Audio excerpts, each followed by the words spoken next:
First, say good afternoon, everybody. It is Thursday, October 29th, 2020, and we're here for a strategic planning meeting, which we haven't had in about a year. Yep. So I'd just like to call to order the strategic plan meeting. Roll call, please. Councilmember Nierenheim. Where'd he go? Here. Okay. Councilmember Lowenstein. Here. Councilmember Horvath. Here. Councilmember Grand. Here. Councilmember MD. Here. Mayor Brand.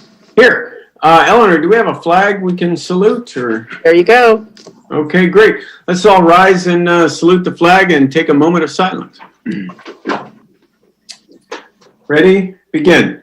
I pledge allegiance to the flag of the United States of America and to the republic for which it stands, one nation, under God, indivisible, with liberty and justice for all.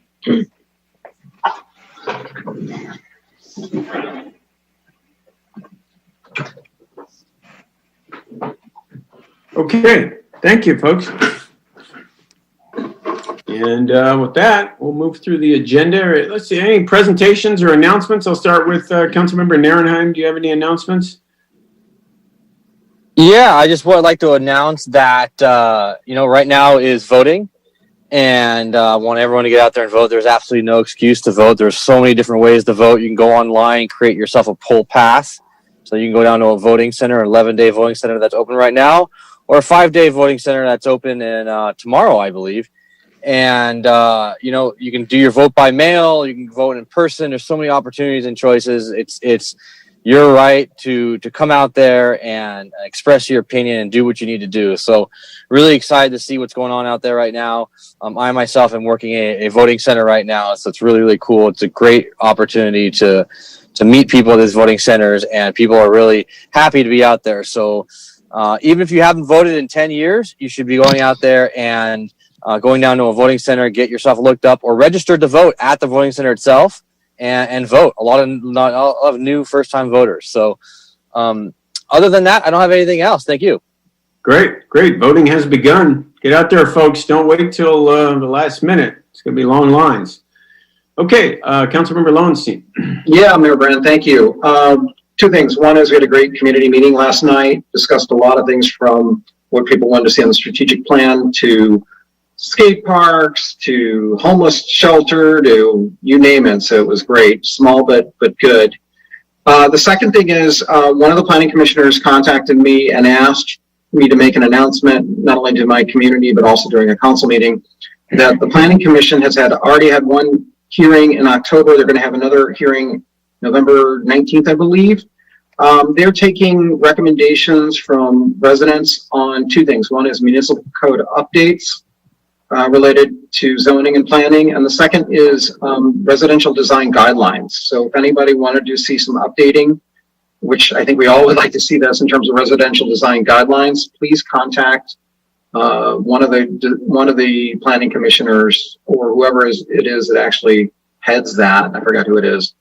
Or even Brandy, I guess, and to make any recommendations on guidelines that you'd like to see implemented and recommended. So thank you. Okay, Councilmember Horvath. I have nothing. Councilmember Grant. I'm going to second Mr. Nierenheim's call to get out and vote. Everyone get out and vote. Plenty of ways to do so. I voted Sunday night, dropped it off at the library in one of the boxes, and it was a good experience, and just get out and vote. Second is just to tag on to what Mr. Lowenstein was talking about. The Planning Commission, we are looking for a District 4 Planning Commissioner to kind of fill that seat. We've got a number of applications. Anyone living in District 4 that is interested in being a Planning Commissioner, please get your application in. Go to redondo.org, go down to the city clerks, and you'll see the way to do so. So thanks. Get on out there and step up and do something for our city. It's great stuff. Thanks. Okay, thank you. Councilmember MD. No announcements right now. Thanks. Okay, great. I guess I just re-announced, folks, it's still Domestic Violence Month. We have services here in Redondo Beach. For anybody who knows anyone or you yourself feel a victim of domestic violence, on our city website. We have numbers, we have contacts, and someone will be responding. We have our program up and running even during COVID. So don't want to lose that opportunity. October is official Domestic Violence Month here in Redondo Beach. So with that, moving right along, next up on the agenda is, I guess, approval of order of agenda. Is there a motion to approve the order of agenda? So moved. I will actually make a substitute motion to move the homeless item in front of the strategic plan. Homeless items. So that would be item, item A into And where? in front of N1. Front of it. So just swap into for N1. Is there a second to that? I'll second that. Okay, we'll vote on that. Councilmember Nierenheim. Aye. Councilmember Lowenstein. Aye. Councilmember Horvath. No. Councilmember Grand. No. Councilmember MD. No. Okay, is there another motion to approve? I guess we'll go back to the original motion. Is it to approve the agenda as is? Yes. Okay, I'll do a roll call vote. Councilmember Nierenheim. No. Councilmember Lowenstein. No. Councilmember Horvath. Aye. Councilmember Grand. Aye. And Councilmember MD. Aye. Okay, well, that passes. We'll stick to the agenda as it is presented. So, on that score, next up on the agenda, hang on one second, folks. I think I accidentally closed it. No, there it is. Next up on the agenda is our consent calendar, blue folder items. We have several blue folder items. Did you want to list them, Eleanor? So we can. Yes, okay, so we have, for N1, we have public communications that was emailed, and also included in there is the 10/13/2020 item for P1, which is the staff reports, attachments, feedback from city commissioners related to the city strategic plan. And then N2, we have public communications, and that's it. Thank you, Mayor. Okay, is there a motion to add those to the record? So moved. Second. Okay, motion by Councilmember Rooney, seconded by Councilmember Horvath. Any objections? Okay, so ordered. Next up is our consent calendar. We only have two items on consent calendar. Is there anyone from the council who'd like to pull either item? There's an opportunity for anyone from the public to comment on any of these consent calendar items. Are there any public comments on our consent calendar? Not for this item, nor the e-comment. Okay, with that, I'll entertain a motion to approve the consent calendar. So So moved. moved. Second. Okay, well, I heard Laura MD motion to approve, and I think it was Councilmember Nierenheim second. Actually, it was granted. Or Councilmember Grand was the second? Yep. Okay, we'll do a roll call vote. Councilmember Nierenheim? Aye. Councilmember Lowenstein? Councilmember Horvath? Aye. Councilmember Grand? Aye. And Councilmember MD. Aye. Okay, so I don't think you need to read anything, right, Eleanor?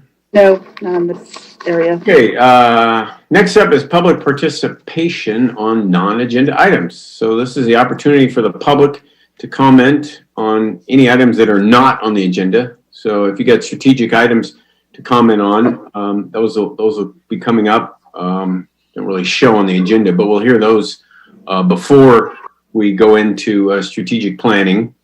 But that's on the agenda. So I assume any comments about our strategic planning should not be made under this particular item, but will be up next. So are there any public comments on non-agenda items? I have none in Zoom. I see no one has raised their hand. And then Vicky, Chief Deputy, is there, I think all three of the ones that, the e-comments, they look like they should all, a couple of them should be in N1 and then one in N2.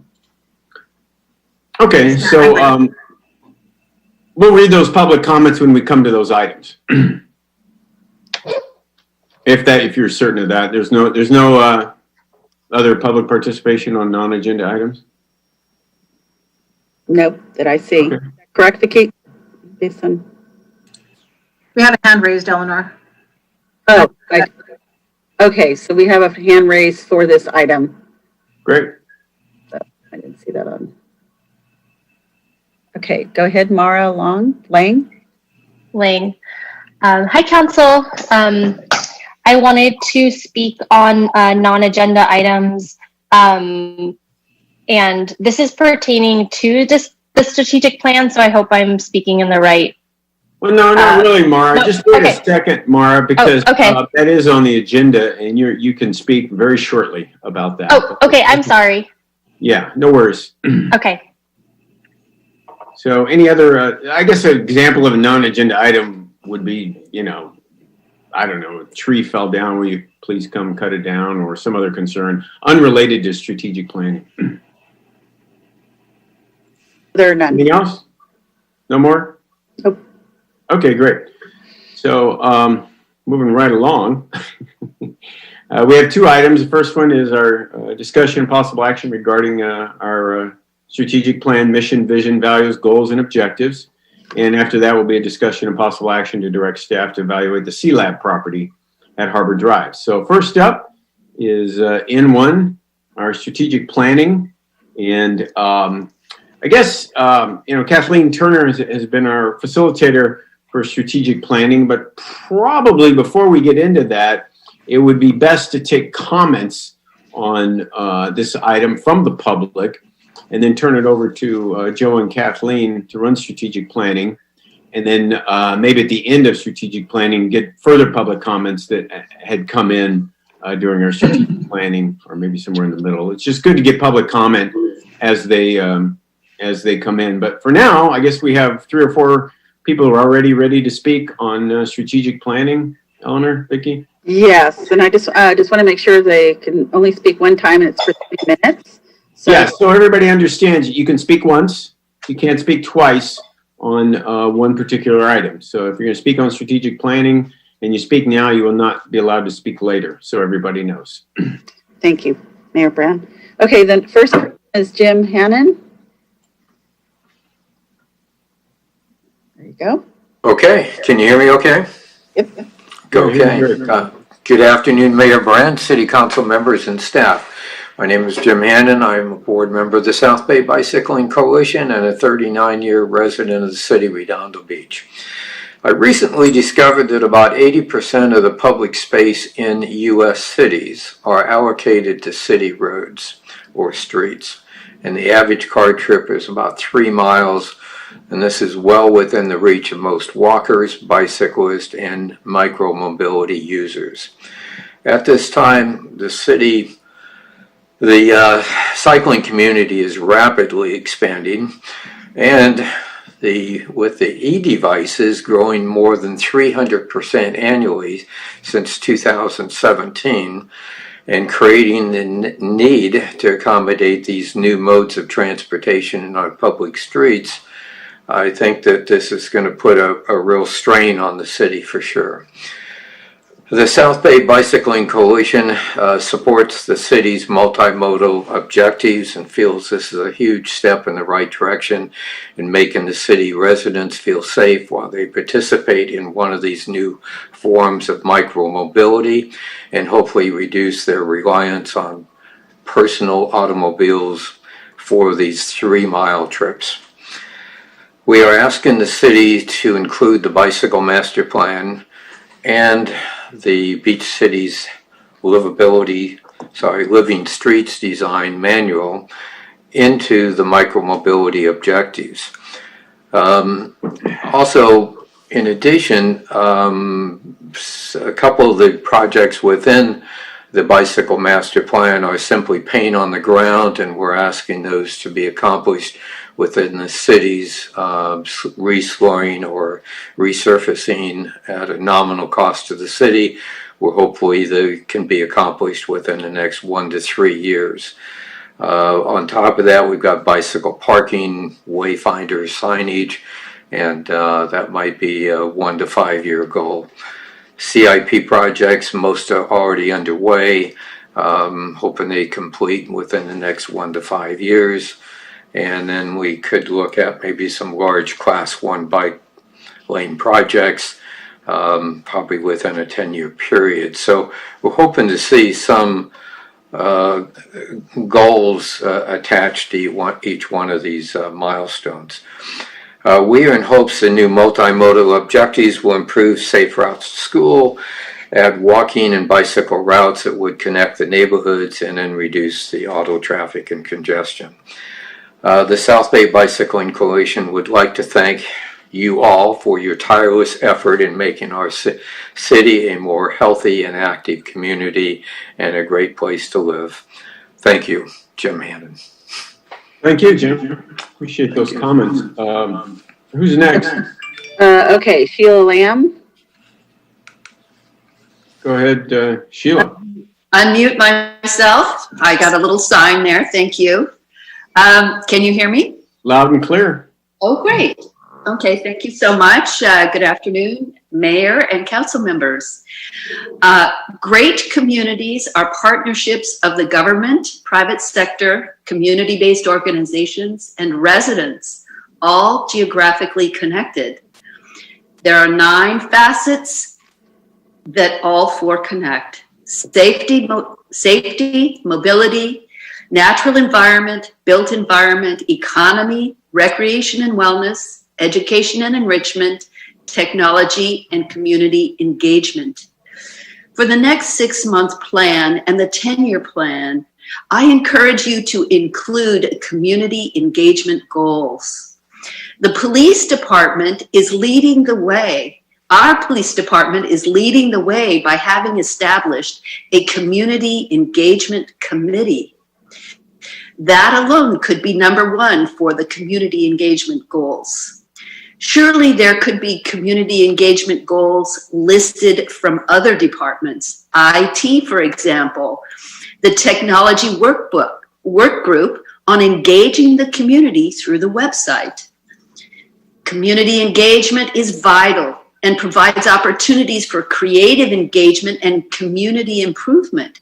Take, for example, the skate park plan and the community garden plan. Both are excellent examples of resident-generated community improvements, a fine example of community engagement. So please add community engagement goals for the next 6-month and 10-year plan. You won't regret it. Thank you very much. Okay, thank you, Sheila. It looks like next up is Mara Long. So if you want to speak now, you might not realize this is your opportunity to speak. I don't know. Okay, I hear you. Okay, I wanted to say thank you to the council for putting the expansion of the urban tree canopy and enacting a tree ordinance on the 10-year goals from last year's strategic plan. Since last strategic plan meeting in October last year, I've spoken at the city council a few times and had support for these issues from a number of the council members. So I wanted to say thank you as well. Right now, although we've hit a few goals, like you all voted to make Redondo Beach a Tree City USA. So we've been working towards that. We still have a long way to come. And although I don't have a specific ask of you all today, I just wanted to touch base and say that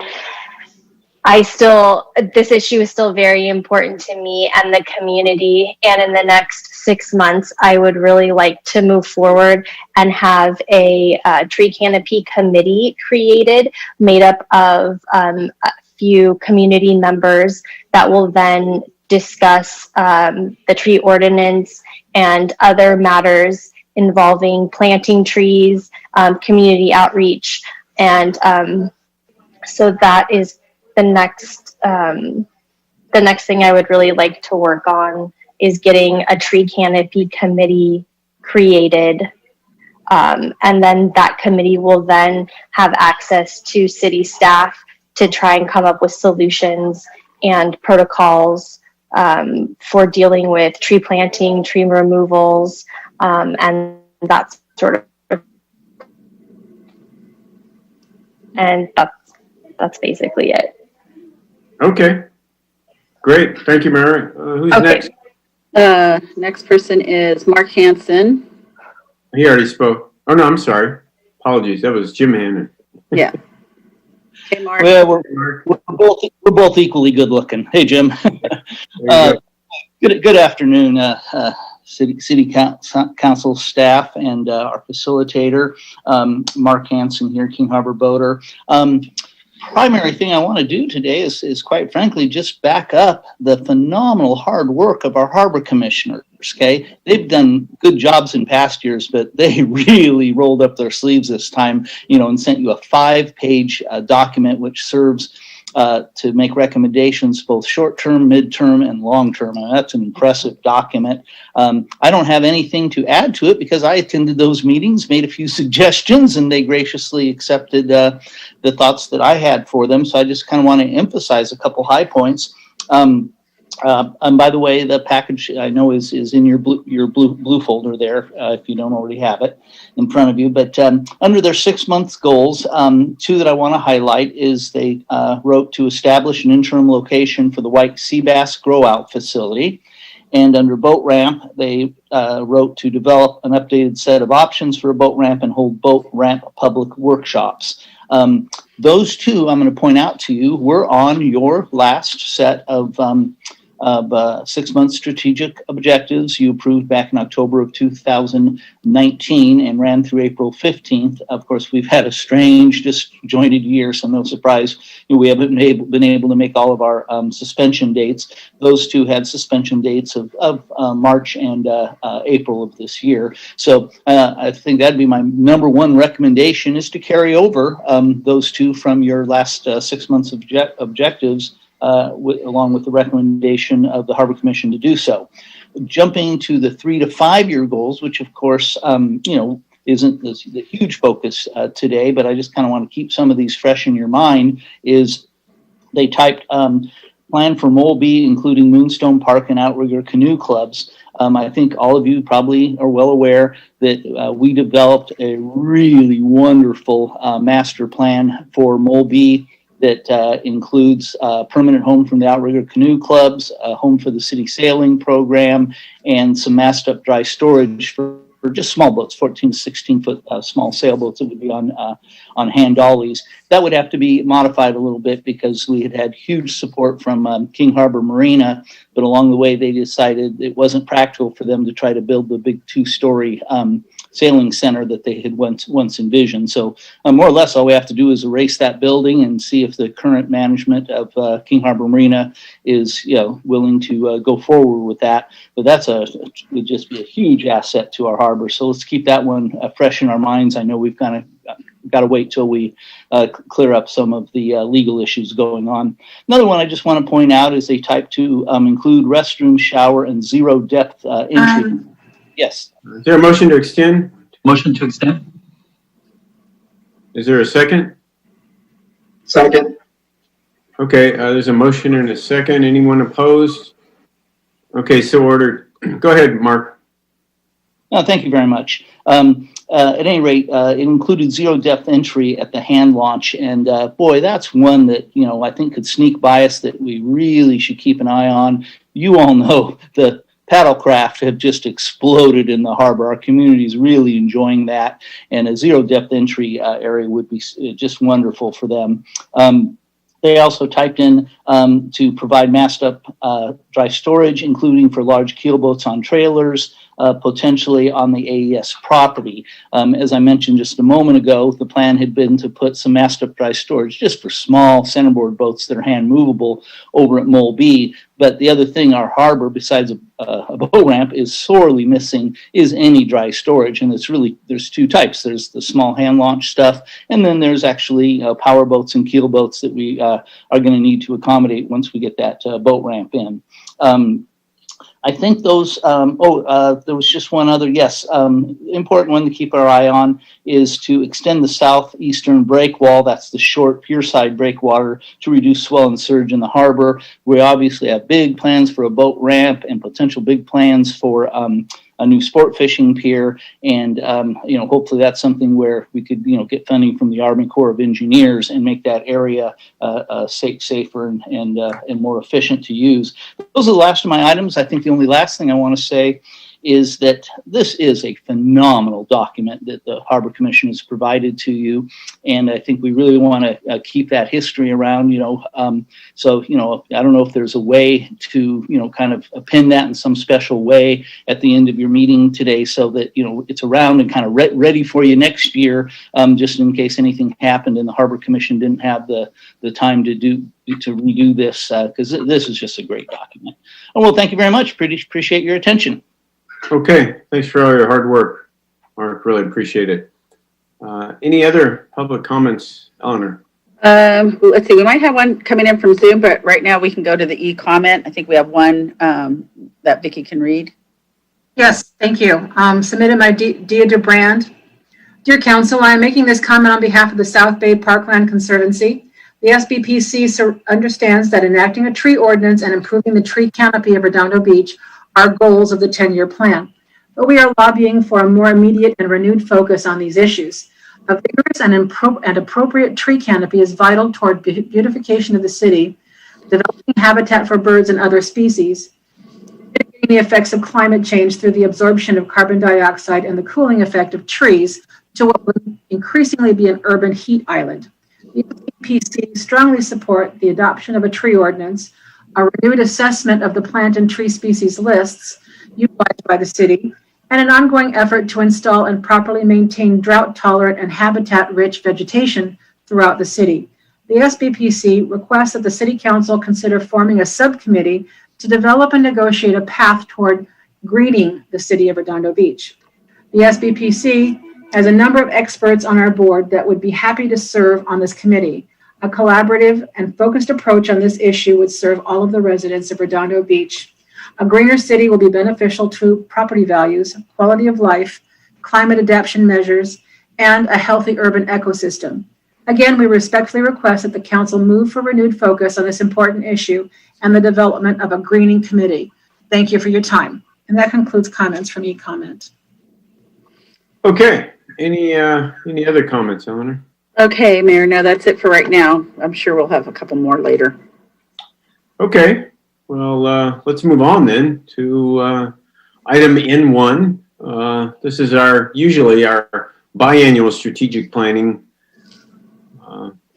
meeting, folks, that we, set goals for our staff and ourselves and the public on where to take things, where to spend our resources, our energies. And this is the opportunity for the council members and staff and members of the public to give us input on where they want to see us spend our time, so to speak. We did not have a meeting. This is our first meeting in a year, obviously, because of what was going on with COVID and some obviously more pressing priorities. And things have changed to a large degree. But this is, here we are again. It's time to get going on strategic planning, getting input. Things are slowly getting back to normal and a different, whatever the new normal is going to be. So again, this is our opportunity to work with staff, work with the public, and set some 6-month goals, 3-year goals, and we've been working on 10-year goals as well.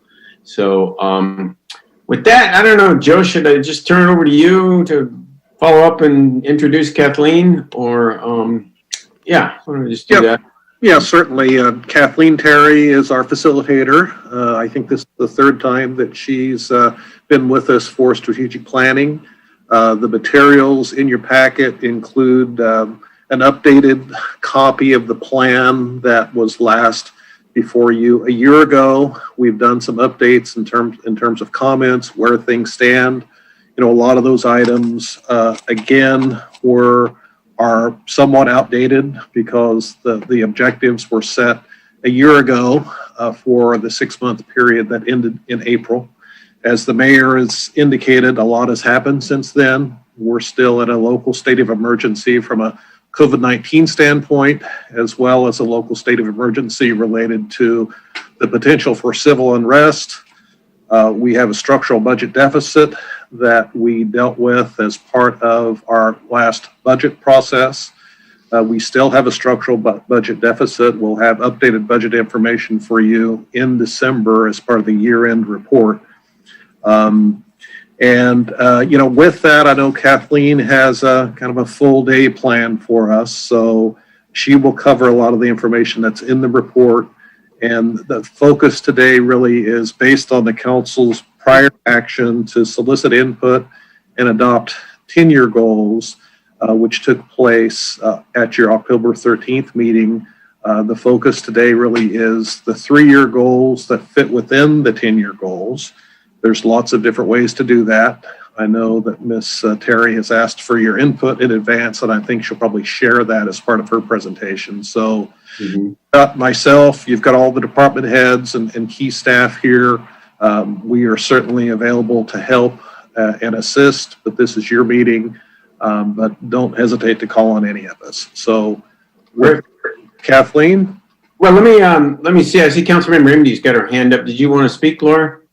I just wanted clarification for the people that are online that are here for N2 that this particular item is going to take, and looking at it, 5 hours. Is that what you're expecting, Kathleen?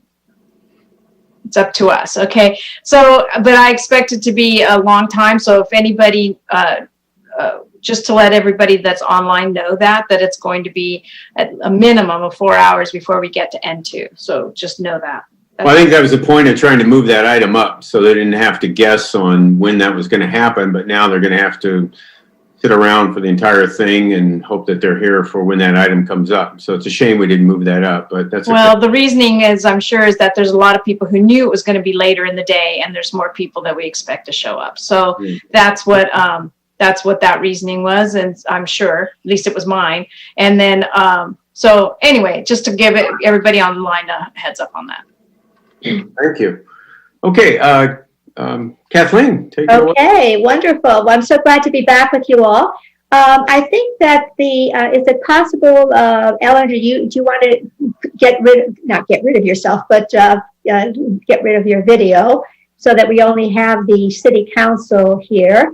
And Nils, if I could see you, it'd be great, rather than that great picture. I don't know what that means, get rid of the video. I don't get that. Basically, it's just that so that we can just basically see the people who are going to be having the discussion here. Okay, so first of all, what I'm going to do is I'm going to share my screen and take you through kind of what we're going to be doing today. We do have a very, very aggressive agenda, I believe.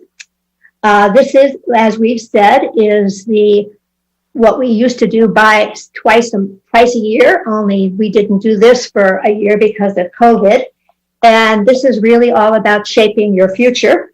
And the agenda, we already had a chance to hear from a few people. And later on, Bill, you may decide that you would like to have another opportunity for public comment. So you just have to let me know. I think we should do that a couple hours into it. Yeah, that's what I was thinking. Maybe you can just give me a little heads up. Okay. So basically, this is our goal for today. And we're basically using the 10-year goals that were agreed upon at the October 13th meeting. And I sat and listened to that meeting. So a vote was taken, and they agreed that those would be the 10-year goals. And then we're based upon those would develop your 3-year goals. And if we are really moving along well, hopefully we're going to be able to identify 6 months objectives. So this is kind of really a two-part thing we're trying to accomplish. I love this because, as you know, trying to do a strategic planning session virtually like this is filled with all kinds of challenges. And somebody sent this to me, and I loved it because this is kind of what it is. You know, you're like, are you there? Make a sound if you can hear us. Is anybody else with you? We can't see you. Can you hear us? It's like I've been doing a lot of training and a lot of programs online like this. And I tell you, the challenges of the technology can be very interesting. And so I ask your patience as we go through this, because we are starting with a blank slate. So when you start with a blank slate, if we were in a room together, we would be doing a lot of jotting and everything. So we're going to be attempting to use technology to take us through what we need to today. So there are a few technical things that I want to talk a little bit about. The first is, if you have any difficulty hearing me or anyone else, let us know. And as far as the video, it's going to be important, especially for the City Council, to have so we can see you, because we're going to be voting and talking, so we need to be able to do that. So when we get started, although we have a lot of department heads that are available to you, we won't be showing their picture unless we actually are going to speak to them. We all know about this chat box, and so just to give you an opportunity to have experience using it, because I will be asking you to do some stuff in the chat box, I'd like you, if you would all do me a favor and just go to the chat box. Hopefully you can all find it. And this can be department heads and City Council, if you can respond. And we're going to take a prize here, not at the whoever's the winner. I want you to write in the chat box, when do you think life will be back to normal? The month and the year. So if everybody could go to your chat box, find the chat box here, and everybody just put in there what you think we're going to be back to normal. Okay, now what's really interesting is, I'm going to stop sharing. Okay, here we go. All right, we've got May 2020, and everybody just put in there. Okay, now we're going to keep this because I'm going to figure out whoever the winner is back when we figure out when we're back to normal. You will win a prize. Now I'm not going to tell you what the prize is yet. Okay, so we've got a lot of different opinions here. All right. Okay, 2021. Oh my goodness, December 20. Okay. All right, now next question. Let's see what we can do with the next question. Next question, and if you haven't written anything in the chat box, answer this question. And this question is, what are you looking most forward to when life becomes back to normal? So when we get back to normal, what are you looking most forward to happening?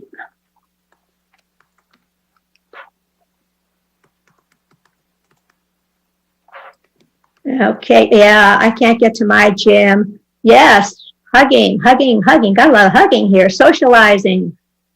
Okay, all right. Okay, senior bingo. All right, we see where some of your interests are. A lot of hugging, a lot of physical contact. Okay, last question. Last question is, what's your biggest challenge right now? What's your biggest challenge right now?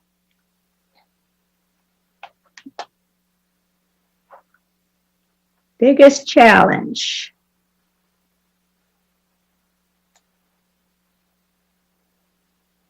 Yeah, the social distancing.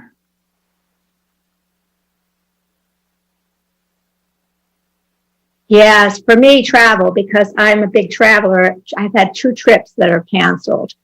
Okay, good. All right. Well, this is good. It shows me that you all are able to use this chat box, which is great, because we're going to be, I'm going to ask you to, especially the City Council, we're going to be sending you links that you're going to go to, so you'll be able to take a look at some of the input I received from some of you when I asked for some feedback ahead of time. Okay, so the other thing about the chat box is any of you who want to put something in the chat box, this is only open to us. It's not open to the public. So if you want to say something, or you want to have an opportunity to make a comment, you can do that in the chat box. And we have some helpers today. I have Vicki, Eleanor, and Elizabeth, who are going to be helping as we go through today. Vicki is going to be paying attention if your hand is raised. So any of department heads If you want to raise your hand, Vicki will be looking for that, and I'll also be attempting to see your hands raised. Elizabeth is going to be helping with some of the tabulating, and Eleanor is going to be paying attention to sound and making sure you can see things on the screen. So if I share a screen, I want to make sure that you can see it. Okay. And going back to my slides here. All right. And the department heads, we know you're there. We can't see you yet, but we're going to be asking your input as we go through the 6 months objectives. Any of the council people may want to say, I'd like to hear from Public Works or whatever. And then when you are called upon, let's see your video so we can see you on the screen. Now, last time I was with you, we used the approach of how we want to do our voting. So I guess I want to ask you today how you want to do this. Now you're in a regular city council meeting, you take a motion and there's a first and there's a second and then there's a, going around. The last time we did it, we didn't use that formal of an approach. We basically discussed something, and then if we all agreed, we just said if we were all in agreement, we just gave a thumbs up. How would you like to handle your voting today? I think that would work the same way, Kathleen. Yeah. Usually coalesce around something, and if there's something, controversial, then we'll have a vote. Okay, all right. So we won't be taking these formal votes that you would typically do in a city council meeting. It's more of a discussion and then reaching some type of an agreement. And just out of curiosity, do you all want me to call you councilman or councilperson MD, or can I call you Laura and Chris? What do you think? I think we're fine with calling us Councilmember Horvath or Councilmember. Okay, all right. Lot of big words there. Okay, so that's what we'll do. All right. So just to kind of remind us again, and this was in the handout I prepared for you, as you're looking at your goals, looking at your objectives, you're always keeping in mind that you have a mission. So every time you're creating a goal, you're always thinking about how is that goal related to our city's mission and also our city's vision. So a lot of times when people are goal setting, they kind of start to create goals, but you always want to go back to, okay, are we achieving our mission in the goals we're setting and our vision? And the other thing that you all have are what we call your core values in your city. And you're also considering those always in your mind and when you're making your decisions. So my role today, just to kind of clarify for you how I see my role and get okay for the rest of you, I'm basically taking you through a process. For everything we do, I will offer you a potential process. And you can say, yeah, I like that process. We can go with that process. Or any of you could say, well, I'd like to change the process. This is your meeting. I have a time frame, and I'm going to be trying to keep us on that time frame, but it's your meeting. So at any time, you could say, I want to change this process, or I have another thing I'd like to consider. So again, I want this to be a collaboration with you versus I just said this is how we're going to do it. I'll also be attempting to make sure that everyone has a chance to speak and keep the conversation moving, and will be, to the best of my ability, documenting what is going on here. And we'll be trying a number of different technology ways so we can document this so that after this meeting, the city staff will know what it is we decided to do. So just to kind of, for anybody who's listening to this in the public, and also for some of you, it's important to know where we were and where we are now. So I wanted to put this in context so you kind of understand what's been happening. As you might recall, you had 10-year goals. They were established in 2016, and they were to go until 2019. And you see on the screen, these were the 10-year goals that you've been working with, all right, up to this point. Kathleen, can I jump in here for a second? Yes. Sorry, this is Nils here. Yes, just so you know, I am at work today and I have off. I'm taking this time off during lunch right now, so I'll be jumping off in about half an hour. Okay. And I'll be watching from YouTube, and I'll also be having the event on my laptop, so I'll be utilizing the chat box Perfect. moving forward.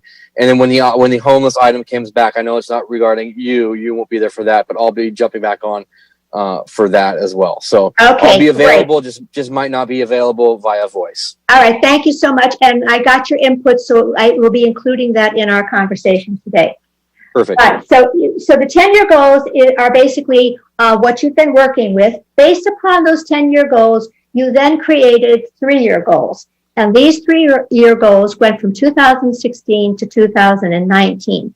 And then underneath each of those 3-year goals, you created objectives. And the objectives were basically what the city staff was going to do to be able to achieve those 3-year goals. Now, the last time I was here, I took your 3-year goals to try to see what your relationship was of your 3-year goals to your 10-year goals. And one of the things, you might remember it, maybe you don't, one of the things I discovered is you had 3-year goals that didn't relate to any of your 10-year goals that you had established. They were kind of just outliers there. So by this time, what we're trying to do is make sure that we have your 10-year goals with 3-year goals underneath it, each of them, and then your objectives. So as we look through this, in your meeting last time I was with you, Christian came up with what he said were some suggested 10-year goals. And he presented it to you as a council, and each of you said, well, we don't know if we want to adopt those now, so we want to go back and get public input, which you did. So public input was given on these 10-year goals. And at your meeting on October the 13th, you all said, okay, you have 3 options you could vote on, and you chose to take option number 3, but you did not want the detail that was part of option number 3. But you all agreed that these goals that you're seeing in front of you here, and they're in the handout I gave you, were the goals that you wanted to use as your 10-year goals. So that was kind of basically what happened at that meeting. Todd, I see you wanted to say something. Yeah, my understanding was we were going to use these as guideposts, but they wouldn't necessarily be concrete. That's the first thing. The second thing is Mayor Brand wasn't there, and I think we need his input as well, too. Okay. So, right. Yeah. I think it's a good start. I think, we could craft some of the wording. I think it encompasses a lot. But I want to make sure that we're not set in stone here, that there's some leeway here. Okay. So this is, again, it's really interesting, Todd, and I got your email where you talked about this. I listened to your city council meeting 2 times because I wanted to make sure that I was clear on what you guys agreed to do. Okay. So in listening to your city council meeting, the 3 options were discussed as which one you wanted to do. And I understood that these were the goals that you said you wanted to use today. And then underneath here, you were going to create 3-year goals, and then you were going to create your objectives. So I guess, yes, Bill was not there at that meeting. So I guess I could say to the rest of the city council here, how do you want to proceed? Do you want to go back and revisit that decision? Bill, you were not at that meeting, so let me get some of your thoughts. Well, just to reiterate what I said some time ago, I don't really think we should be setting such broad 10-year goals. I mean, this council has the ability to turn over every 2 years. Right. I think they focused on 3 years, but that the 10-year goals as they were laid out were kind of too specific. And I have never been a big fan of 10-year goals other than very basic stuff, but then we all know what those are anyway: improve the quality of life of the residents and maintain basic public services and that sort of thing. So I'm not a big fan of 10-year goals to begin with. Some of it, like the very first one, ensure long-term financial sustainability through robust economic development, public infrastructure investments, and other strategies. Well, I had problems with the word robust. I think that's robust economic development is, we've seen in Redondo Beach, you're really interested in robust economic development. And Okay. recently, and the assistant city manager had a problem with that term. But it's okay. I mean, you know, I could go through these and have like specific, Right. exact overall. I saw John had his hand up. John? So thank you. So as we discuss these, I see these as navigation points. Take the word 10-year goal off of them and put that, these are our kind of our fundamental navigation points. And what we're doing is we're putting 3-year goals under each one of these. The word robust doesn't need to stay in there, but robust is just an adjective, right? So it's through economic development and other things, right? So that's how I see these. And whether it's this council, the next council, or others, I don't think any future council is going to really disagree with any of these navigation points. They may put in specific 3-year goals to accomplish during their time period, or say, hey, we're going to be planning towards X, Y, and Z for a 10-year to 15-year goal, or what have you. But we're kind of laying a framework for other councils to work through as well. Yeah. So one of the things I just want you to think about, and I'm going to share with the whole agenda for you. You could certainly go back and rework every one of these to make, you didn't do any wordsmithing on these. You could make your 3-year goals very specific, okay, just like, you had before. So I think John said these could be kind of as navigational points. One of the decisions you're going to have to make today is if you want to spend your time reworking these, you're going to spend almost your entire meeting on reworking these goals. So did there somebody else had a hand raised they wanted to speak on council before? I did. Yes, go ahead. Councilmember Horvath. I think Councilmember Horvath. Go ahead. Yeah, I'll just reiterate what was said in the last meeting and previous meetings. These are policy-oriented buckets, right? And the goal of them is to cover all the different things we are all concerned about. Everything that we talk about on a weekly basis can fall into any one of these without issue. Actually, they can fall into multiple of these in some cases, right? So there is a lot of fluidity in this. I think it allows for creativity on the part of council. It allows for creativity on the part of staff. And I would not spend our time getting hung up on this or wordsmithing. Let's focus on, developing what we need to do, which are milestones, whether that's 6-month, 1-year, 3-year, towards achieving a grander vision for what is expected of this body, future bodies. It doesn't really matter. These are all the things that are that cover what we need to do to ensure quality of life here in Redondo Beach. Okay. Now, if you could wait I see some hands that are raised. What I'd like to do is let me share with you kind of how the agenda goes, because I think that as you go through, you probably will all agree you don't want to spend a lot of time on these wordsmithing these goals, and you really want to spend your time on creating more specific 3-year goals and 6-month objectives. So we'll return to this. I'm not going to say you could continue to want to do that, but let me just take you forward a little bit further here. Because Catherine, before you go forward, you wanted me to track hands up. We still have Mayor Brand's hand up and Councilor. Oh, okay, all right. So Mayor Brand, can I take us through kind of the agenda here, and then we can come back to make very brief. We need to close out this discussion. Okay, go ahead. Goals, because and I agree with Councilmember Horvath. I don't want to get hung up on this, but it's just so broad. It just allows for everything. And what's more important are our 3-year goals and our 1-year goals. Right. And our 6-year goals. So, we've already spent too much time on this. There'll be a new council maybe next March or April. And if council wants to change them, they're going to change it. So I really don't even know why we're setting these. And they're so broad anyway, and they don't mention, the waterfront. They don't mention specifics about areas. I mean, it's just a lot of words that, everybody can use to say, oh, well, this fits into it, as Councilmember Horvath. So everything fits into it. I'm much more interested in our 3-year goals and 6-month goals and 1-year goals. I just don't think we need to spend a lot of time on this. I don't know if it was approved or not. I'm not on the council, so I don't vote. I wouldn't have voted for it. I would have said, let's just stick to our 6 month, 1 year, and 3 year goals. It was So that's unanimous. my comments. I won't be saying any more about this. Okay, would anybody else like to respond to this? So what he's saying is, I wasn't planning on spending a lot of time on these 10-year goals, actually in the agenda. So does anybody else like to speak to this? Yeah, this is Councilmember Nierenheim here. Mhm.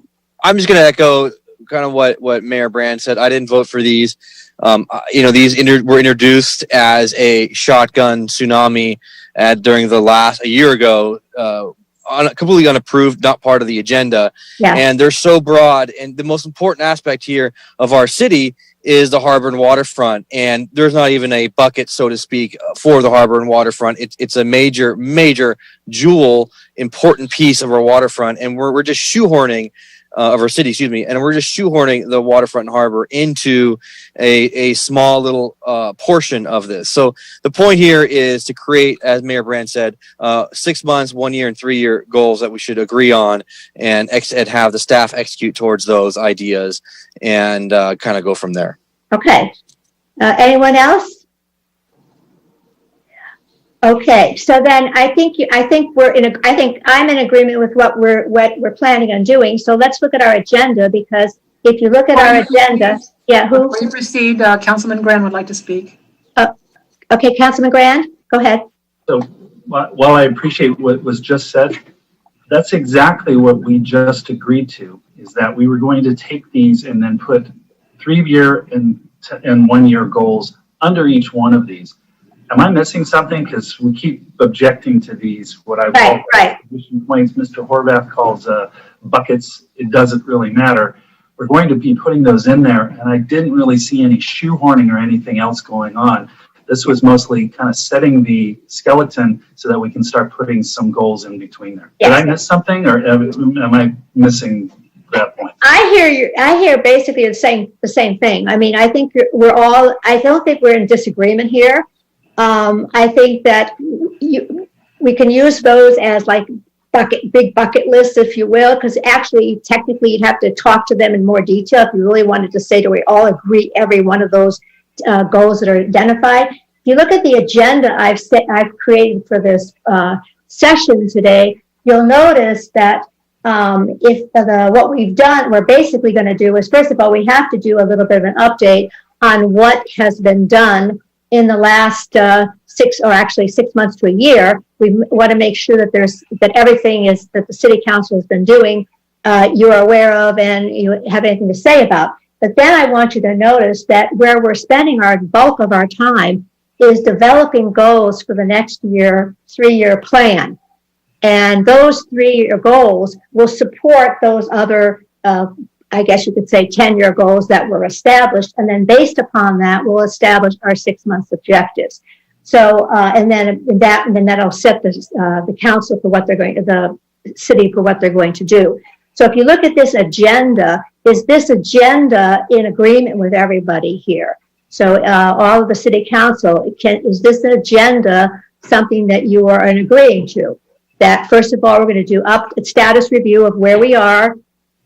What the staff has been doing. Then we're spending the bulk of our time creating 3-year goals, and then our 6 months objectives. So if this agenda works for you, you notice I didn't put down on the agenda that we were going to spend time discussing those 10-year goals in any detail. So I'd like to get some feedback. Is this agenda something that you are all comfortable moving forward on? If you are, give me a thumbs up so I know that we can move forward on this agenda. Bill, I don't see your picture, so I don't know if you are agreement and moving forward on this agenda. Yeah, this is the first we've seen it. Okay, well, actually, I sent out your handout to you all, and it was also the agenda that was in your packet. So, but that's why I'm showing it again, so we're all on the same page. So, yeah, is there any objections to this? Anyone? I think we've got thumbs up. Okay. Okay, good. I see thumbs up. Who am I, Nils? I see Councilmember Horvath has his hand up. Yeah, I just wanted to before we move on here, Councilmember Narenheim just said that he didn't vote for the 10-year goals, but that was a unanimous vote on the 13th. Just want to point that out. And the second thing I want to point out is he said that the harbor is the most important part of the city. I think that that's a ridiculous statement to make. It's one of many important parts of the city. And if he looked at the original item as it's in our packet and as I presented it last year with bullets underneath it so that we can imagine what those 10-year goals are, you would see that you have the waterfront in that area under number 1. So, you know, if anybody is confused about how you can extrapolate long-term goals, I gave you a guidepost, not a definitive list, but a guidepost of how it could be used. So, right. Thank you. And you're going to see, I think, Christian, to support that, you're going to see as we move forward, actually, Todd put the harbor under one of those goals to play just as a placeholder for it. So it is represented. So it will be part of the 3-year goals. So I think you're going to find that we have more agreement here than disagreement. That actually, we have enough of a job just figuring out the 3-year goals today. So, okay, so I'm moving on unless someone wants to make another comment. I do see Councilmember Narenheim's hand up again. Yeah, I don't know if you can see the hands, Kathleen. But Well, if I can't see if I'm not seeing your picture. I see you if I can see you. I'm looking at all of your faces, but Councilman Narenheim, that's a mouthful. I can't see you, so go ahead. Yeah, you know, again, you know, when we voted on this last time, it was, hey, we're going to deal with this during the strategic plan. Once again, misrepresenting Councilman Horvath and simply just bombarding this entire group with this bucket idea. You know, it just goes down to a simple fact of we just need to agree on some items moving forward that the city staff can work on for the next 1 year and 3 years, some goals. We need something attainable. We need something measurable. We don't need nebulous ideas and thoughts that could be applied to any city. The city is being sued by $15 million by a developer that he particularly chose, amongst many other bad decisions that he and other council members before us have made. Therefore, the harbor is one of the most important aspects of the city with the greatest liability legally, development-wise, with the greatest interest of the community as a whole. And one of the items that we're discussing is public amenities improvements. And so that deserves its own section so that the waterfront economic department, Mr. Proud there, knows exactly what to work on.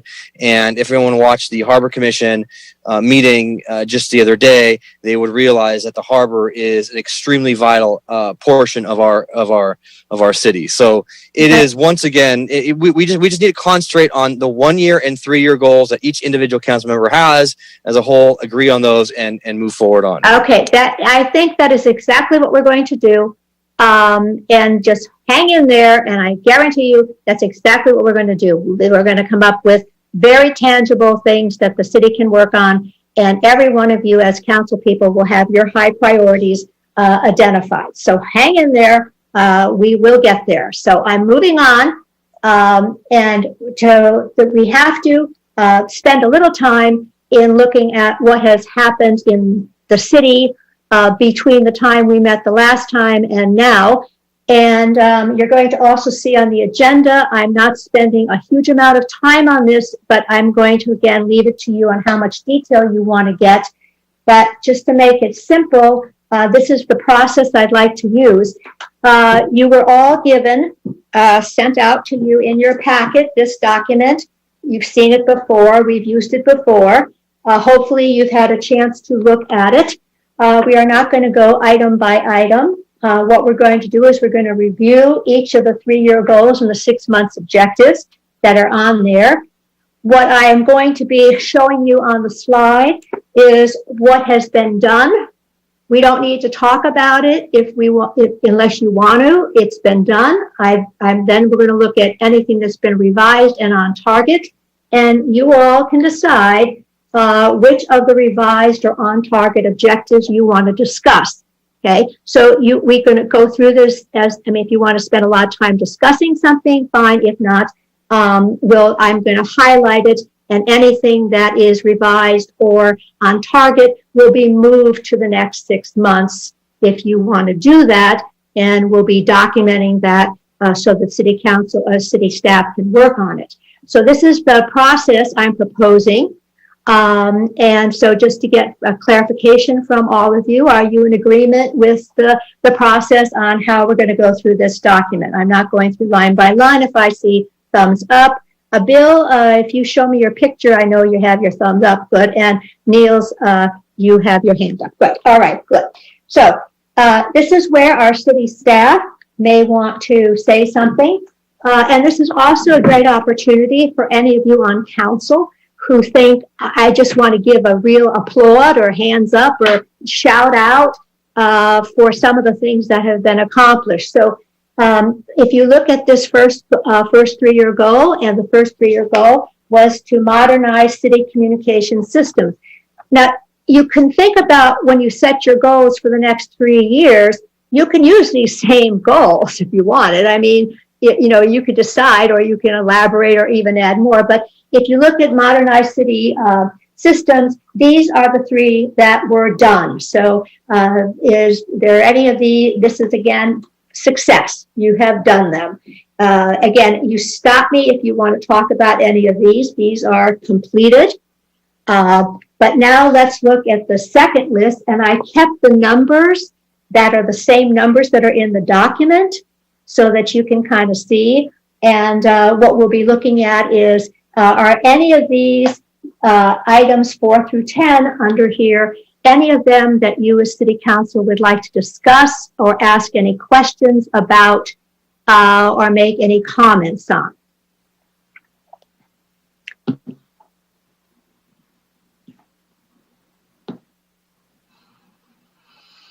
Laura, you got a big smile on your face. I get told a lot that apparently I have to smile more. Well, it's working. I can see it. So if you look at these, I'm glad you don't see or hear what I'm thinking. Yeah.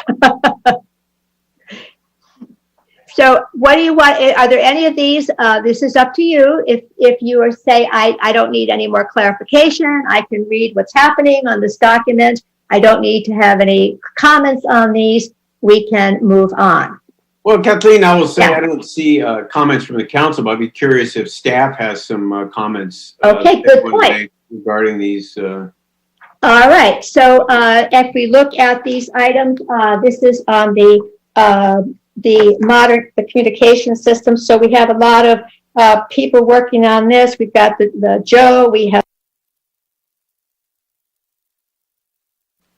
the IT director. Any of the department heads, would you like to weigh in on any of these items for the council? Yes, Chris Benson. Okay, Chris. Benson? Go ahead, Chris. Okay. Chris Benson, Information Technology Director. Good afternoon, Council. I'll just start here. Regional broadband was completed. We're actually up and live on South Bay Fiber Network. The next phase of that is to start leveraging that network. There's been a committee formed within the South Bay COG to start focusing on things like transportation applications. I'll cover the ones I can, then I'll defer. Building and planning, let's see, phone system replacement. So that was really scheduled to be completed by June of this year, but due to COVID and budget concerns, we hit the pause button. So we'll be coming back to you to carry over that money from the fiscal year 1920 to get that project going again this fiscal year. Tyler Munis building permits implementation. The actual building permit implementation is about 75% complete. The part that we still have to get done is the actual online application process for permits. When City Hall closed, we kind of shifted our efforts over to the online payments. And so we did get that up and running. So the public is able now to pay for most all of their permitting applications online, as well as parking permits and business license fees. The building permits citizen self-service portal, that really relates to the online application, the next phase of that.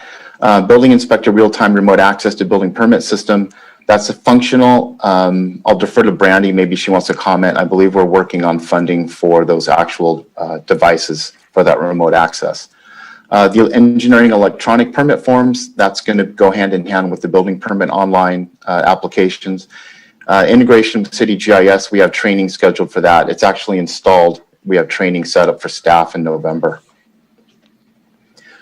Payroll system upgrades. This is probably one of the things that had the biggest effect of our ability to get things done this last first part of this year. We needed to get to daily time entry with time and attendance, and financial services and payroll have been doing a great job of getting that going. They're almost complete in getting departments online.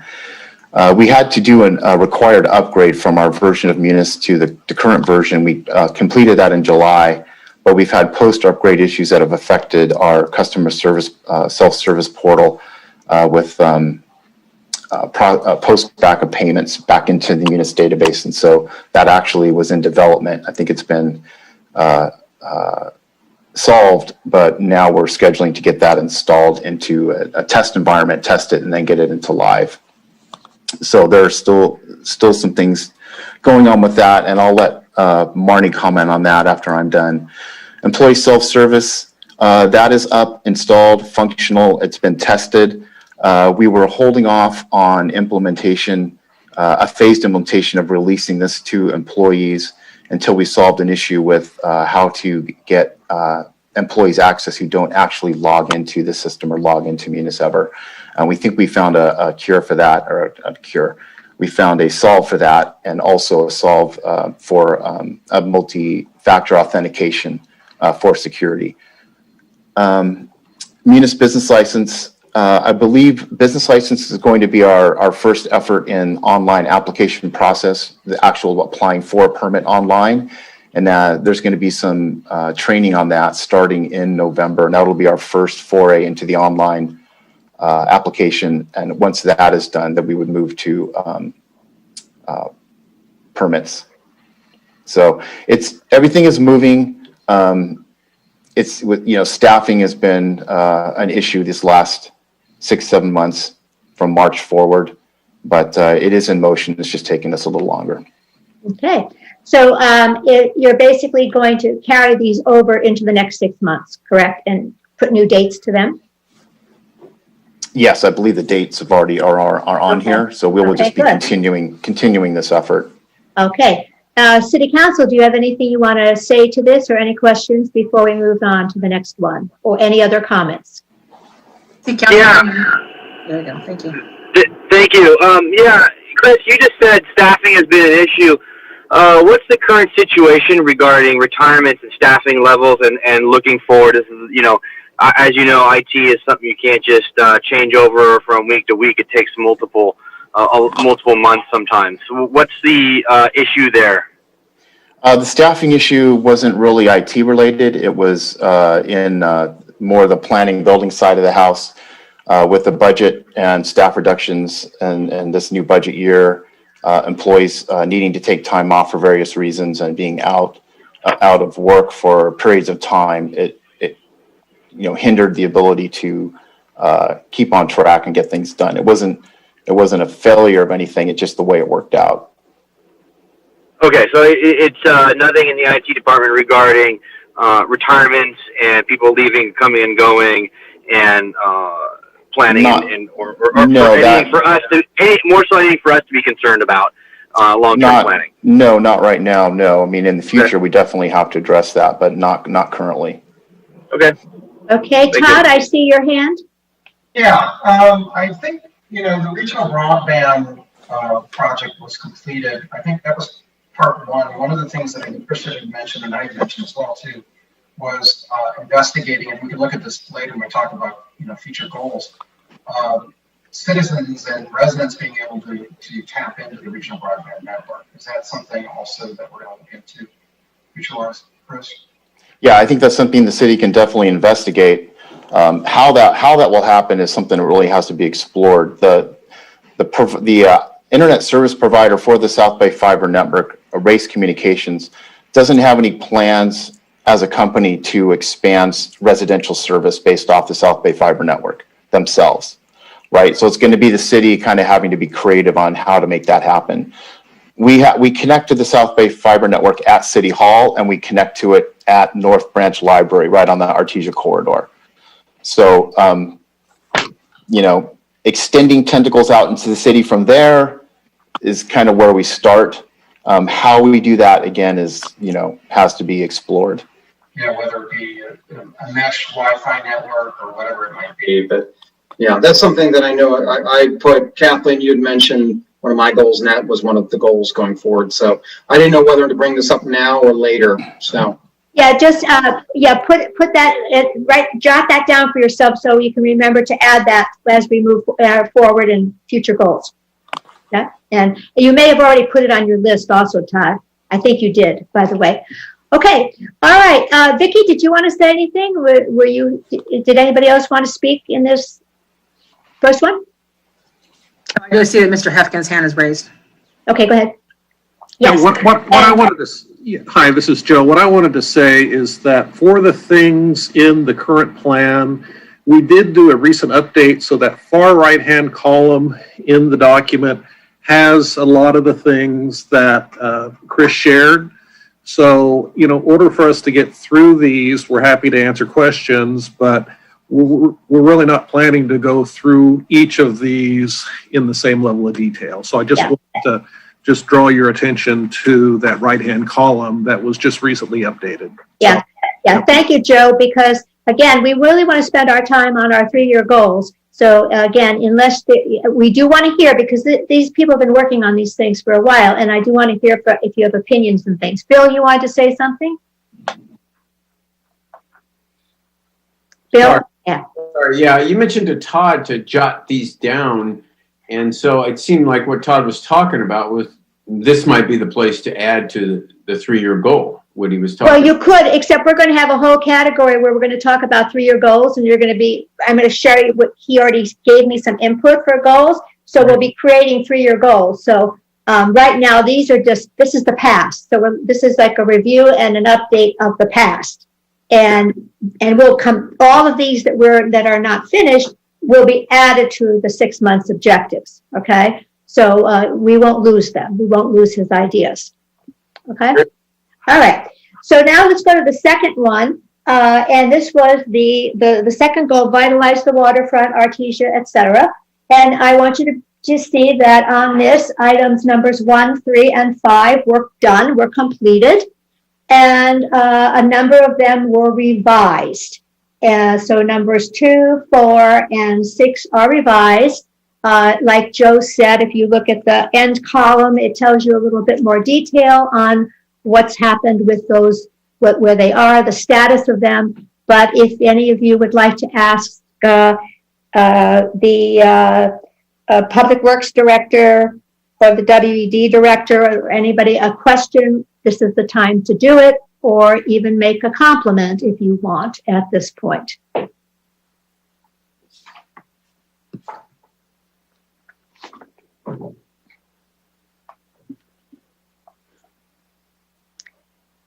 If you're good to go you don't feel like you need to discuss this anymore, we can continue on.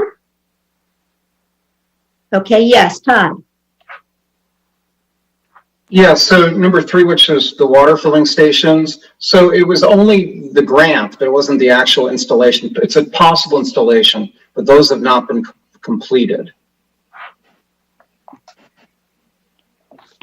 Okay, the Public Works Director, do you want to respond to that? Hi, good afternoon. Ted Simon, Public Works Director. Yeah, we actually did apply for the grant and received the funding, and are basically in the process of ordering and installing the material. So we have actually received the monies from West Basin, and it's in progress at that point. Okay, thank you. Okay, good clarification. All right. If we can move on, just give me thumbs up, thumbs up. This is good exercise for all of you to make sure you're still awake. I see Bill. Are you ready to move on, Bill? Yep. Okay, dokie. All right.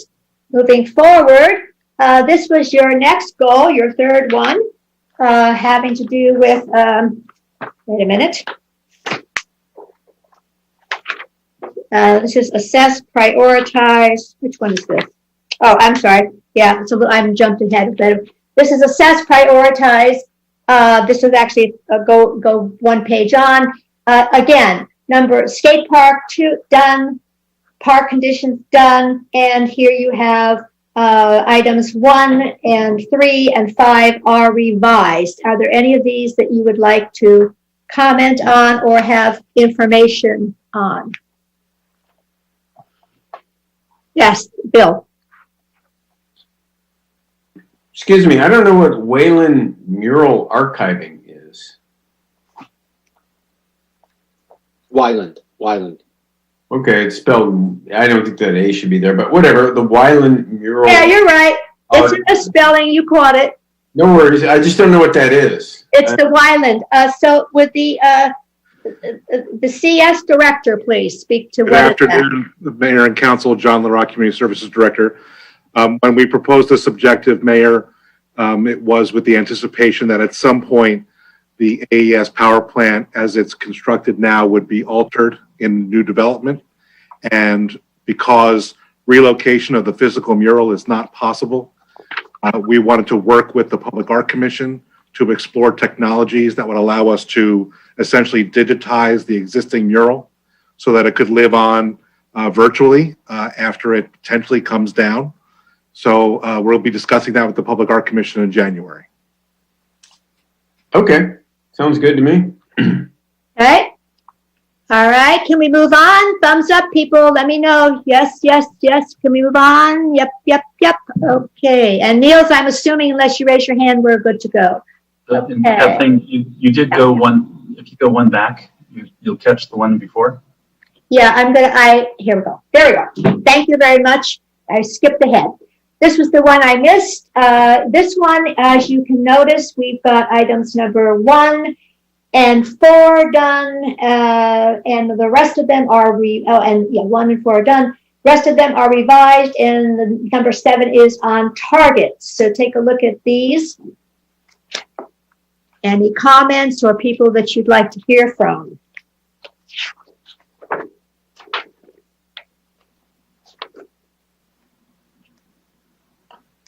The one I would mention, number 7, regional housing needs allocation. I guess we're on target for the zoning, but we're also appealing the RENA numbers. So I don't know if that really needs to be addressed here, but maybe Brandy can answer that. Yeah, Mayor. For this one, it's an ongoing. That's why it's on target, is because we're just making sure that we're responsive at the various times. So if you recall, last year our task was to we were appealing the methodology. We just appealed our RENA number, so we'll be following up with that. And as that moves forward, if we have an adjustment, then we can make that adjustment in our housing element. So there's a lot that that this will continue on. This will be an ongoing task. Great, thank you. Okay. All right, moving on. Yes. Even head nods are good. Head nods. Yep, moving on. All right. So if I move on too fast, just have to let me know. Okay. This was maintain a high level of public safety with public engagement. A lot of things were done. Look at these. The first 9 were all completed. So they were all completed, all 9 of these. And there were only 2 of them on this list that we had either had revised or on target. So any of you'd like to speak to any of these? Or ask any questions? I have a question. Go ahead. Good to hear from Chief Kaufman exactly where we are on the RCC quote. It's been going on for years, and I know things have changed over there. So I don't even know if we're still pursuing a quote. Yeah, we are. I spoke with them last month. So during the budget process, 25,000 was allocated to do a phase 2 study. They do not have the capacity to do the study right now. They lost their director. They have an interim director, and they were completing a phase 2 study for Palos Verdes Estates PD. So they told us they would let us know when they could enter into that. But as of now, they don't even have the capacity to start. Okay. Thank you. Okay. Okay. And Todd, go ahead. Yeah, I'd like some clarification number 5, please, which is present to City Council options for conducting a third-party review of the fire department. Number 5. So that's It's the Fire Chief. Metzger, correct.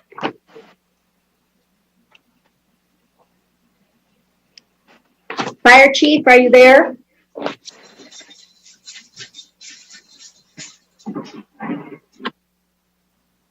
Okay, the Fire Chief is not available. Hi there, this is Isaac Yang. I'm the Operations Division Chief of the Fire Department here. Thank you, Isaac. Yes, ma'am. I apologize for the delay. That's okay. We have all the time in the world. In terms of the Fire Department review with the third party, we did exercise some of the options of maybe looking into a citizen coalition. We looked into utilizing the Center for Public Safety Excellence accreditation review process. And we did also look into the possibility of a consultant to come in as a private party vendor. In reviewing those things, those were all options that were considered and looked at. Those continue to be on the table. Beyond that, right now, currently, we're going through our ISO Insurance Service Office review. And that data is going to be submitted second week of December. So that's about 6 weeks away for submission. So there are several options out there on the table. Some elements are maybe a little bit more cost prohibitive, but all of those elements have been kind of presented as options for a third party review, specifically the community-based interest groups, as well as the accreditation through SIPC and the third-party private consultant. The ISO rating now is just something that they approached us for because the timeline for reevaluation has come up in their records. Okay, so my question then would be, this is, maybe my memory is failing me, but this actually been presented to the council, these options? These options were submitted to the city manager's office, and then those are just kind of on record as far as the presentation and option for review. Okay, so then I think it's inaccurate to say it's been done. It's on target, right? Because it's not been presented to the city council. Is that, would you agree, Isaac? Yes, sir, that's accurate. Okay, so then I think we need to make sure that that's reflected in the record when we talk about this. Okay. So thank you for clarifying, Isaac. Thanks. Thank you. Good catch, Todd. So number 5 is actually needs to be revised. Is it revised or on target? Sounds like it's on target, but I don't know. Okay. I'd ask city manager and Isaac. Joe, is that on target, number 5? Yeah, in terms of its presentation to the council, that I don't believe has happened. You'll note that the due date was March, so I apologize if we said it was done here. These were just updated, and yeah, that one should not be listed as done. So good catch by Todd. Okay, great. Okay, good. Thanks. Good. Thank you. Okay. Any other comments? Okay. I'm moving on. We had a list of what we call other objectives. These did not fall under any of the goals. And the number 1 was done, and the sunshine policy and packet was revised. Any comments on these 2 or the revised one?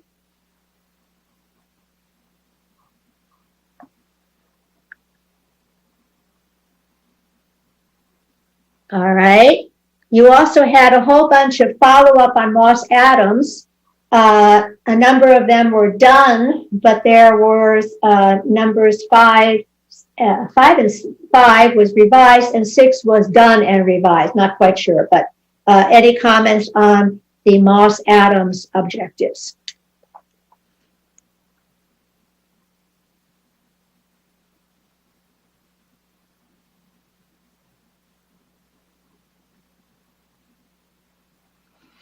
Okay.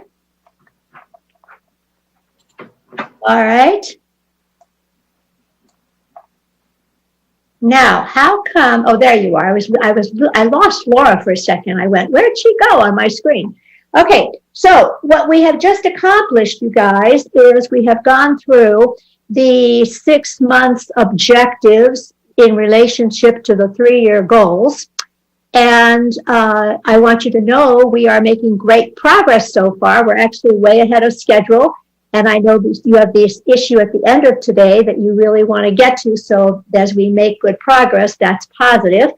So we are now ready to move out of this past and now move into the future. Before we do that, does any city council person want to make any kind of comments about what's happened in the past up to this point?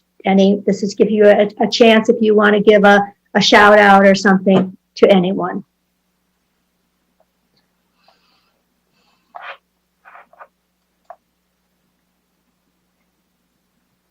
Okay. All right. Okay, so now we are at the best part of this, and the part that's going to be the most challenging from the technology standpoint is creating our new 3-year goals. And so each of you has to start to think about, okay, so what is it that we want to do in the next 3 years? So I have a process here. I'm going to share it with you, see if this is a process would work. First of all, we will determine what those 3-year goals are going to be.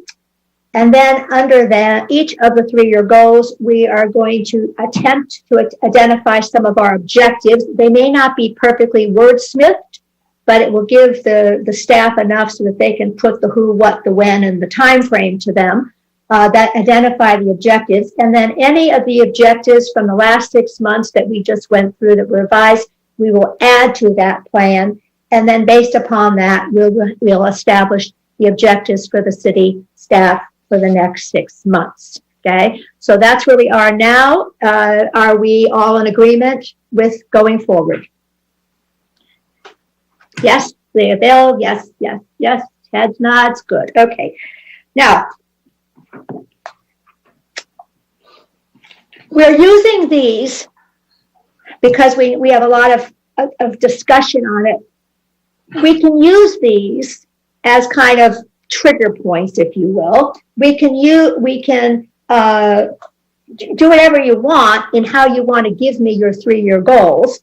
But what we're trying to do is we're trying to think about, okay, what do we want the city council to do in the next 3 years? And in your packet I sent you, we didn't want to include the 10-year goals with all the wording underneath it, but that was just to kind of give you some things to think about. But some of you have actually done your thinking. These were your past 3-year goals. This is what you used before, okay? There's nothing to say that you couldn't use these 3-year goals again and add to them or modify them, all right? Again, you as a council could decide to do that. If you think about what we've done, we are going to be looking at, let me move backwards here, some of the input that I received from some of you when I asked for what you think we could do. So what I'm going to ask you to do, I'm going to leave this screen for a second, and I'm going to put into the chat box some of the input that I received from, I got some from Christian, Todd, and Niels. And what I'm going to do is I'm going to put in the chat box a link. So the first thing I'm going to do is I'm going to put in the chat box. This was, I'm going to give you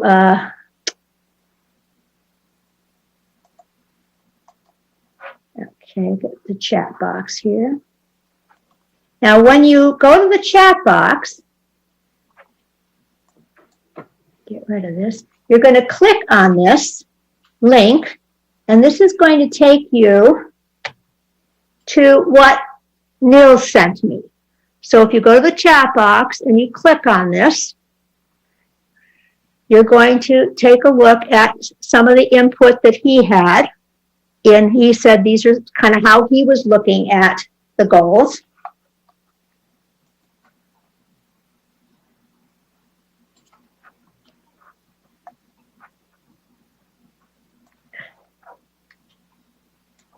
Share my screen.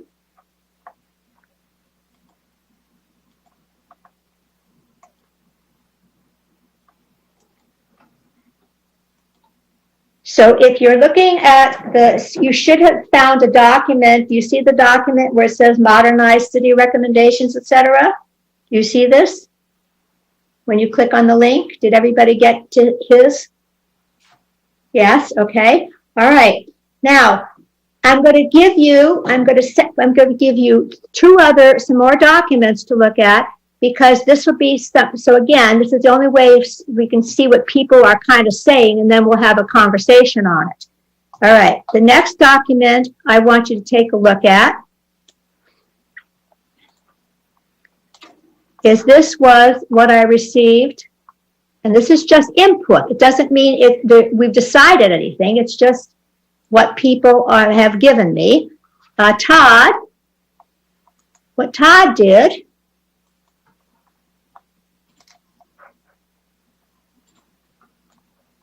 get to the chat box. He gave me his input, and what I did was Todd's input.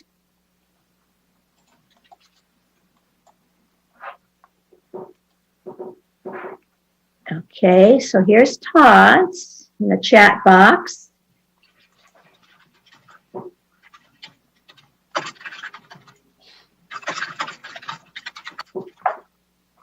Okay. See if that came through. So this was Todd. So what I'm sending you is just so that they have, so you can kind of see some of their input. And the last one I'm going to send you is what I received from Christian. I don't see mine. Todd, did it come through? Okay, hold on a second. Todd. I see. I didn't see. I don't see. The links are jammed up against each other. Okay, let me just get rid of that. Let me go to. Okay, I see it now. Got it? Okay, good. Okay, Yeah. good. All right, the But they're last not- one. Yeah, but go ahead. All right, the last one I want to send you is Christian's.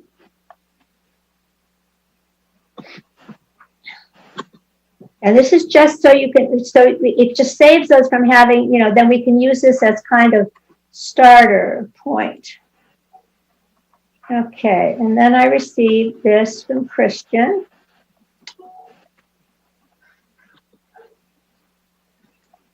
These were some of his thoughts. Okay, let me go back to my Zoom.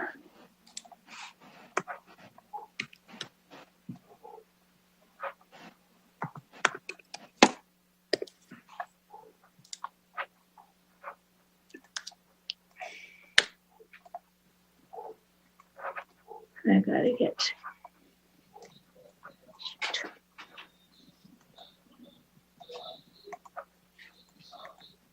Can't get Christians here. Just a second. Huh.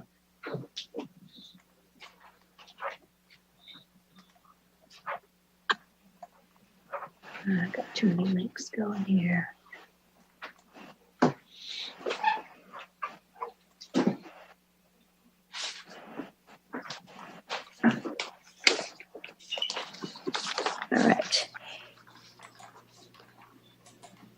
Now, what I want you to be thinking about is how we want to get everybody's input in creating these 3-year goals.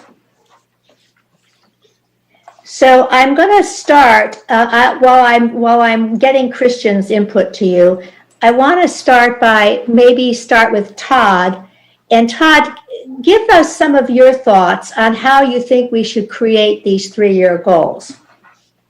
Because you actually gave them to me under the 10-year goals. So give your thoughts to that. Well, I did that based on what I thought you asked me to do, which was to, not necessarily agree to those 10-year goals, but based on those guidelines or whatever you want to call them, guideposts. Right. I thought these were attainable goals within 3 to 5 years. Some of these are not so much strategic as they're tactical. I think I had this discussion before. Right. And so I think that these are things that we've actually brought up already. There's a lot of these aren't even new. And there are things that we're on the way to actually starting or at the beginning level or completing, not completing, but bear with me 1 second. I have a dog that wants to go outside.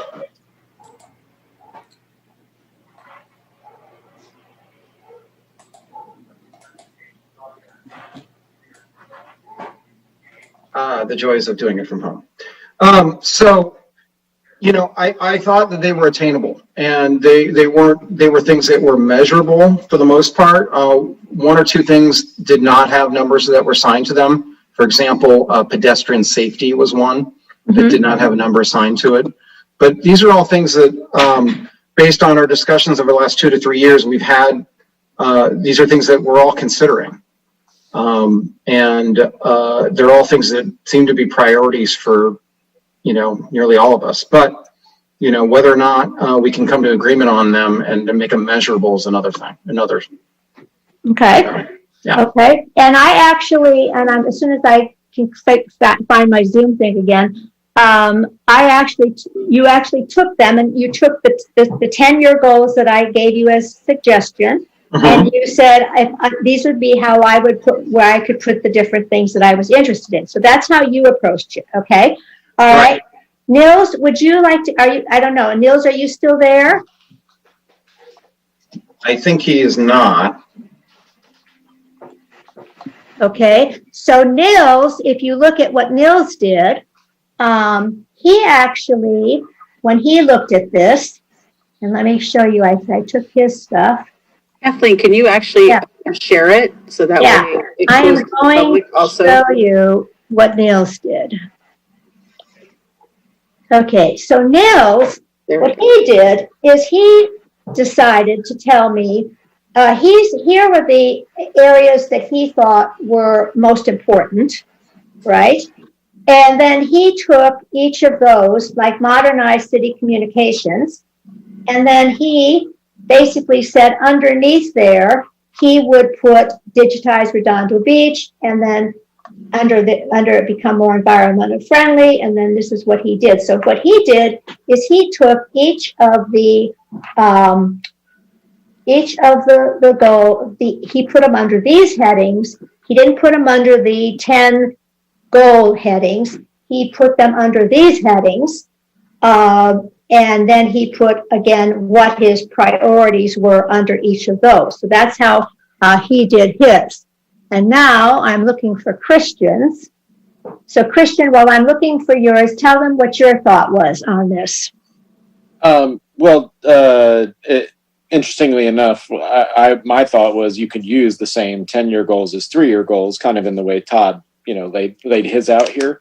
But I was totally open to discussion on that. So, but my list to you, I broke it down into departments more so than I did like broader goals. And that was just based on the way I was taking notes and having conversations over the past couple weeks. Right. So you actually decided to divide this up in terms of your conversations that you had with the different departments. So let me put in the chat box the link to what you sent me. Okay. So I'm putting that in the chat box. This is what I received from Christian. So if you want to click on there.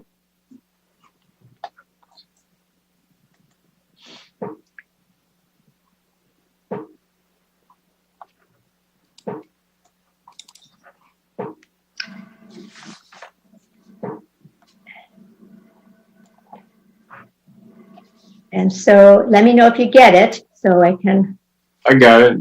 Got it? Okay, so he went and he said he didn't break it down into putting it under the different 10-year goals.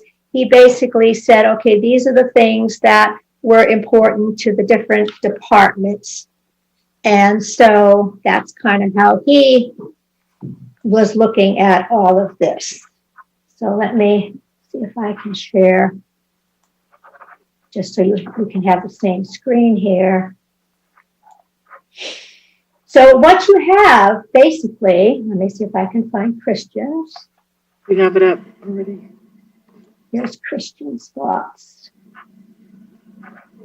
Okay, so here, Christian, hopefully you can see this. He community development, public works, community service, economic development, IT, safety, blah, blah, blah. Okay, all right.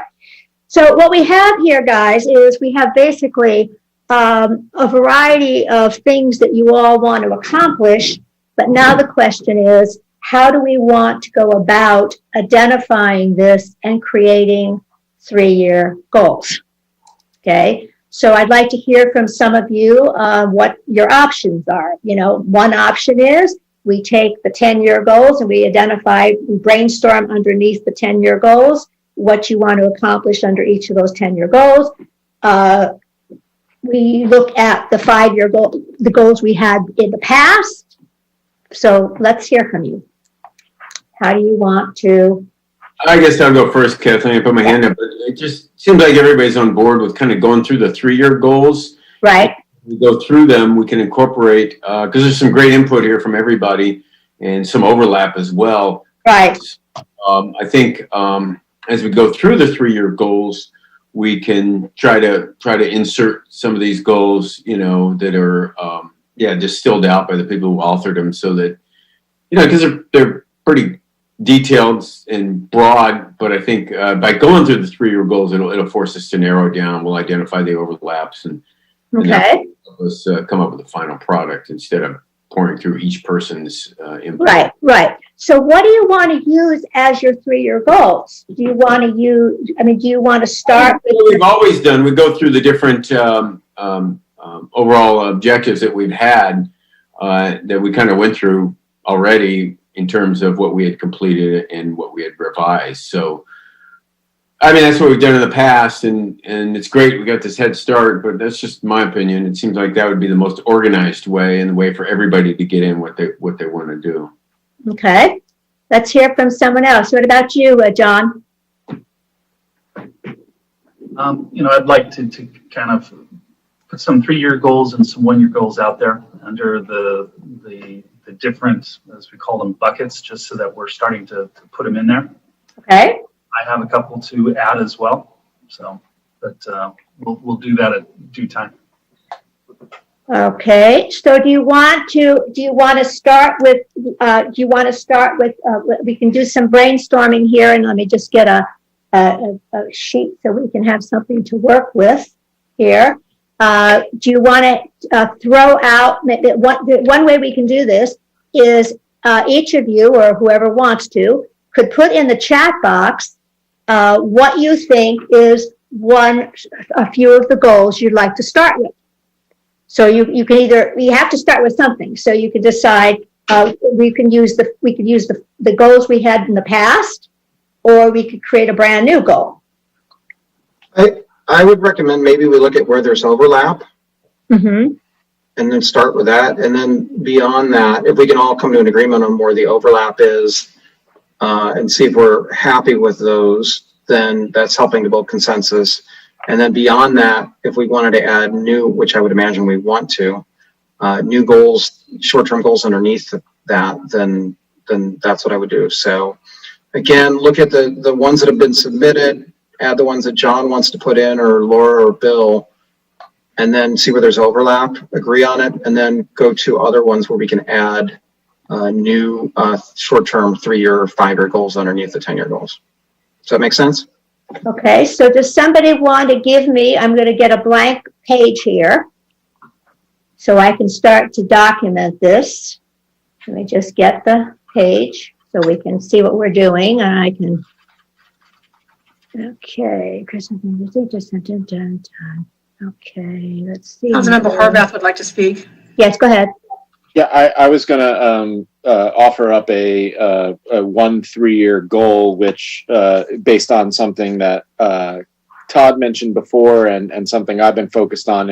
And the 3-year goal would be to leverage the South Bay fiber network. And then underneath that, I think there's a handful of things that are on some of these lists that would fall under that. That's a 3-year goal.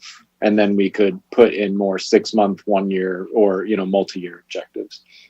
Okay, so let me, all right. So would you, I'm going to share my screen and I want to get the wording down here. Let's see here. Okay, so you said leverage the what? South Bay fiber network. Okay. I'm going to make it a little bigger. Can you see this? Okay, somebody else give me some more. Just give them to me. Or yes, go ahead, Todd. I was just going to expand on what Christian was saying. If Christian would be okay with it, I'd like it to be more broad in that what I put was additional broadband options for residents, including public-private partnerships for 5G and municipal broadband. So let me read it to you again. Additional broadband options for residents, including public-private partnerships for 5G and municipal broadband. So it could be incorporated within the fiber network, or it might be working with the T-Mobiles, the Verizons, and the AT&Ts to have broadband options for residents. Okay, so I'm going to, I may not get all the words, but we'll get them down for a first shot. For 5G and municipal broadband is what I would put. 5G municipal. Todd, copy and paste and put it in the chat. Yeah. Okay. Now, in fact, actually, that's a really good idea. If some of you who have an idea for an objective, if you could write it into the chat right now, just go into the chat box, and then I can cut and paste it into this document here. So if all of you, if you could each come up with at least, come up with one objective or so, then I'm going to transfer it from the chat box onto this screen. So if you could just start to give me some objectives, that will speed up our process here. I have a question about the process, Kathleen. Are you just looking for kind of either 6-month or 3-year goals? We're looking for 3-year goals, and then we're going to we'll identify what the 3-year goals are going to be, and then we will get very specific under each of the 3-year goals. We got to start out. Now, remember, you had 3-year goals in the past. I'm not who's to say that some of those may not also be just as viable now? I don't know. But if you can at least put in the chat box kind of what you're thinking, then I can get it into here faster.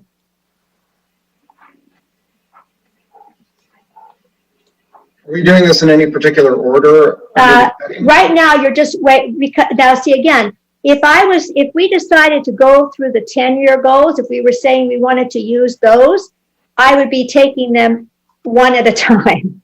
Okay, I would start with the first one that we had. We could do it that way and then come up with goals underneath.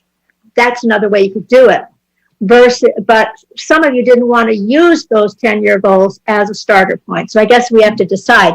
Do you want to take each of those goals that Christian and the rest of you agreed upon and come up with items underneath them? Do you want to do that? Yeah, I like the way Todd put it out. I like his format. And so then you can add what everyone else said and put it in here. And anyway, I think we should do that so that we stay consistent. Okay, so Todd's format was where he put them under category. He put them under 10-year categories. the categories. Okay.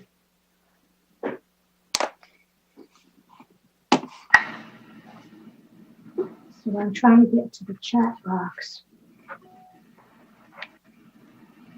Kathleen, you also had it on your Google that you sent us. Yeah. Started on there. Okay, here we go. Here we go. Okay, so here's all the goals. All right, I'm looking at what you've given me. All right. Okay. Copy.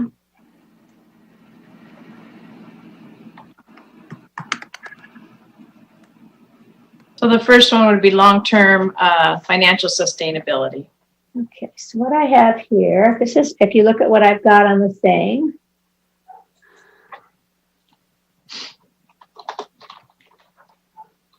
And so Todd, So so Kathleen, broadband, okay, so the ones that you're on right now, the 3-year and the 1 year that I just put in there, which yeah, should be re-engaged, by the way. Those do go under the top one that's ensure long-term. They go under Todd's one. That would go under What was yours, John? mine are these the two that have the 1 year and 3 or 5 year goal, or 3 year and 1 year. Go up a little bit there, let Kathleen. me just get these so we can see them a little bit, okay. I think, John, if I might add, I think they'd be better off under number 2, which is environmental sustainability and livability. But that'd be I mean, I could see how they could go under infrastructure, but I also think it would be environmental sustainability. Actually, I think that would be better. So you're right. Yeah. Okay, so I'm trying to look at what we got here. So what I would do, Kathleen, if you're open to it, everybody else is open to it, is if we go down each, like, what I said at the beginning is these are guideposts. They're not necessarily we're going to agree on the wording, right? So, but I think all tend to agree that, you know, economic development, public infrastructure is something that we all have as a priority. So you list that, just that line, and then underneath that, I had 3 suggestions. Anybody else that has suggestions that would go under that heading, you do that, because otherwise it's a free-for-all, Okay, and nobody will that's figure good. out where Okay. anything goes. So let's That make see here, sense? so, yeah, so I'm you taking, have, I'm taking the Google Docs and actually trying to combine mine into Todd's right now. yeah, that's right. So where, do you have, who has that? You that, Christian? Yeah, I'm working on the Google Docs you had for me, and I'm on page 3. I'm starting to just I've copied Todd's, and I'm moving mine into those areas just so they're organized within something that's easy. This is Todd's right here, right? Additional broadband options? No, that was just one under in number 1, which is ensure long-term financial stability. Maybe Where is the Christian. one- Maybe it's best if we use Christian's Google Doc and he shares it. That might work, Christian, since you've already started to do that. I'm doing it on your Google Doc, but Okay, let me see. Let's see if we can find that one.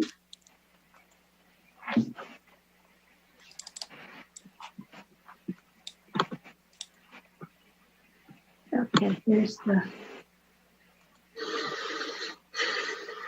Okay, Christian's here.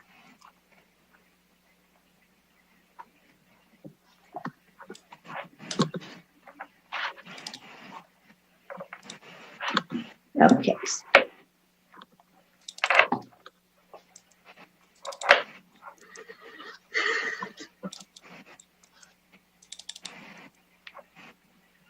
Okay, so this is the one you're working on, Christian, here? correct. Okay. So you're on. I'm doing it on page 3 and 4 of the document, so that. Here we go. Okay, here we go. And I'm turning mine to blue. Good. So that they will just be clearly visible from Todd's. Right, good. Okay, good. So can everybody see this, the one he's working on? Yes. Yeah? Yeah. So one of the things, it's again, not even worrying about whether we all agree with this particular thing, but underneath here, if we can say, okay, what kinds of things would go underneath here? And you can notice what he's putting there. And we can actually, to make some logic to it, we could add our different comments to each of these.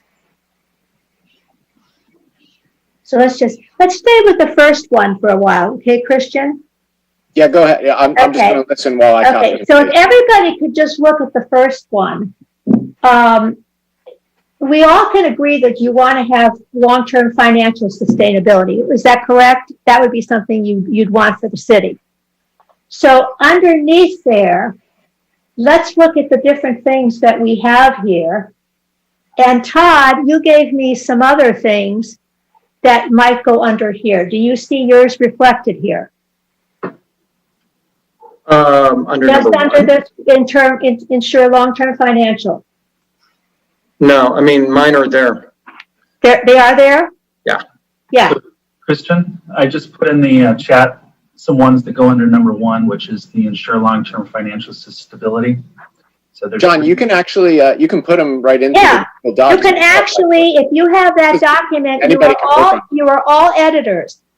So now, you don't want to do it at the same time, but you can all actually add to that. So John, take whatever you were going to put down and put it under. Let's just focus on number one first, and then we can add our different things. We'll go through each of these, and then we can always go back and eliminate and stuff. So I do have Todd's up, and I don't see the changes that Christian. It's on Christian's. It's on the document she calls Christian's thoughts. Christian's thoughts. Okay. I think I'm the same way. I'm not sure I see anything that's updated. No, I'm not. Okay, you got to go down to page. We're on. Oh, this is here. Go all the way down here. We're right down. Go down. Right down. Okay, now I see it. All right. Actually, we're on page 3 or 4. Okay. Got it. Thank you. Okay. So right now, we're just trying to get the stuff down. Then we can go back and discuss it and go back and forth. But we got to get at least your ideas down. So I know, Todd, is there anything that you gave me? In fact, I can tell you what you gave me. Let me just see if your ideas are reflected here, because you actually gave me Word for something. word, they were there. Huh? So, yeah. All right, there we go.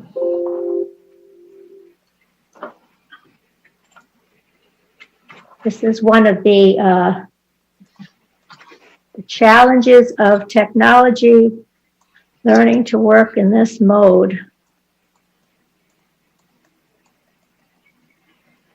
Okay, Todd, under this item you gave me, you thought under ensure long-term financial sustainability, you thought revitalization of the waterfront should go under there. I thought both the two economic drivers of the city. Yep, got there. Are the waterfront and the aviation artesia corridor, including the Galleria. Yep. So yes, okay. both there. All right. So your ideas are all input are there. Now, and anything the rest of you have that you think should go under ensure long-term financial sustainability that are not so far reflected. John, you're okay with what we've got so far? Yeah, so I just added numbers 8, 9, and 10. Okay, so John, yours are 8, 9, and 10. I'm going to give them a different color, just so we can kind of see. Okay, all right. How about you, Laura? Do you have any other ones that you think should go under ensure long-term sustainability? I put it under purple. I agree with the. Okay, I got it. Forward, okay. But I want to be more specific on what that means, and I've also highlighted revitalization because I want to know. We've gotten in trouble before with that word, and I want to know. I want to have an understanding of what that means. And I don't want, it's a little nebulous for me for a shorter term. Gotcha. Okay. So that you highlighted that. So that's something we need to just make sure we're clear on the word. That's really good. Any of you who like are saying, I don't know, I'm not, that word just really bothers me. If you put it in yellow, that can kind of stand out. All right. How about you, Bill? Are there anything under, so far we've got 15 items under here, 15 items under the things that are having to do with long-term financial sustainability. Do you have any that you think should go under here? Yeah, I think 15 is enough. And in terms of revitalization, what that means to me is begin leasing some of the areas out there and engaging, potential leaseholders to invest in the waterfront. And I always like to say revitalize without supersizing. So that's all. That's all I say. Revitalize, you want to just go right to nuts and bolts, and that's begin leasing out. So somebody should write leasing down there? Because there's other things. Look, we can't. It also includes the amenities plan. It includes new leases. It includes infrastructure. It includes a lot of things. So. All right. Okay. All right. Let's go. Well, then I think that should be specific. I think that should. Because just revitalizing it, that's how we got in trouble before. So I think we should be more specific on what exactly that means. Structure, upgrades, public amenities, leasing, and I think probably worth calling out is sea level rise accommodation. That's its whole nother thing is sea level rise. So forget that one, but those three, I think leasing, infrastructure, all be one point. Leasing, infrastructure upgrades, and what was the other one I said? Public amenities. So infrastructure is right below it. So the infrastructure improvements. It is. You're right. Lagoon and other aquatic facilities. Other aquatic facilities could either be swimming or it could be actual slips, sea level rise, those type of things. So maybe the word other aquatic facilities might want to be sharpened. We want to do that. Do you mean like the fishing pier? Everything. So sport fishing pier, basin 3, everything that's dealing with sea level rise, renewed. So renewed is, again, I see your point, Laura. They have to be measurable. And that's, when you say revitalized, they have to be measurable. And so we have to sharpen that to determine what exactly we want out of it. Do we want to rebuild Seaside Lagoon? Do we want... How about review the options for Seaside Lagoon? Yeah, and that's part of what we were hoping to accomplish with the SCP money. Hopefully we get that. But absolutely, we've got to do something with the Seaside Lagoon. And in that vein, when we're talking about like the sport fishing pier, is the sport fishing pier more important than having the basin be a place for boaters? Is it in the way of boating in the water part of it? So is it really necessary? It's a conversation we have to have. I'm not saying for or against, I'm just saying it's a conversation on whether we even need to have the sport fishing pier rebuilt. Well, it seems like it goes into the public amenities plan. That's what Stephen Proud presented to the Harbor Commission, that we're going to move forward on a public amenities plan, which would include Seaside Lagoon, which would include the sport fishing pier, potential site for the boat ramp. In part of my comments, I said we really should identify a site either between Molesty or Moldy. All this is public amenities stuff. So, yeah, it's all part of it. I don't think we had, decide any one in a silo. Okay. All right. So I'll put in move forward public amenities plan and then put IE and then it's not limited to. How's that? That's a good idea. Okay. All right. Now, what I'd like to do is I'd like to go to the second one. We can come back. We'll come back to this, but we want to let's take a look at, and we can always come back to number 1. Let's go to number 2. What is ACAP, by the way? I missed that. Which one? Aviation Corridor Area Plan. Okay. Okay. All right. We will come back to number 1. Let's go to number 2, just because of time. Let's look at this one and see what else is missing here. Does anyone want to add anything to this one here. This has to do with environment sustainability, not the financial, but environment. So I would say number 8, create a draft plan for increasing canopy. I think you should put trees in there, tree canopy and tree ordinance in the near and long term. Okay. That's number 2 as well. So they need to be combined. There you go. Maybe eliminate number. Just take number, so this was just a copy and paste. So clearly there is a lot of overlap between Todd and myself. So just yeah. Get rid of one of them. Doesn't matter which one it is. Yeah, just delete 8. Well, I would add tree ordinance to number 2. Increase tree canopy / ordinance, create ordinance. I think that's part. Yeah, that would be a strategy towards increasing the tree canopy. Yeah.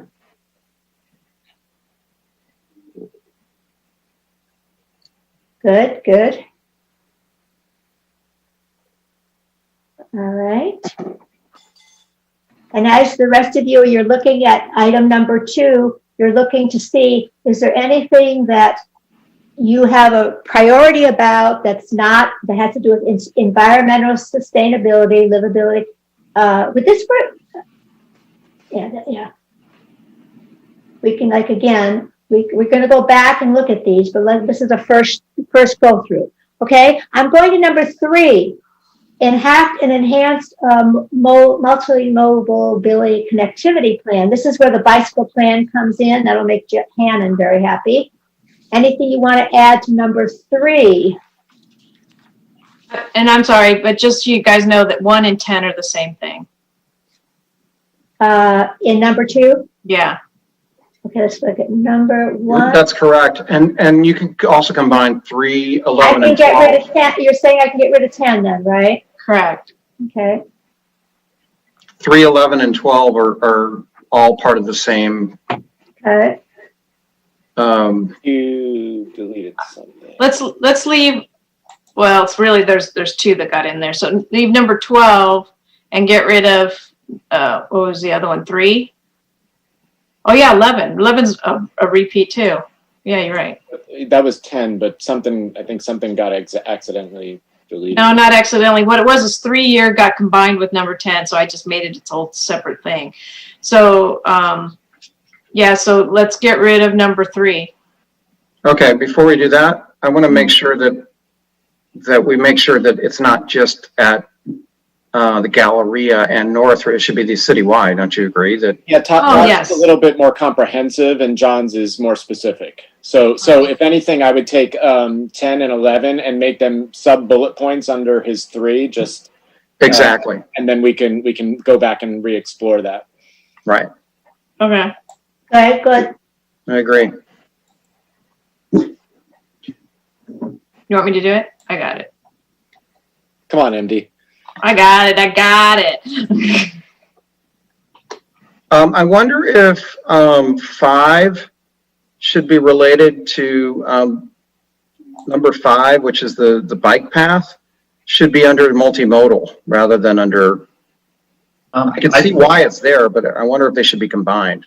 Actually, I think it should. I just put some under number 3, just so that you're seeing that. That's the bike path and a couple other things. So okay, I agree. Yeah, it doesn't. Yeah, it's one of those things that falls into 2 categories, so it can absolutely go into number 3. Okay, you can put it under. You can put it under number 1 of 3 in 3. Okay. All right. Okay. So can we move to number 3 about the connectivity plan? Mm-hmm. Okay, let's see what we got here. I'd like to ask a question about multimodal. It seems, I don't really know what multi-part is. It just seems like we're talking about bicycles and making, improving our streets, maybe curb cuts, things like that. But beyond bicycles and parking. You're really talking about any slow speed vehicle at this point, Mayor Brand, and the market is continually changing, right? So we used to just kind of talk about bicycle master plan, right? But in many ways, a lot of the the things we're talking about in terms of bike lanes, they could also be used for scooters, skateboards, segways. So multimodal is just meant to make sure that we are being inclusive of existing and coming ways of getting around from a transportation perspective. Yeah, I could see pedestrian and skateboards, I guess, and bicycles and stuff. I Right. really don't think that It broadens it. road of scooters. Yeah, because that's one thing. When we pigeonhole ourselves into just talking about bikes or just talking about pedestrian, right? People get around in a variety of ways, and we want to make sure that we are focused on all those ways, in a collaborative manner. Right. Okay. Can we move to number 4?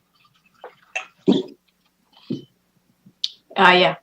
Okay, let's take a look at number 4. This has to do with public safety, health, well-being, quality of life kinds of issues.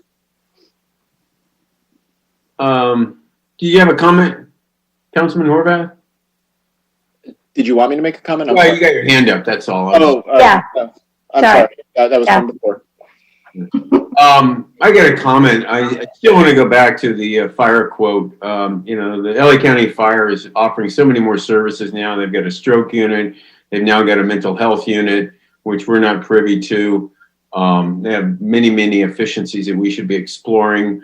I know this was first approved and then unapproved, but I don't think there's any question that we should be moving forward on a quote with LA County Fire to ensure we have cost-effective public safety. So given the fact that we don't have access to the stroke unit, we don't have access to their public health unit that they're now doing, and that we've got ladder trucks going down streets for people who've fallen and can't get up, I think there's a lot of efficiencies we should explore by moving ahead with that quote with County Fire. Not that I want to go to County Fire, but I think certainly for $17,000, especially given that we're spending several thousand on other things, we should certainly go down this path. No question about it.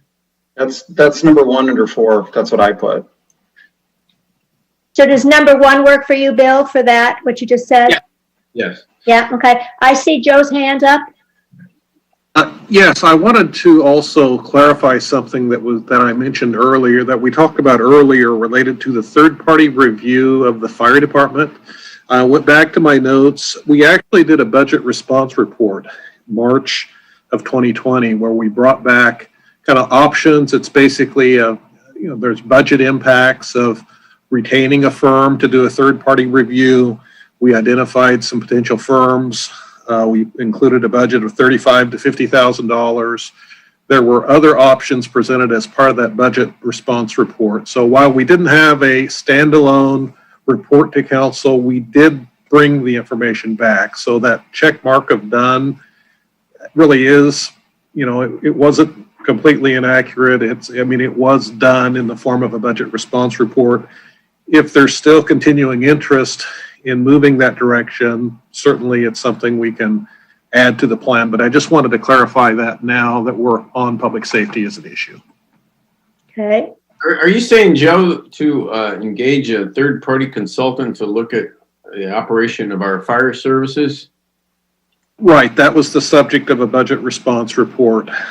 We can send it out to you, or even at year end, if you want to see that again, we can share that with all of you. But it was March 17th, 2020, as part of the council packet with the mid-year review. I don't remember that. How much was it for? Well, there were 3 options. One was to create kind of a panel of outside individuals. That one was the lowest cost option. The second option, the firm, was $35,000 to $50,000. The going through an accreditation process was the third option. That's a multi-year process that some cities have done. So we presented those 3 options in the form of a budget response report. There's budget implications, obviously. And so, yeah, that information was brought forward. So, Do you want to put that down, Joe? Do you think we should put that down, Joe, as one to engage you want I to? don't think add so. that? We should spend $17,000 because the only other option we have really is LA County. I'd much rather spend $17,000, bring them in, have them answer questions, explain how their would work. They've already stated and estimated that it was in the neighborhood of $5 million a year. We've seen Hermosa go to them. We see the entire Palos Verdes Peninsula as county fire. We have more services coming forward. And I'd much rather just proceed with that because they're really our only other option. There isn't going to be a Beach Cities fire or anything else. But Well, the one thing I would say is that we do have a pending referral from the council. I believe Councilmember Narenheim made it. Was not a specific date attached to it, but it was to reach out to Manhattan Beach, South Bay cities to look at shared admin, to do that type of review and to bring back a report with options. I don't remember if the council recalls that. That's on our list of things to bring back to you. So we're looking to do that. that in process, Joe? Actually, Joe, that was my referral, by the way. Okay, I'm sorry. Yeah, we'll have an update. Probably your first meeting in December is what we're looking at. Okay, so we don't have to put this on the list then, Joe. Is that what you're saying? I mean, you could put it there, but I mean, it is something that's going to happen in terms of that follow-up report. All right. What about coordination with Beaches and Harbor and lifeguards and our harbor patrol? I thought we were going to be looking for efficiencies in our harbor patrol and LA County Department of Beaches and Harbors. Yeah, and let me maybe call on Mike Wazansky. He's got some information related to that. So Mike, if you could Yeah, video up. it's in a kind of a similar state, Mayor. We're in communications with the county. We're preparing some statistics to review with them and identify possible efficiencies down there for a potential combined or consolidated harbor patrol operation, either on a seasonal basis or at specific times of year that might make more sense. But we're in the early stages of those communications. We've got to come back to you with the report on that, similar to the fire admin. Those were our last two referrals as part of either the budget adoption or I think maybe at a similar time in June, separate referral. Who are we talking to at Beaches and Harbor regarding this? We were talking to the county lifeguard section chief. We were talking to one of the South Bay, I guess I forget the title that he uses, the South Bay sort of regional commander for the entire fire department. And a couple of their other staff members were involved as well who have familiarity with Redondo operations, Baywatch. So when do you think you have that report back? It's going to, just with everything that's gone on, Mayor, it's going to take some time. We've had a couple of conversations. We had one meeting. We've got to pull that back together, but we could probably have a status report for you in the next couple of months. Okay. Okay, I have two hands here. I'd like to ask Christian. I saw your hand, and then I see Niels's hand up. Christian? Yeah, a couple comments. I don't think we need to continue going down the path of the county study. The items that the mayor has presented as new programs that the county offers, we get through our mutual aid agreements with them. We don't. We absolutely do not. I spoke with the people on the stroke unit. They do not serve Redondo Beach. They save a life a weekend. They go to Torrance, which has a contract with them. Hermosa Beach, of course, because they're manned by county fire. But if you walk right up and you talk to the people driving the truck, said we do not respond to Redondo Beach, and that was a stroke unit. Okay, well, that's not what the chief says, because I just asked him, but I'd be happy to explore if there are certain things that are outside of the purview of our mutual aid agreements that maybe we would want to consider adding those. Number one, address that, because that was an item that I was still talking. I apologize. Number one and number four and number five kind of have similar overlap. And I think at the end of the day, and it'd be interesting to hear Chief Kaufman and or Chief Metzger weigh in, is, should we be reevaluating our public safety models in general? Whether that's regionalization with South Bay Fire Protection District or a combo cross-train model like Sunnyvale. There's a lot of noise. Yeah, somebody's got to unmute, mute yourself. Sorry. But I would say you could combine those three into one. But I don't know if Chief Kaufman or Chief Metzger wants to weigh in with their thoughts. Okay, so I put them in red here, 1, 4, and 5, thinking perhaps of combining them. And would you like to get some feedback from the chief right now, Christian, or come back to this? Well, it depends. I'm not sure how we're doing this, but I mean, if we're talking about it, I would say we should do it in real time. But yeah, okay. So, Chief, do you want to give some feedback to them?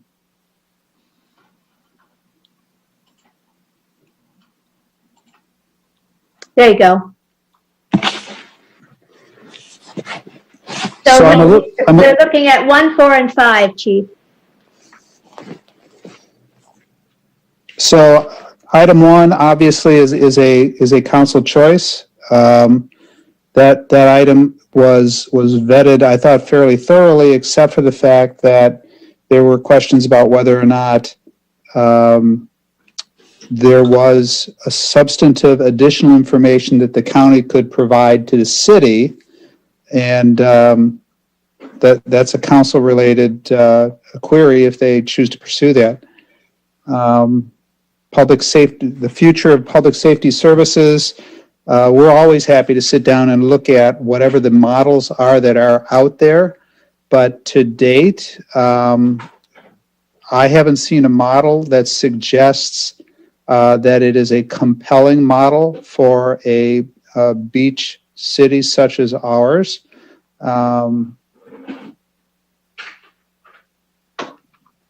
And I guess from my perspective, 5 is similar to 4, but we could really have that conversation and review what seems to be of interest to those who raise these as concerns.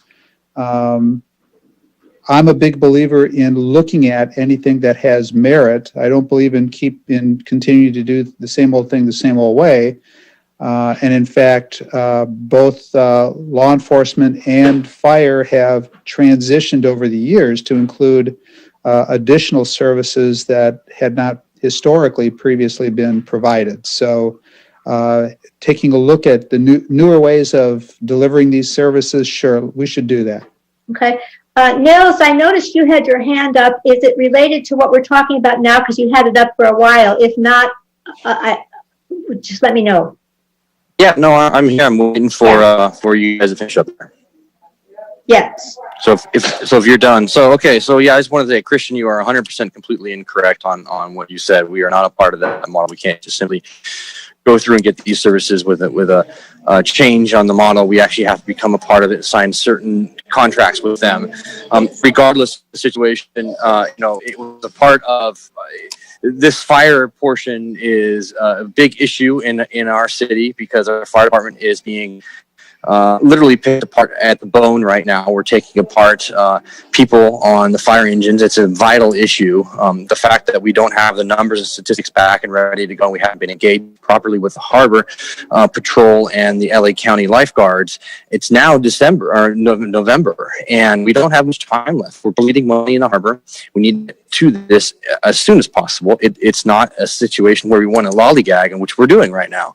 That's number one. And number two, when it comes to Manhattan Beach and the South Bay Fire District, there is white paper for the South Bay Fire District, and it's there. And Manhattan Beach has been interested, and once again, we're lollygagging on this, and our department personnel need that help and that support moving forward. So I find it very interesting that Councilman Horvath has a going privatization with a library or going to the county, because just like Hermosa and Manhattan Beach have county. So we need to be engaging with the county by the end of the year and get this done, not in a couple of months, but sooner rather than later, because it is of huge financial concern and it is of huge public safety concern, because we are literally cutting personnel out of our department and positions out of our department in order to fund our fire department. Okay. So, Nils, do you have any statement or what you'd like to put down under this item here, number 4, to capture anything that you don't think is there? There's plenty here, but here at the end of the day, this needs to be done by the end of the year. We need Okay, so you're concerned about making sure that there's a good time frame to this. Yeah, Okay. listen, we started this in June. It needs to be done by the end of the year. Our financial year is 6 months done. Okay, so that'll be important when we're setting the objectives and the time you want that to be achieved by. So we'll make sure that you think it's more just in setting the objectives. So right This now, isn't a 3-year goal or a 1-year goal or a 10-year goal. This is something that needs to be done right now. okay, so that would be an immediate. Then after we get our 3-year goals done, then this would be an objective that would have a very short time frame to it. Okay, yeah. Yeah. Okay. All right. I saw Bill and then I see Todd. Bill? Excuse me. While we have the chief on, Councilmember Horvath said that we have shared services and that we can call on the stroke unit, we can call on the mental health unit, and do we have like contracts in place that we can, if someone has a stroke, the county stroke unit will come to Redondo Beach? So let me be clear about this. Councilman Horvath asked me a question that I misinterpreted. So when he was responding to you, my assumption was he was asking me initially about the mutual aid agreements that we currently have in place with LA County Fire. The stroke unit, mental health unit, and so forth are agreements between those providing agencies and the county. They are not mutual aid agreements with LA County Fire. If we executed the same agreements with those agencies, we would have access to those resources as well. We currently do not. Well, that's great. That's what I would like to add to number 4 then, is to, consider or explore contracting with LA County to provide stroke unit and mental health service. Torrance does it. So, I don't know what it would cost. I don't know if it'd be worth it, but Wait. Didn't you just say we can contract directly? We don't have to go through LA County. Didn't you just say that? No. LA County provides the service. LA County Fire provides the stroke unit service. And as I said, Torrance has, so I don't know what they've done, contracted with them somehow so that they get a stroke call and they can respond in Torrance or Hermosa, but not in Redondo. So I don't know how Torrance has that and we don't, but it'd be nice for us to have it. So it's just part of item. Okay, Bill, give me how you would like to phrase that for right now. We can always come back and eliminate and explore what? Explore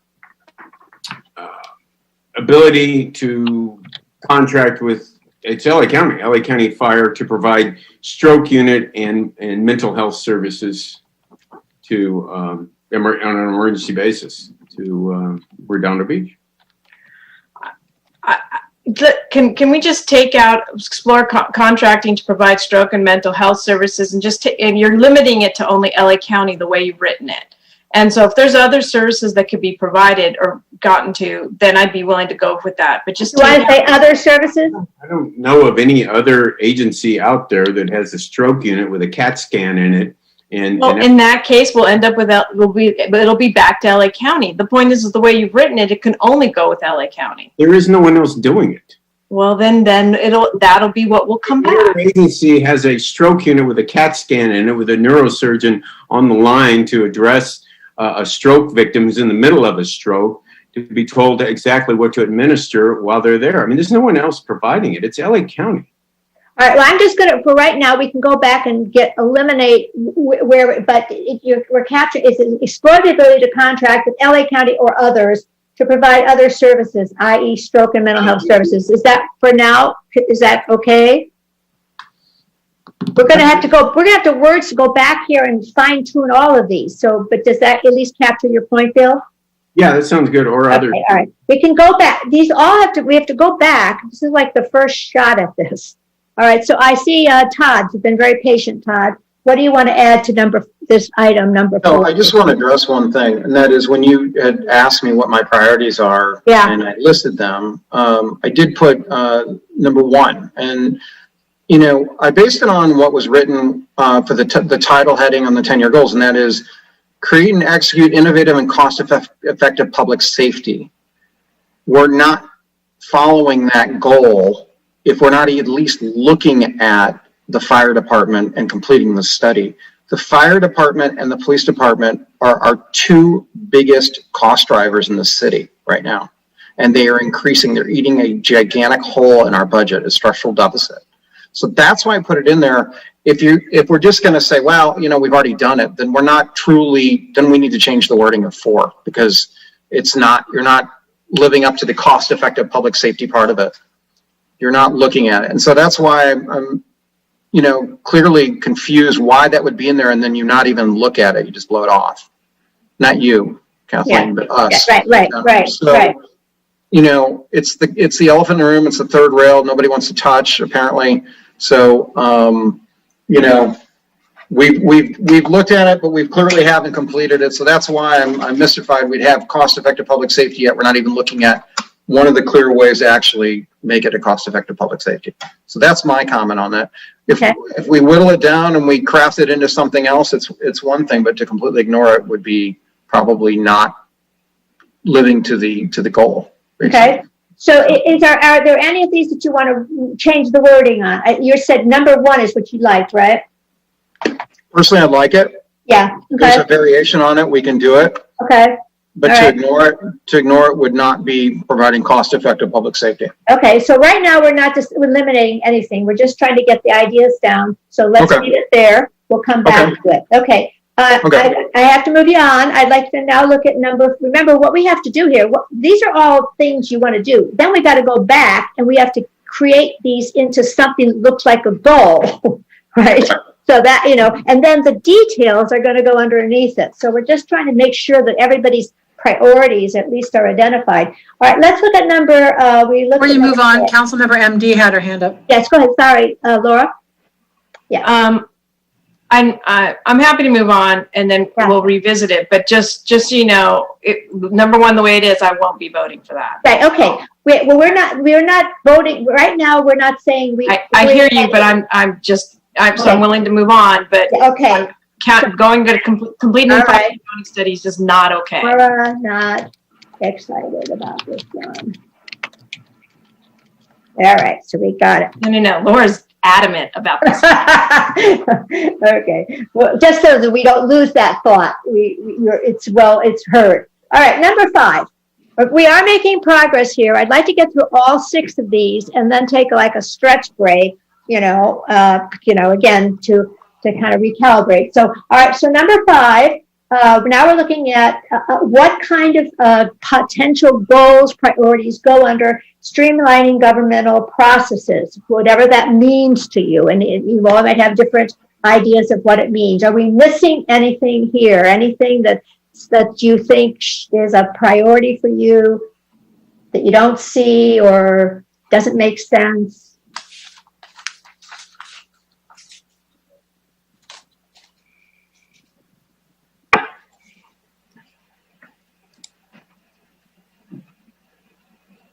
What's music code? It should be Muni code. Sorry. Okay. But we should have a music code too. Yeah. What is SBFN? I'm sorry. South Bay Fiber Network. Bill, one thing I wanted to bring up at the strategic plan is one thing you've mentioned quite a few times, and I agree with, is should we start looking at updating or revising some of our city charter? I think you and I.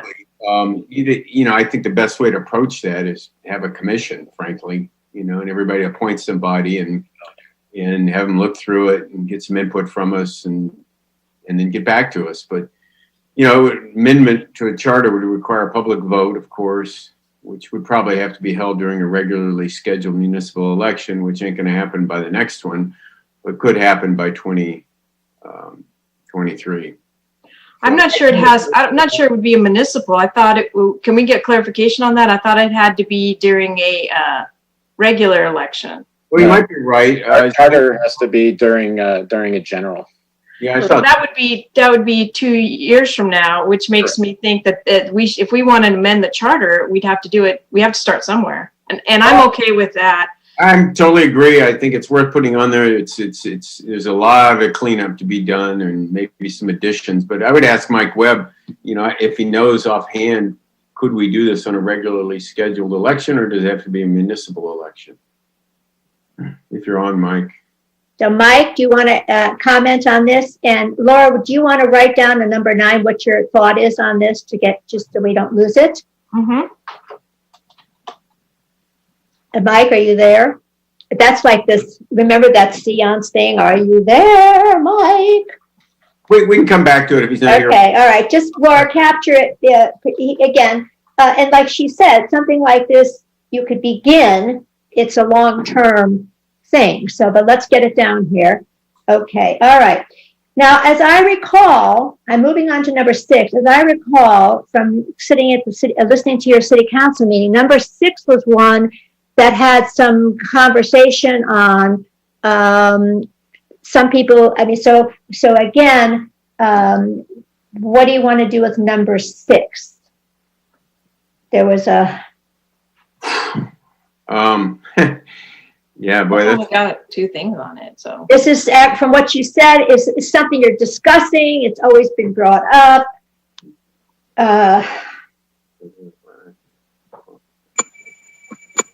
Pretty broad, man. I don't know what to say about that one. Well, the 2 things that are on it, do we have any objection to the 2 things that are on it? Well, I had more on there. You did. Mm-hmm. If you look at mine, I guess they weren't copied. Okay, let's see. We can, no, but let's see here. We can get them. Fight the state. I see it now. Here, I can. That's creative editing right there. So. Right. It must be there must have been a second page, and Which is yours back. Yeah, okay. Thank you, Anonymous. Anonymous is hacking into our strategic plan. Okay, fight the state on housing policies. Okay, good. Is that the only one that was missing from there, Todd? No, there's 2 more. There's 2 more. Okay, Christian's getting them. Okay. But the Todd's number 3 is the same as number 2 that's there right now. So. Okay. Was that it? Develop inclusionary Christian? Okay, no, there's more. Yeah. Okay, good. Okay, good.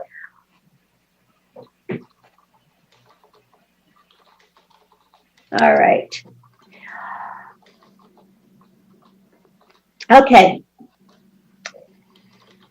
Oh, so number 5 is the completion of the general plan update, which is the same as number 2. Yeah. What color were you, Todd? Are you black? I think I'm black, yeah. Yeah, okay. Good. Okay. Any others you want to add on that one? No. Okay. That's good. All right, so this is where we are, you guys. It is about 3:45. Yeah, about 3:45. We're still doing good. We have until 4:45 to complete this, the 3-year goal. So now I think we do need to get a stretch break, bathroom break, drink break. And what we need to then do now is we have to go back. Well, first of all, we want to make sure that everybody's priorities and thoughts are somewhere here. So you want to make sure you take a look at that.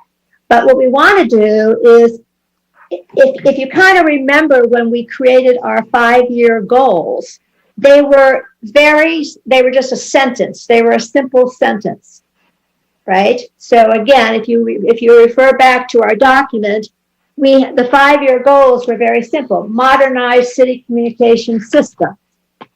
Okay, vitalize the waterfront. So they were one-liners, and then we took those one-liners, and then underneath there we created the objectives on how we were going to do that. Right. So when we come back from our little break, we have to do the same thing. So on item number 1, we basically have 16 things. We have to somehow take those and put them into goals. You don't want to have too many goals. so you have to, this is where starting to synthesize this is going to be important. So what I'd like to do is let's take 10 minutes. Is that sufficient? Perfect. Yeah, sounds Yeah. good. Set 10 minutes, get up, kind of, jostle around a little bit. And then when we come back, what we're going to say, okay, how do we want to now take what we have under each of those categories and start to synthesize them or create some goals? And I think when we come back, the first thing we should do is see if there's any public comments, so we can notify the public right now that in about 15 minutes, you'll have an opportunity to comment on what. That is great, a perfect place for it. So now, Bill, if we do public comment, how long do we want to give for public comment? Oh, well, I guess this is how many people want to speak, right? Yeah, whoever wants to Okay. speak. Okay, all right, okay. So, all right. So I have, let's synchronize ourselves. I have 3:45. I don't know what your watch says, 3:45. Let's come back about, 10 minutes. So about, 5 to 4, okay? Then we'll have time for some public comment on where we are so far. And if you can kind of be thinking about, okay, how do we want to make sense of this? Because we got to come up now with 3-year goals out of all of this, and then we'll work on the objectives. And some of these details will be under the objectives. Okay, does that make sense? Yes, head nodding is good. Okay, good. All right. So if anyone needs to talk to me, has anything that they need to say to me, I'm putting my cell phone number in the chat box. So if anybody needs to say something, I'll put if I can get the chat box. I'll put it in the chat box. Okay. All right. Let's take a quick break, and I gotta find the chat box.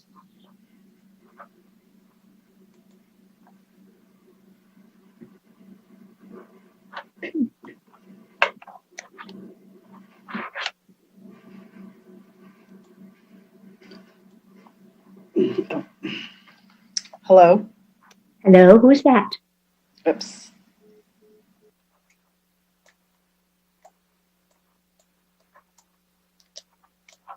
Hi, Kathleen, that's me. Who's that? You. Oh, Eleanor? I'm sorry.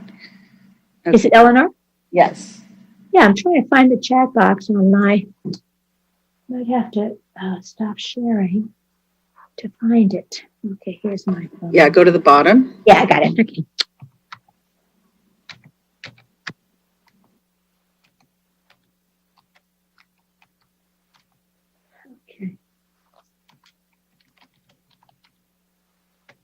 Okay. All right. Eleanor, do you need anything to say to me? No, I'm fine.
Kathleen, I just wanted to let you know that we're still live and on video, so I don't know if you want to turn off your video for Thank you. Thank you for telling me. So I don't do anything weird.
Do we have any public comment? Anyone wants to speak to us? Let's see. Let me see here. Okay, we do have, let's see. We have people from the public. Let me get my list here so I'm not picking the same people. Okay, let's see. I got one. So Barbara Epstein. Oh, wait a minute. Let me just double check that everything's live right now. Okay. So that. We have resumed our public live streaming. Okay. But can we be heard? I hear you fine, Don. Yeah. Okay. I just want to make sure outside broadcasting. We're broadcasting. Okay. So I have Barbara Epstein.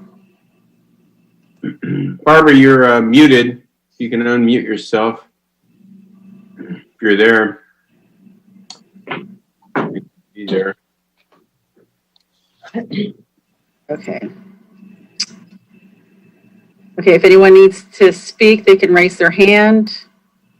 Let's see if that's... At this time, I don't see anyone. Good. Okay. And then the e-comment. You want to read any e-comments? I don't know. Let's see if they can do e-comments. Just 1 second. I'm going to refresh really quick. I don't think we had any comments for this item. I just double check. I see a Dennis Ohlers and I see a Barbara Epstein. Looks like Barbara. Well, Dennis is for N2. Hi guys. Well, we're on N1. Okay, so did you have a comment about strategic planning, Barbara? Yes, I do. Thank you very much. I had an e-comment, but I don't know if it came through. Did it?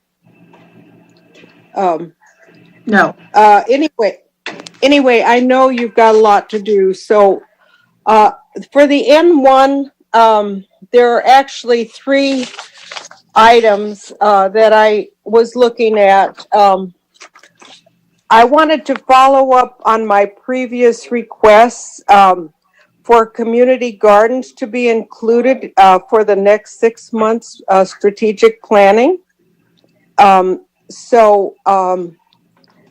We have amazing community gardens committee formed, and we're ready to move forward, establishing community gardens for so many reasons to benefit for the community. We've never had one before. And so we'd like to ask the council to request from staff some assistance in trying to identify a proper site for our first community gardens. And we would like to request partnering with the city on this effort. Also, on the list of important environmental things is... You say we, Barbara, I think you meant to mention the South Bay Parkland Conservancy.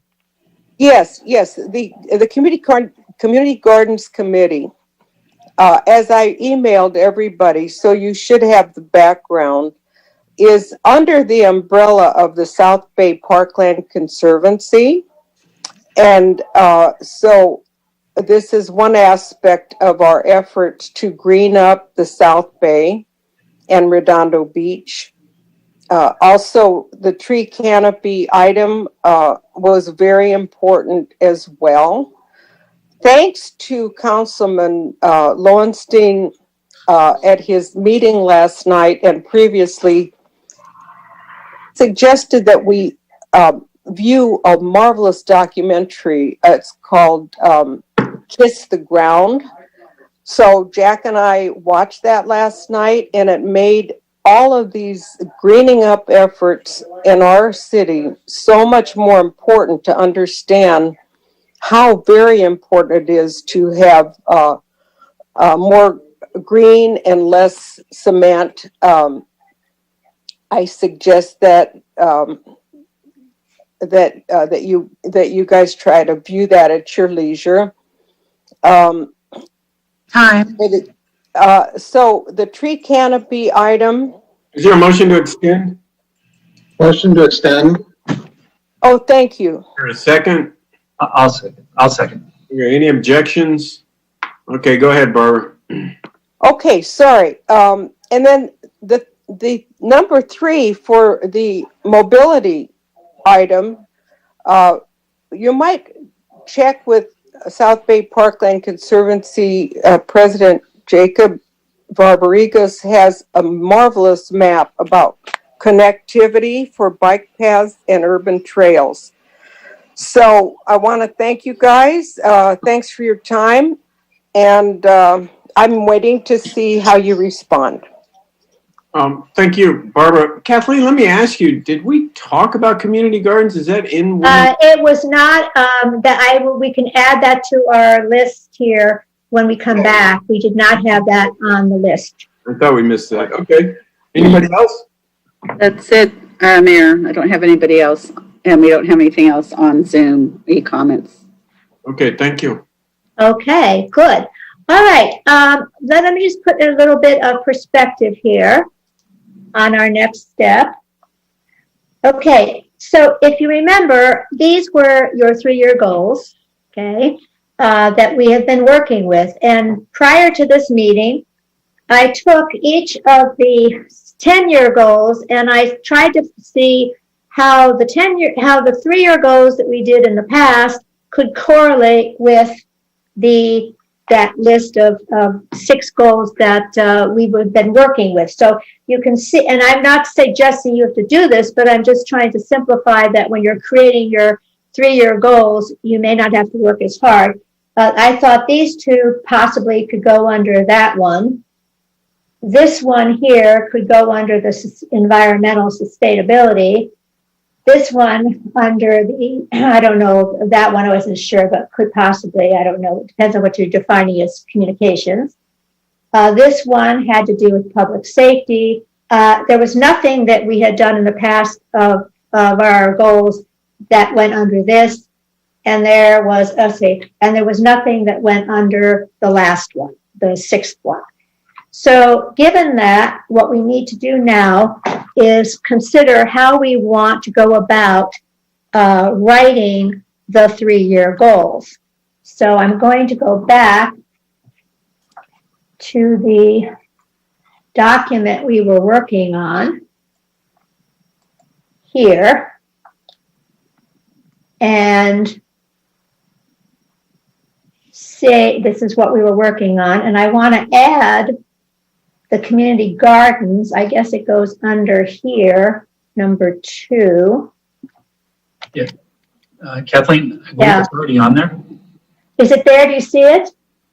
I believe that Todd had it under. I have tree canopy, but I don't see community gardens. I didn't have it. Uh-huh. No, it was Nils that had it. Nils. Okay.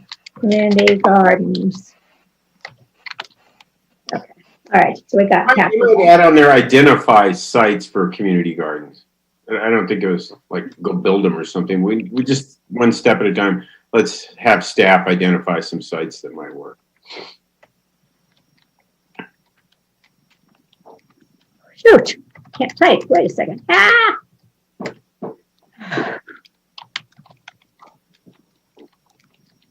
Okay. All right. So let's discuss a little bit about how we want to make sense of creating our 3-year goals. What do we want to start with? Because if you're going to create a goal under each of these, maybe 2 goals, what's your thoughts? Okay, Christian. I think now would be a good time to, we usually are having a dialogue with our department heads as it relates to a lot of this. And so what we're not hearing right now is, are some of these things already in the works or not? And or what are their thoughts on some of these things? So I feel like the dialogue should open up a little bit more, because that might help us kind of drill down into what is executed in a 6-month tranche, a 1-year tranche, and or a 3-year tranche. Okay, cool. All All right. And if you keep in mind, remember, there were a lot of 6-month objectives that are carried over. There were quite a few of them. Yes, Todd, what's your thoughts? So goals should be what's called SMART. They should be specific. They should be measurable. They should be achievable. They need to be realistic, and they also need to be timely. All those things. And I think so whatever goals we have, they should pertain to those 5 requirements. Right. So, specific, raises the point of revitalization that Laura said. Well, everybody wants revitalization, but how specific should we be? And also, is it achievable? Yeah. So, that's an example of that. So when we go through these, let's make sure that we look at those 5 elements to make sure that they can conform to those requirements. Right. Now, just from your past, in the past, you didn't have SMART goals. No. What you did have were SMART objectives. So if you looked at your objectives and you looked at that document that you guys created, it basically said, okay, who's going to do what's going to happen, by when, by who. So when you created this document before, when you got to the level of objectives is when you created, what we call a SMART goal. So are you suggesting that you'd like to make your 3-year goals also a SMART? So I think they should be. I think they should be. Laura? Just a reminder, didn't we make the list and then it would go back to staff and department heads. They would look at it. They would set what they could possibly do and what was happening. And then we would come back to us in a council meeting where we approved it. So I think the hesitation that Christian's saying is that we need some guidance from staff as to, like he said, what are things we're already working on? What are things that are achievable?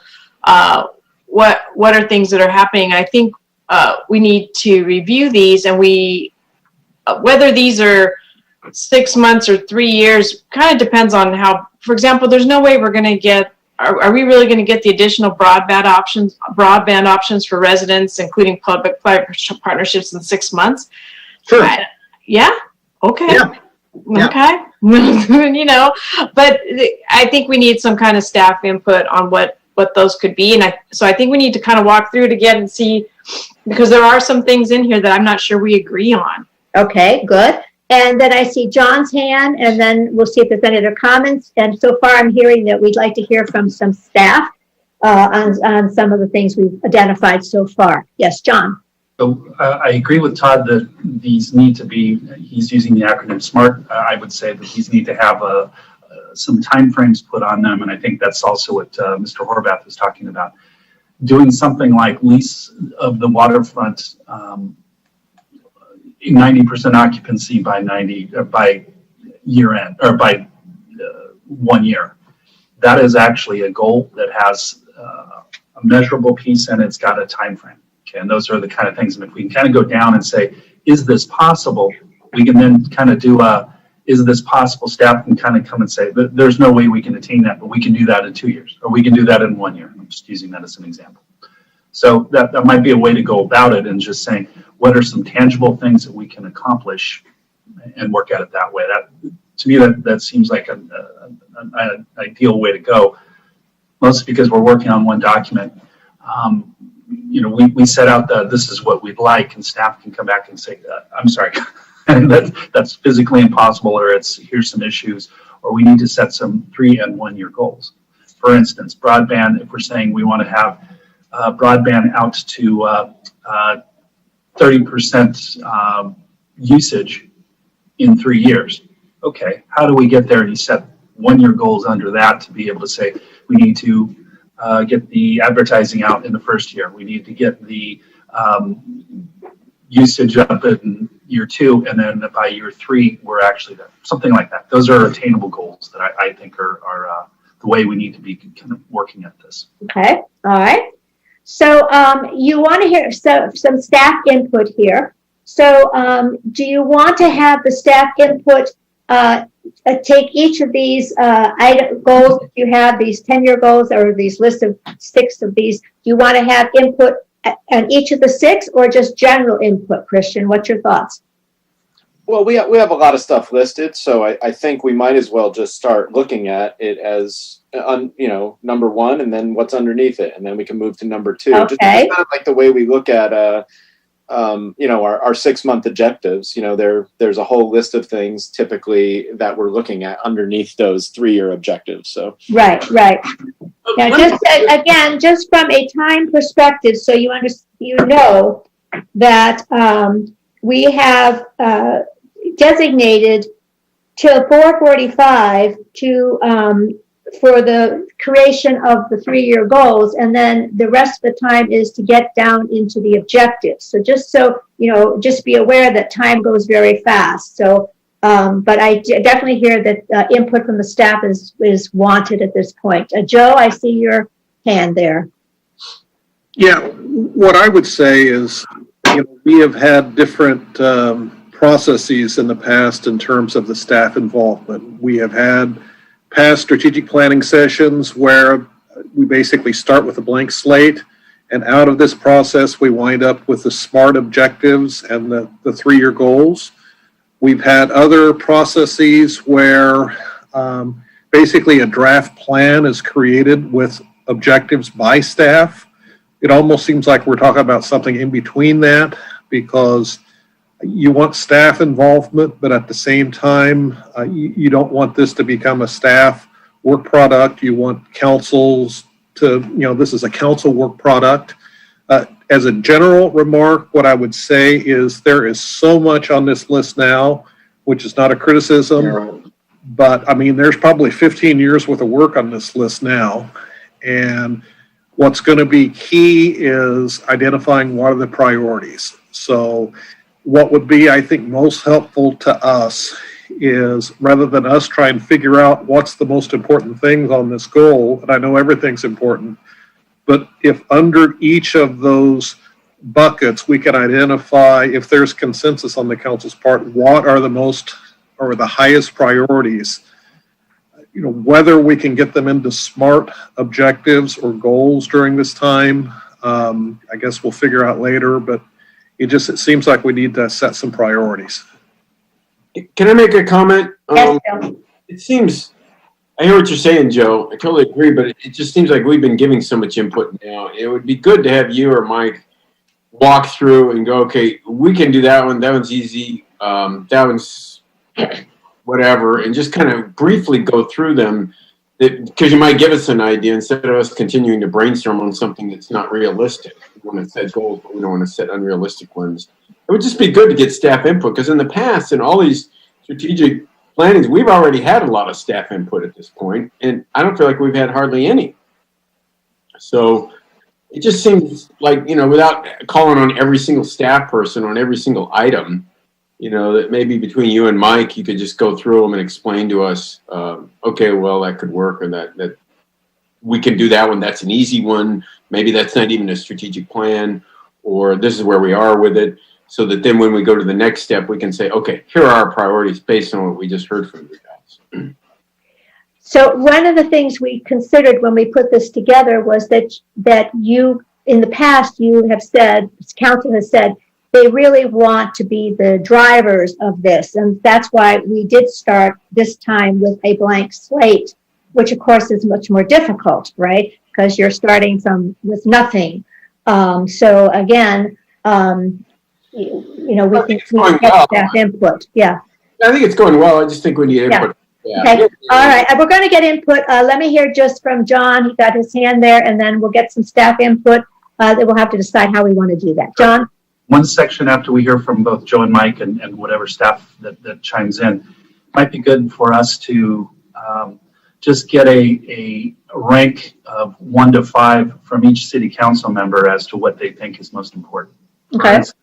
We're looking at what Todd put up there first, and some of them are very important. Some might not be my top priority. That might be his priority. So if we kind of put like a 1, 1, 2, and a 4, we can at least get a thumbnail of which ones are this. They're not all going to be 1s, but they're also not going to all be 5s. Right.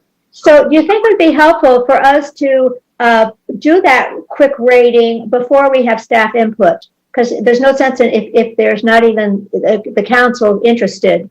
So if we took like an item number 1, you've got basically you have but the thing is, items. What staff tells us may affect our voting. Okay, all right. All right, well then let's take, what we're going to do is we're going to start with item number 1.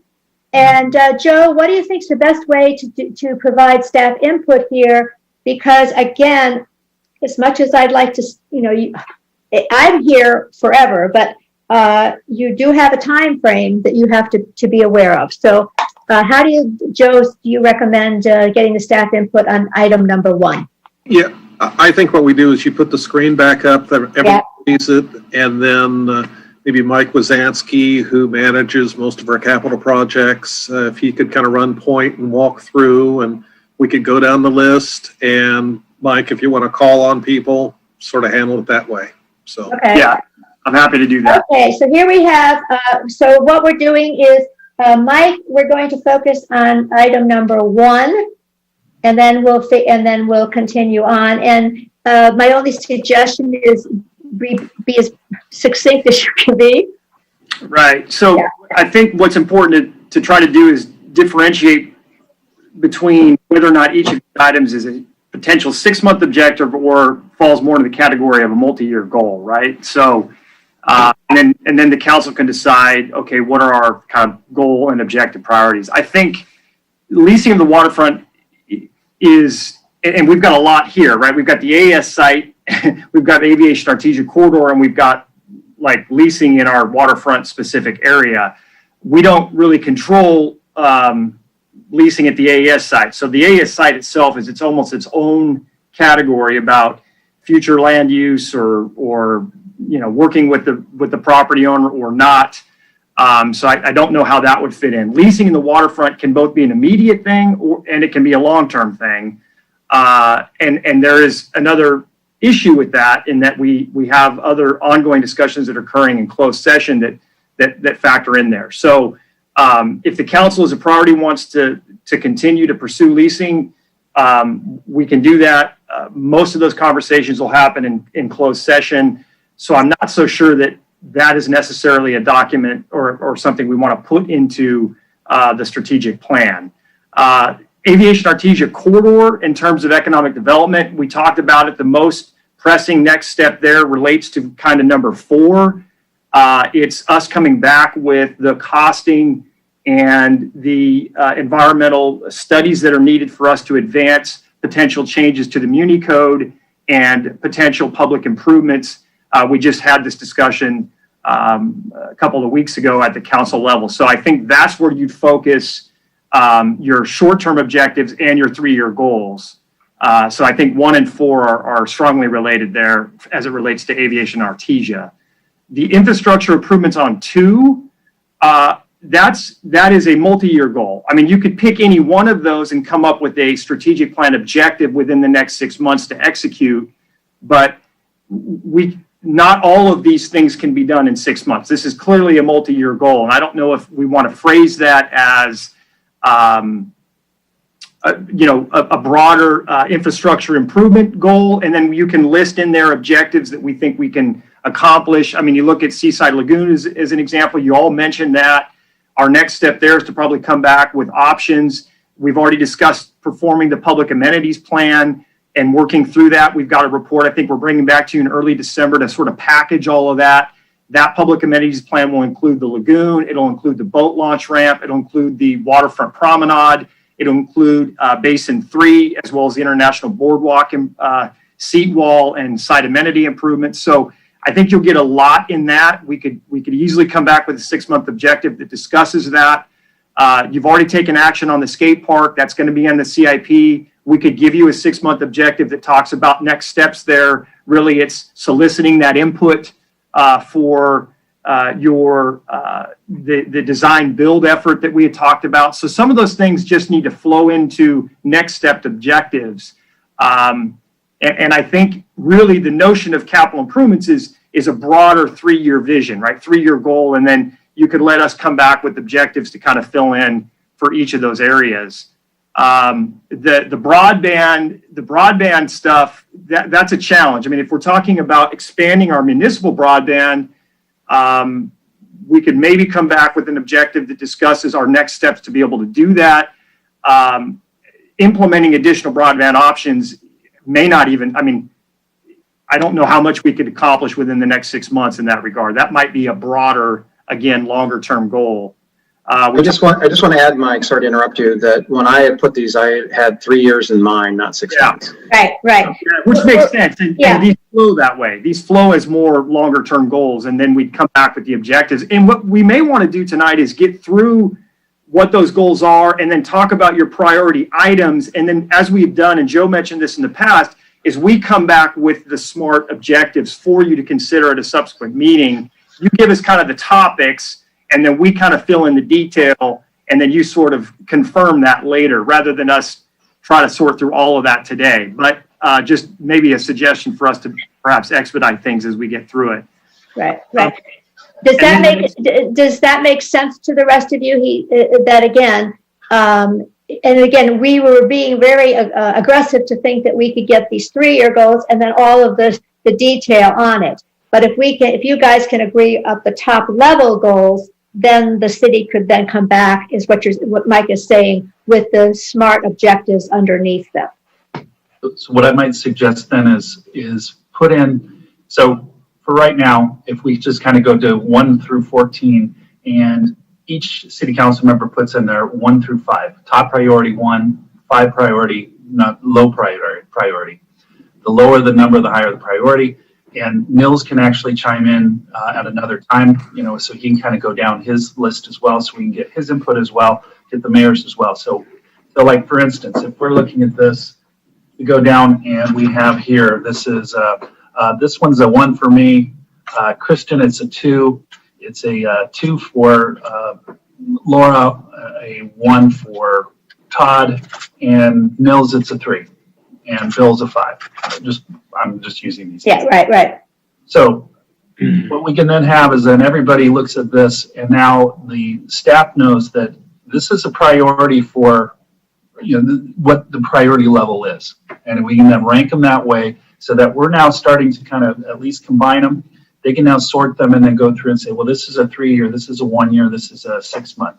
That at least gets our priorities under all these, and we're kind of being as democratic as possible. Okay, so I'm asking the council as a group.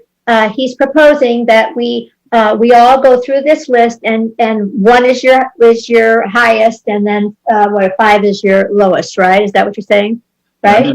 We can either do 5 and that would also give us an idea of which of these are really not even that important to any of us. So are you open to doing that on this first list? We could try it and see how it goes. What do you think? Well, Mike Wazansky didn't even get through the list, so. No, I'm just saying when he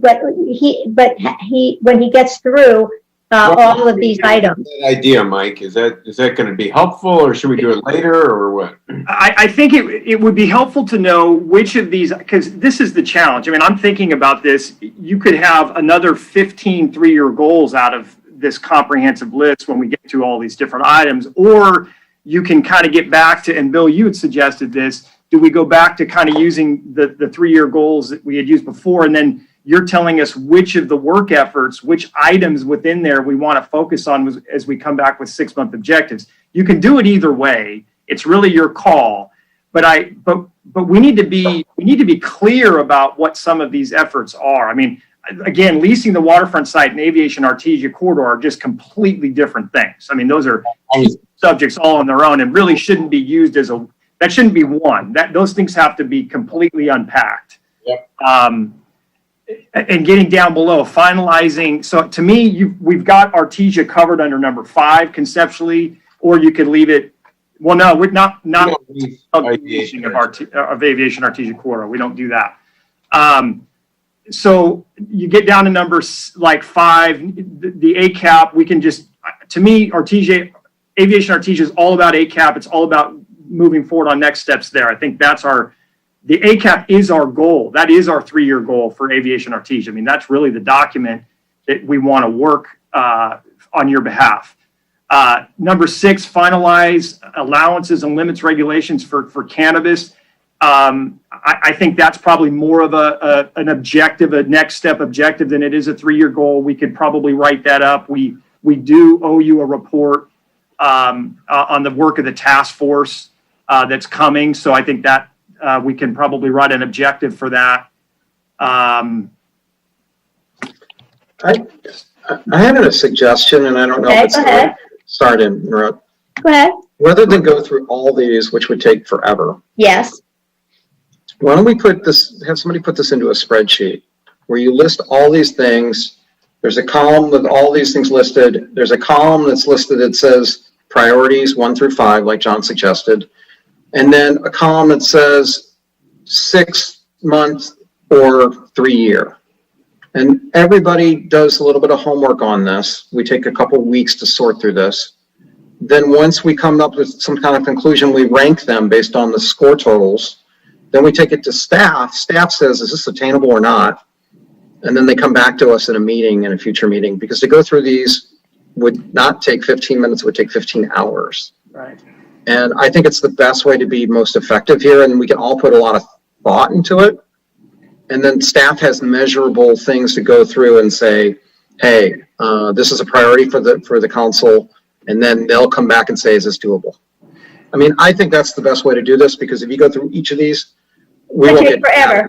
Yeah, and if I could add, I think that makes a lot of sense, Councilman. And it might make sense, though, before you do that, to put it in spreadsheet, is to make sure we're clear on what each of these initiatives are. Because just like before, some of these things are lumping major topics together. Some are not really well described. I mean, you all, as you think about it, need to understand what you're voting on, because you might interpret different topics differently. So that you should spend some time, I think, on understanding what each of these are.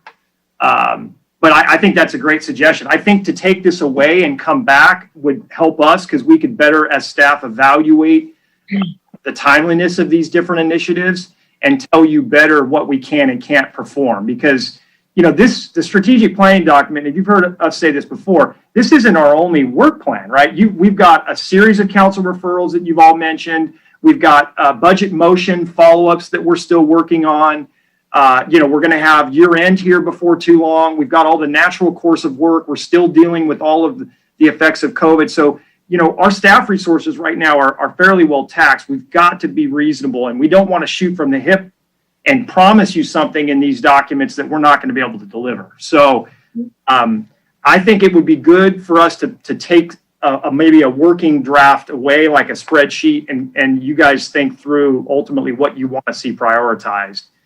There's decades of work here. All right, so we've got a procedural suggestion that Todd has brought up, that it rather than try to go through all of these rankings today, and then to Mike's point, is spend your time talking about what these things mean to you, so you have more clarity on them. And then your next step would be to put a spreadsheet together, which you, correct me if I'm wrong, which you then you as a council could each vote on, how you see it. And then that could, and then I have to figure out what the next step is to that. So what's the rest of your opinions on that? I agree with Councilman Lowenstein on how we would approach it. I would just suggest maybe SurveyMonkey would actually just do that for you. If you just, it's already got a 1 through 5, and we can just kind of put it in that way. But that's just procedural. Yeah, I'll let you guys fight that out. But I think we should do exactly what you guys have just suggested. But we should go through there and see if there's any. For example, the LA County Fire, I'm not going to be okay with that. Let's just get rid of it now, or get a vote on that right now, and then and see if there's any others like that. Okay, I see John's hand, and then I see Michael. Okay, so John, what's your thoughts on it? We're talking about a little bit changing. We're changing the procedure on what our goal is for today. That's what we're doing. John. And I'll say this, Ms. MD just took exactly what I was going to say. So thanks. Oh, so you have total agreement. Okay, what about you, Christian? Where are you with this? No, I think Todd made a completely valid point. I think it'll be very clear and easy for us to achieve what John was talking about in doing what he is. And to Mike's point, if we just kind of go through this, which was the intent, and really just gain the perspective from staff, I think that'll help us to the mayor's point earlier in actually assigning those prioritization 1 through 5s. Okay, all right. Let's see now. Have I heard from everybody on the council? Bill, what's your thoughts? Are you open to Todd's suggestion? Sure. Yeah, no, sounds good. Let's get going. Yeah. Okay. So then what we need to continue to do. I see Brandy Forbes has her hand up. Did you want to say? Brandy? Oh, sorry, Brandy. Yeah. Yeah, I was just going to say, I think it would be good to go through these because it's looking like there are some that are duplicates under each of those. And then narrow that down. So it's not 14, it's maybe 10. Okay, great. Good. Okay. All righty. So then let's looking at the item number 1 that we're looking at. Mike, you're continuing to go through and make your comments. And Brandy, you have access to the document, correct? Yes. Okay. So as you could also help us with this, if you see some that are duplicates, So maybe what I would suggest, maybe I'll suggest some wording edits too to help kind of synthesize this and give us some flexibility. So on number 5 as an example, I would say, aviation Artesia corridor area plan follow-up items, right? That to me would be what you would all be deciding as a priority. So that's number 5, the purple and blue. So is this your change you made? No, I have not. I'm not making any change. No, that was mine. I'm purple. Thank you. All right. So did you add his comment there, Laura? What did you say? He's just saying that's a priority. And just to be clear, that is intended that we don't want to wait until 2 years for the general plan to happen. We need Artesia to move, the AAP move faster. Okay, good. Okay. All right. Keep going, Mike. So we have one editor. Yeah. So who's got the document? Who's editing? You want me to edit? We all have the ability to edit the document. So who would like to be our editor here? Well, we might want to call on staff so you guys can focus. Okay. All right. Brandy, are you or Elizabeth making edits or who? Mike? How about Elizabeth? Would you be? Elizabeth, are you around? Elizabeth? I can help. Yep, yes. I'm here. Elizabeth, do you have access to this document? Yes, I do. Okay. So would you be our editor? Sure. Okay. All right. Would you put your put your face on here so we see you? Unmute your camera. Oh, I still don't see you. Needs to talk. Do you get your video going? I'm working on it. Give me 1 second. All right. All right. Okay. Well, it doesn't. I just thought it'd be nice if you have it, but if you can't for some reason. All right. So Elizabeth is going to make our changes as we go through. We can all see what she's doing. And Mike, you're going to continue doing what you're doing in kind of giving us some clarification, right? And we'll kind of add to that. All right. So go for it, Mike. So Elizabeth, when you get a chance, can you just edit 5 to simplify that? So it's implementation of ACAP next steps. The finalized allowances for potential that's fine. It's really a follow-up to the task force work. I think we understand what that means. The leverage the South Bay fiber network begin signal synchronization plan for major arterials in concert with surrounding cities. Okay, those are Measure M projects. Yeah, those are Measure M projects, and that's going to fall into our CIP. Correct. I'm wondering what this is feeling more like we're wanting a tangible next 6-month objective in this category. Because we've got a few different things here. So invest in laying conduit on arterials. Okay, we're sort of already doing that. Municipal broadband, study potential ways so you can invest, finance, and leverage the, okay. So that is a little different. So the study component, I suppose, is an objective. We could come back to you with what those what that study and those options look like. How could we effectively, I mean, really, it might be a report on how we can leverage the South Bay fiber network to accomplish some of these things that you're describing here. Is that maybe a simplistic way to put it? That's correct. I mean, if the longer term goal is leverage the SBFN, the shorter term goals are, things that would fall into the CIP, which are Roman I and Roman 3.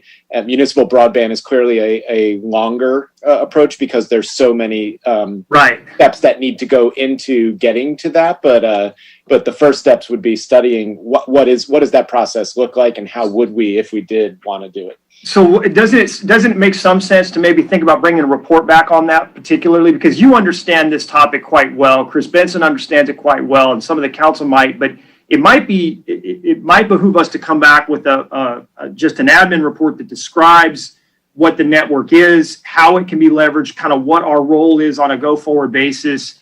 I mean, there's a lot associated with that, but I'm not sure we synthesize that into a single standalone discussion or report to council. I mean, we've talked about it on the CIP, but we haven't really discussed kind of what we're planning to do with the network or what our city role will be in expanding it, right? Correct. Yeah. And we are at the sub-regional level, we're exploring even, applications and uses, that aren't even listed there. Right. So we're in a very early learning period, and the leveraging is going to take years, but we have now a foundational element to build upon, which will then have kind of branching out effects on a variety of services and things we do in the city. So as a simplistic way to sort of summarize this, could we say, and this would be much more of an objective than a goal, could we say provide a report on the status of the South Bay Fiber Network and ways to begin implementing and leveraging the network for customer and municipal improvement, something along those lines? Sure. I mean, all of these things all three of those things are very specific, but I think that's too much detail for a strategic planning document, right? We need a report or something that kind of codifies all that in a single area. So what I was thinking, Elizabeth, is you pull that up to the title up above, and that's kind of what the council then's considering is this a priority? And this is clearly an objective because, there's multi-years of work on the network, I believe. All right, so explore modification of curb alignments in Riviera Village and on Artesia Boulevard. I think that's self-explanatory. Really, the next step in that would be some kind of an engineering analysis and what that would take. There's a lot of ways that could go. And then the next one is number 9 is engage the community to address the $2 million of Galleria. Okay, well, we can have that conversation with the community. Recall, we won't receive those development impact monies until they actually pull permits to build. So we don't have that money yet. But maybe that's a future item. That could be a future item. It's, I forget who was green here. Whose idea was this? That's mine. And those can go under implementation of ACAP next steps as future items in some way, shape, or form. They could. All of these things, how you spend your money typically all falls under your budgeting process, right? So if you want us to engage the community on the best ways to spend these funds, we can do that. But candidly, I think it's still a little premature given where QIC is in their development permit process. And I don't know, I think maybe I would add this. We could very well add this to the ACAP conversation. I would suggest putting it under the ACAP because those are funding sources. Yeah. They call that 9, 10, and 11 are all relative to that. So I would just say, Elizabeth, summarize this with discussion regarding community engagement regarding Artesia Boulevard. We've got the Quimby so just Artesia Boulevard. Actually, no, I would back it up. South Bay Galleria Development Impact Fee funding.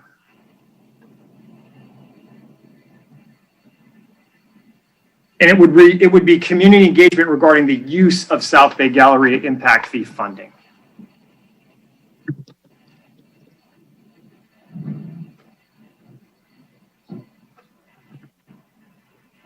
Okay, so that jumps us all the way. So yeah, get rid of 9. Yeah, get rid of that one too. So all that money just gone like that. Wow. Geez. Yeah, well, and if it makes you feel better, it hasn't been in our pocket yet, so we're still waiting for the checks to arrive. So parking studies for both Artesia and Riviera Village. So one of the next steps in the ACAP is a parking study Artesia. for Artesia. So that's already covered. So you can scratch that. Separate, yeah. I would actually like maybe put that as a sub under, put as an II instead of. Well, I would suggest we don't need Artesia. I think we've got the Artesia side covered because that's clearly our next step on the ACAP. I think, but to Nils has had this concern before as well. Riviera Village parking study, that's a different animal. We don't have a specific work item for that. So I think that should remain. So parking study for Riviera Village. You'll want to decide whether or not that's a priority work effort. Sequel reviews, that can go. That's part of ACAP next steps. Parking study, it should just be parking study for Riviera Village there, Elizabeth. We've got studies in for both. Advocate with California Coastal Commission regarding RV parking restrictions. Okay, that's a separate work item. That goes under parking study. Like that all kind of comes together there, really. Well, it could. That's a broader topic, though, right? I mean, a parking study for the village is more about sort of supply demand and whether or not we want to repurpose parking on, say, Catalina and move it to structured parking or something else. RV parking restrictions in the coastal zone, I think, is meant to address a bigger kind of it starts to fall into the kind of homeless concern category. No, Mike. Our RV meant Riviera Village. Anything I'm sorry. Okay, like not like recreational. No, not a vehicle. No. Okay. It's the idea of if we're going to continue with what is now like a temporary project in the village. So then what I would say is parking study in Riviera Village and Coastal Commission dialogue regarding coastal parking restrictions.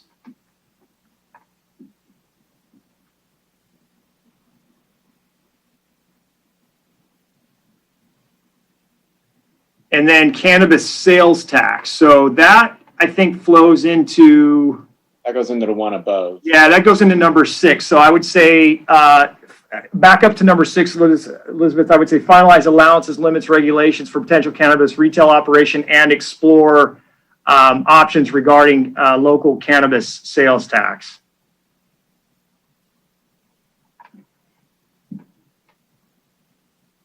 So, and then you can get rid of 10. You've already got, number 11's a repeat. And now number 10's a repeat and number 11 are a repeat. So that concludes those. Perfect. And number 2, you can get rid of number 2 because number 2 is really number 5 in a sense. Yeah, let's go back up, Elizabeth. I think. Yeah, we don't need. Yeah, there we go. Okay. And then number 3 is also and number 6 are kind of in the same genre there. Yep, they are. All right, so then that takes us to the next. Although I would ask that number 5 also include private as well. Yeah. Yep. So make a IV under that. Yeah. With that, Todd, did you feel like there needed to be some specification about the 5G? Because I know that was something very important. Yeah, as you recall, we came up with a poll agreement. I know that people are looking at expanding 5G into town, including offering it to customers. So 5G at home. So the T-Mobiles, the Verizons, and the AT&Ts. Does that make sense, Brandy? Yeah, so I'm thinking like if it says private as well, maybe put including 5G. Including 5G, yeah, that's fine. Yeah, and part of, Can you go back and explore number 6 for a second?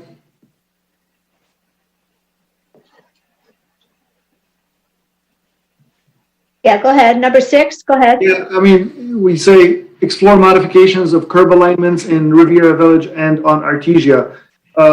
Clarification on curb alignments. Are we talking about multimodal use of these streets, trying to expand for pedestrian, bicycle, or other uses, or what are we trying to say here? Yeah, I can tell you what my thoughts were, Ted.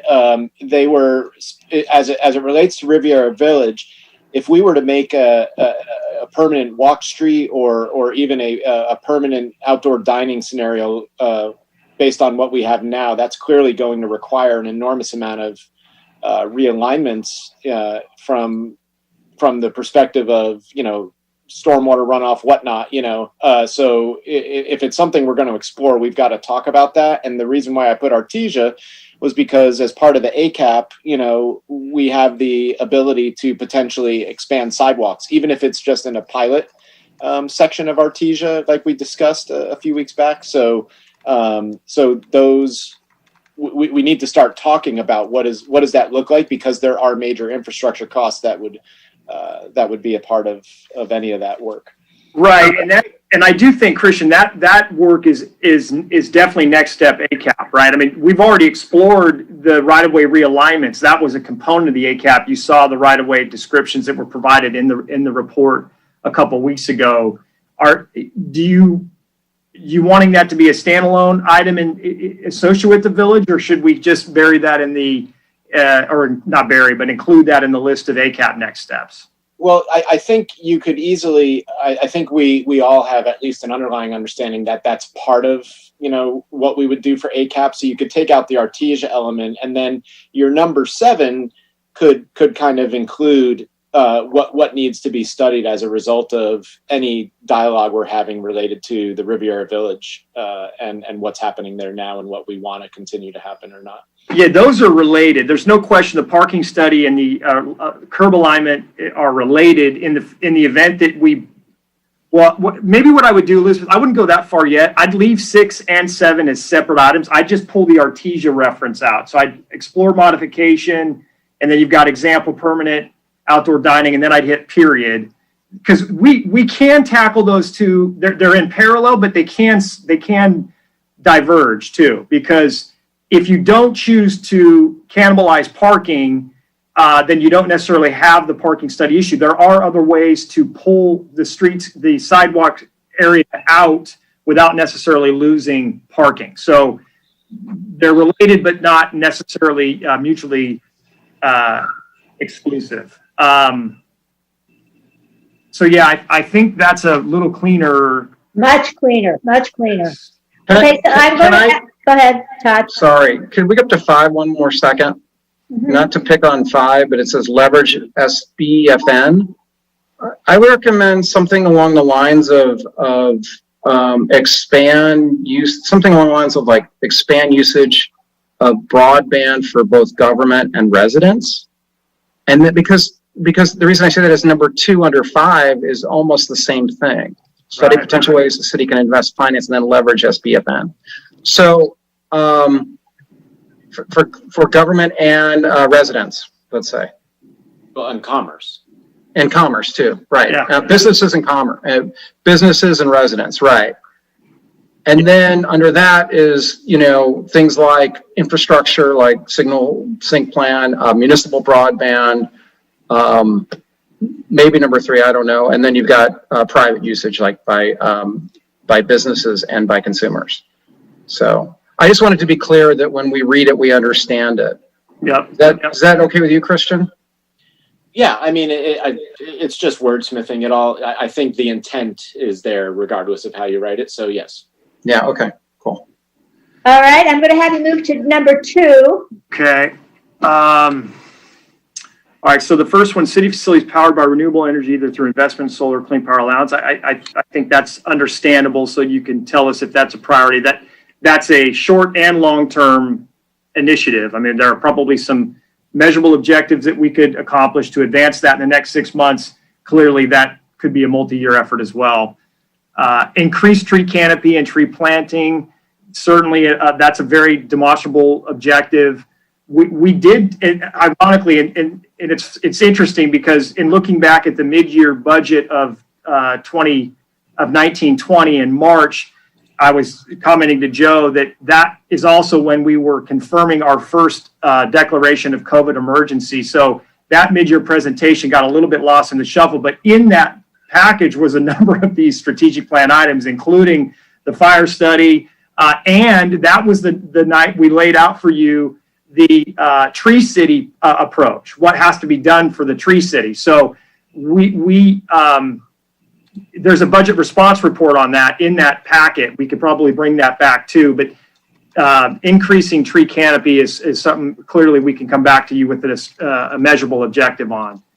It's the establishment and completion of plan for city water saving measures. Yeah, there's that could be a goal and a 6-month objective. We could do. You'll have to tell us if that's a priority. Need to revisit CAP as well. So what is CAP? So CAP is our climate action plan, and really things like number 1, number 2, number 3, they all fall under our climate action plan goals. The point of me putting it in there was just saying every 6 to 12 months we just need to kind of look at a document like the ACAP or a document like the climate action plan and just make sure that we are still moving in the same direction as things we've already created policy on. That's it. Yeah, so that's probably summarized. There's probably a report on status of climate action plan initiatives, I would guess. We could give you a summary of where we're at with some of those. Well, I don't even know that it needs to necessarily be its own line item. I think it's just as long as we are, things like 1, 2, and 3, they are already falling under that. And so it's just, we're just reminding ourselves every 6 to 12 months, are these objectives or strategic plans still within something that is already an existing policy? That's all. Okay. Let me add something there. The phrase I've heard thrown around a lot too is urban forestation program, and that kind of goes to our plant palette, so to speak, and our landscaping. So that kind of folds into 3 and 4, but it would be nice to just add that verbology in there somewhere. Probably 3 would be better because we're talking about water saving. That's kind of where that goes. So I guess 1 year re-engage West Basin and other entities to find recycled water grants and maybe item 3 of that is analyze urban what's the terminology? Urban forestation plan for Redondo Beach. Basically our plant palette. Yeah, and I know we were working on posting and publishing that document on the website to talk about what our sort of traditional parkway and city tree palette looks like. Right. Do you want this bill in the context of water savings, or is it better to maybe be part of number 2? I think part of number 2, so that we can find grants, but we should be examining what our palette is, and we should be doing the ongoing. So it might be a separate item. That's what I was thinking. Yeah, maybe that's either a 2B or that's its own standalone item. Because creating a plan to plant more trees is a little different than analyzing our palette. So I think absolutely. So maybe it's just a separate item. Maybe separate. Yeah, I think that makes sense. Or you could come back to us and say, "This is what it is. This is what we could consider." I don't imagine a lot of work, but at least get a discussion going and just review it. We haven't done that. Yeah. Maybe it's a separate item. So back to then. So we got that there. 4's clear. Back to 5 then. So Elizabeth, that should be report on status. Not a repost. All right, ADA. Okay, now number 6, ADA map for beach access to water. That we can work with. We can engage the county to talk about that, but we don't control beach operations and access. So is this reach out to the county? That's a work with county. Okay, so work. I think right at the pier there, just the south end of the pier would be fantastic. Yeah, work with LA County. To implement ADA map for beach access to water. Huge success in Torrance. Yeah. And in Hermosa, I think they did it. Partner with BCHD on Streets for All Education Safety component. That's an objective. Being exploring trial projects in North Redondo Beach related to reimagining the neighborhoods. Okay. that has a little more of a CIP angle on it, but related to the last community meeting that you were. Yeah, so that a lot of that had to do with the tree discussion that you were having. So did you want to further consider or try to draft an objective as it related to the undergrounding conversation that you had at your meeting, or? I think we would need to, it would be a good goal for us to have, but that's reality. In reality, we need to have that conversation more with the residents first before I would put that as an objective on a strategic plan, which is why I'm just starting the conversations with North Redondo residents right now. This is more related to, like, we used an example in my meeting of Ripley, right, where we have a lot of space. We can accomplish traffic calming, addition of canopy. Like, there's a lot of things that can fall into there. But the idea, as we discussed that night, was, should we explore pilot projects, much like the way we're looking at Artesia, where we could show people, hey, this is an investment we could make that would have an enormous effect on quality of life in dense neighborhoods. So my concern with this, the way it's worded, Christian, is that this may not be clear to everybody what this means. I mean, of course, yeah. So as this gets put into a spreadsheet for everybody to rank on a priority order, do your colleagues follow what this is? I guess that would be my question to the council. Yeah, I'm fine with wordsmithing that, whatever. Like, I just well, change the wording, Christian, however you think, because it really doesn't explain much. It's kind of like, what? Put a placeholder there, and I'll think about it, because I'm not going to be able to do it in real time. But okay, John wants to speak. I just before we go to the next section, I wanted to just bring something up. So I don't want to stop. Wait till he finishes, and then we can go back. All right. You're at number 9 now, Mike. Yeah, restroom facility upgrades in parks and public spaces, obviously a priority. We have 2 CIPs that are handling that now. I actually think that would be better served in your capital project planning efforts than it would be in your strategic plan. Your call. We could come back with a report on the status of those particular CIPs if you really want to see it. I'm not sure how valuable that work item is in here. That's really more of a CIP issue. That's fine. Okay. All right. So would you want to admit it? Delete it?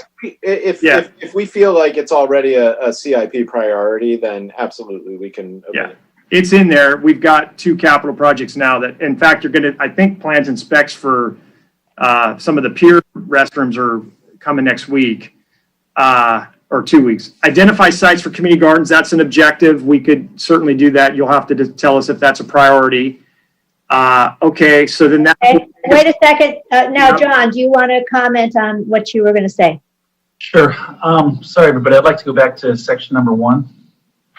Okay. And under number 3, implementing the AACAP, we took out a number of the funding mechanisms or looking at fees and whatnot. I'd like to put in an II there and say if we could bring back a report on the possibility of creating an EFID for the Artesia and Galleria areas. We can do that. We can do that. I can tell you right out of the gate, we've got fairly strong feelings as to why that would not make sense the same way up there as it does with our AES corridor, but we can certainly. Too many property owners.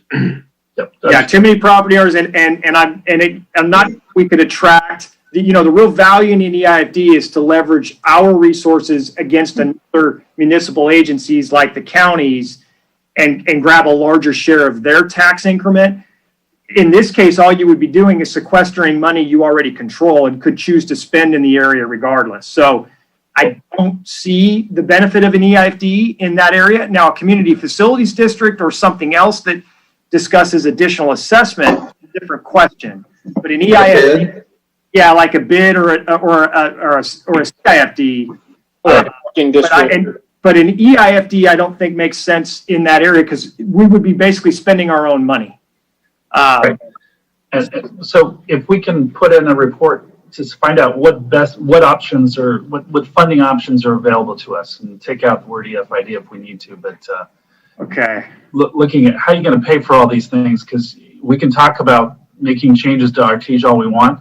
So how are we going to pay for it is really the question. Well, right, and that goes back to our parking facility district conversation or our community facility district conversation, other assessment formats. There are things to do related to expanding municipal lots, et cetera. So that's fine. We just have to comment, there clearly isn't going to be a bid. That takes too much, work up front. It just doesn't, I mean, it's been talked about for years, but the community facilities district, that could really work. Yeah, that's something we could explore, and same with a parking facility district there to help us maybe leverage buy lots and turn them into municipal lots and then share them to relax some of our parking issues. There are options in that regard. So, Okay, I'm going to move you on to number 3. Number 3. Okay, let's see here. Okay, completion of South Bay Bicycle Plan by 2025. That is clearly a multi-year goal. The challenge with that statement, that succinctly, is that there are elements in that plan, as we've talked about before, that are going to require repurposing of right-of-ways and/or the loss of parking. Some of the elements of that plan I'm not sure are things you all would agree to implement if we identified them on an item-by-item basis. So I don't know. That wording is very strong because that includes things like road diets. The plan includes road diets. So, and I don't think any of you have any tolerance for road diets. So, well, okay, so I put that in there. Yes, I put that in there strong. It's 5 years earlier than we had imagined, 5 to 6 years earlier. So maybe what we need to do is say a certain percentage of it.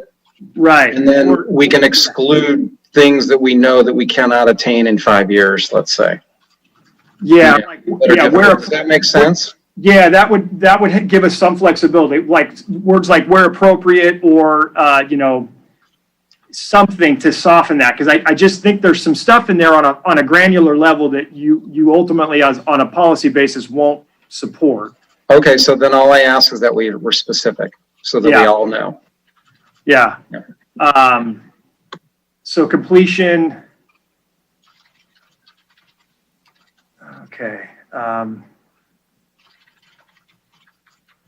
Exactly, X%, right. Yeah. That's good. We can try to come up with a number for you there if you'll give us some, when we come back with the spreadsheet. Okay. Yeah, all those things all work. So then moving on to number 2, making neighborhoods measurably safer for pedestrians. Okay. So maybe can we drop the word much? I mean, much, measurably much safer. It might be. Okay, so for something like that, what if we say something along the lines of we have a measurable goal, like we reduced pedestrian injuries and fatalities a certain percentage or something like that? Yeah, we could. I think I'll leave it up to you guys to craft that. Yeah, the measurable. I like the word measurable. I think we just need to. We have to figure out how we define that. Well, and down below, there's a couple ones that I put in there, and it's, we spend so much time focused on traffic calming and things, right, that are going to have an effect clearly on making the road safer for pedestrians or cyclists or whatnot.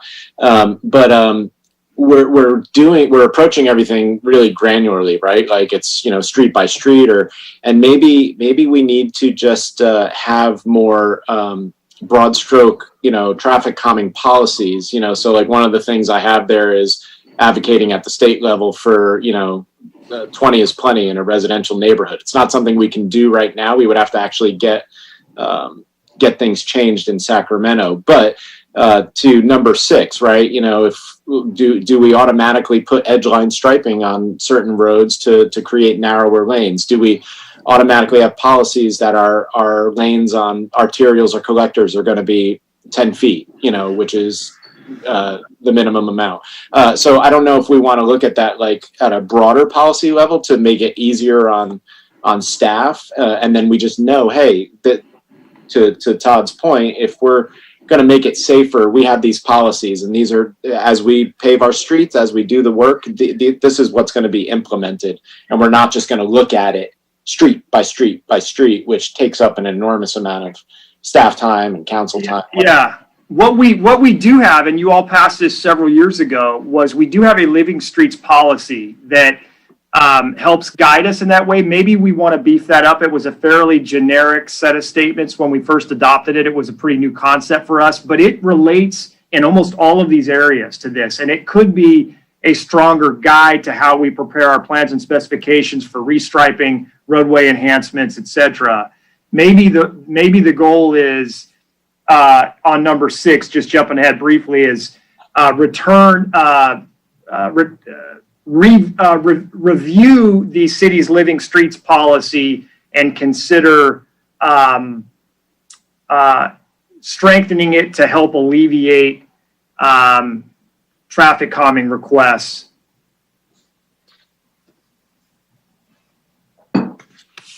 Does that work for you, Christian? Something along those lines. Yeah, I'm just trying to figure out how, because there's overlap between what Todd is talking about and what I'm talking about below, and so I'm just trying to consolidate and make it a little bit simpler, and also don't delete number 8, but just have a broader impact, because these are stated policy goals that'll guide us. And hopefully make everything safer overall throughout the city. Yeah, I think those are all, I think we can leave all statements in there. I think it's clear. You all will have to decide where that's at on a priority basis, but I think all of those things fall potentially under our Living Streets policy document if we want to include them. So can you combine those two? Yeah. And when you say those two, Councilman, just to be clear, you mean the safer part, the pedestrian safety issue? 2 and 6. Yeah, I think we can. And basically what you could do, Elizabeth, is you could, at the end of the first sentence, just create, 1, 2, 3, 4, 5. Those can all be considerations as part of that discussion, and include in that maybe the first one is reduce or make it safer for pedestrians.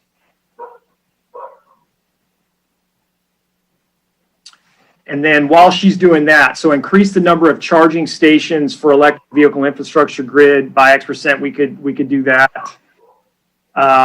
That's an objective. Revise code to require that new businesses install bike rack parking or contribute to fund to accomplish that. We could come back with a report on that.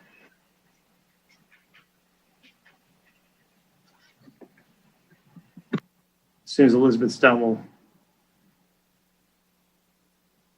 So then, so Elizabeth, back to number 4, provide a report on, it would be the beginning of it, provide a report on the possibility of revising the code to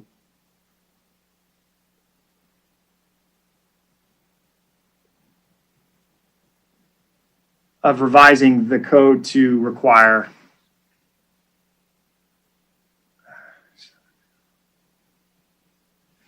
So number 5, you might want to clean up the end of that sentence there too, Elizabeth, on number 4. So number 5, Christian, was that one of yours? Yeah, that's one of mine. I mean, the reality is our residential neighborhoods, we keep coming back to this. Everybody's complaining, cars are driving too fast. So now we spend a lot of time putting in speed humps. We put a lot of time, trying to change the infrastructure and or trying to enforce it. Ted and I were talking about this the other day. In many of our North Redondo neighborhoods, you sometimes can't get from stop sign to stop sign without ever getting over 20 miles per hour. By the time you have accelerated, you are already decelerating to get to the next stop sign. And so we can't just arbitrarily change our speed limit. And so there are programs out there, talking about 20 is plenty in a residential. And the Beach City Health District has stats even that'll talk about that. So this is more of a policy advocacy thing. It's not necessarily a staff. Okay.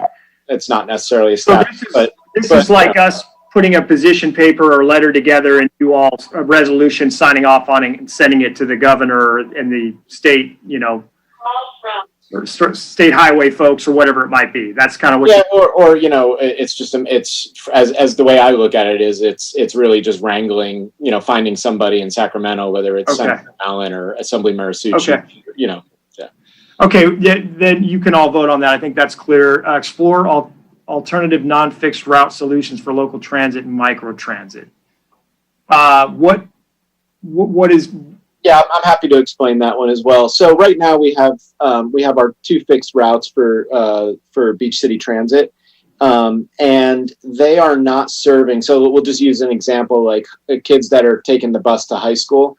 Those 2 routes don't necessarily go, say down to the Franklin Park neighborhood or certain areas, right? But as we try to, we talk a lot about stopping traffic or lessening traffic. And so, but we never really talk about solutions to do that. So if we have, and think about, in future years, and this is really more of a long-term goal versus a 6-month to 1-year goal.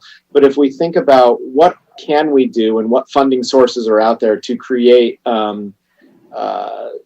micro-mobility solutions, that could be like what was talked about in the ACAP, like a trolley that goes up and down Artesia Aviation. It could also be a smaller Beach City Transit type shuttle service that is, functions more like almost like an Uber. The thing is, there's a lot of possibilities out there, and as we explore those, it helps take cars off the road, right? And that's at the end of the day a goal that I think everybody has. Okay. All right. So then you can give us guidance on that. So that takes us to number 4. The first thing I would suggest you do a kind of a straw vote on is, this has obviously been controversial for all of you. Do you want us to include in the plan the next step regarding the LA County fire study or not? I think you got to vote on that and put either that's a thumbs up or thumbs down, because I don't think we want to commingle. There's 3 initiatives in this single item. Yeah, this was the one, Laura, you had some strong feelings on. Right. I definitely think we should, I'm willing to separate them out. And then we can vote on them individually, but having the county fire in there is just out. If you guys want to revisit it later, maybe, but it is way too soon for us to be talking about this after the big fiasco we went through. No. Okay, so what do the rest of you think? Are you willing to take that out? Yeah, I'm all for taking that out because we've already had the discussion, and the county numbers, in my opinion, didn't support going to phase 2. I've said this a million times. And then since then, county went out for a bond because they need more money to be able to even operate. So I can't imagine that the numbers have gotten better on their end. So I wouldn't be supporting that since it's only been a year since we decided that. All right, so are we okay about taking that out? Well, I'm not. Bill? I've always been in favor of having it in there. We never heard from the county directly about some of these things. And in fact, what we did hear was they could save us around $5 million a year and provide better service. So we never had them in. We never explored it. It was only $17,000 to go the next step. This was not a vote to go to county fire, which was what the political messaging that was sent by we know who and on purpose to dissuade people. This was just a quote, and if we're spending more money on other quotes, we should be spending less money on a much more important quote, especially given the stiff economic times we're under and the fact that the entire Palos Verdes Peninsula, Hermosa Beach just went county fire. They have much more services, and we'd have access to things like the stroke unit, the mental health response team, and we wouldn't be driving a ladder truck through residential streets to respond to "I've fallen and can't get up" calls. So there's a lot of reasons to go forward with this quote. It's not going to go forward unless John Grand changes his mind. So why don't we just go right to John? Okay, John, they're putting it to you. I mean, you remember, you're going to vote on these. You're going to put these as priorities. So it could be there, but then you just give it a really low priority. Or I will not be supporting the study to go to LA County Fire. That discussion has been had and it's over with. We just signed a 4-year discussion or a 4-year agreement with our fire union. We're looking at other ways to be sustainable. I think the offer that came up, or the idea that we want to go forward, is looking at the South Bay Fire Protection District and looking at some other things and looking at how to sustain them over the long term. But I think that conversation is done for now. It can come up in other city councils in other ways, but that is it's a final decision already. Okay, so we've got 2 of you agreeing that you want to take out join the county fire, correct? You have 3 of us. 3 of you. So can we take it out? Yeah. All right, so Councilmember Nierenheim has his hand up. Yeah, I got my hand up. So, you know, Neil, yes. since we've had, can you hear me? Yeah, I can. We can hear you. You have to unmute yourself. Yeah, go. Since we've had this vote and this situation, we've had dramatic cuts to our fire department. We've cut staffing to our ladder truck. We are now running 25% less on our ladder truck. There's a significant decrease in our quality and level of service. There will be issues that have had slower response times. Epic amount of cuts in the harbor. We have a dramatic issue in the harbor with funding. We're underwater in that department.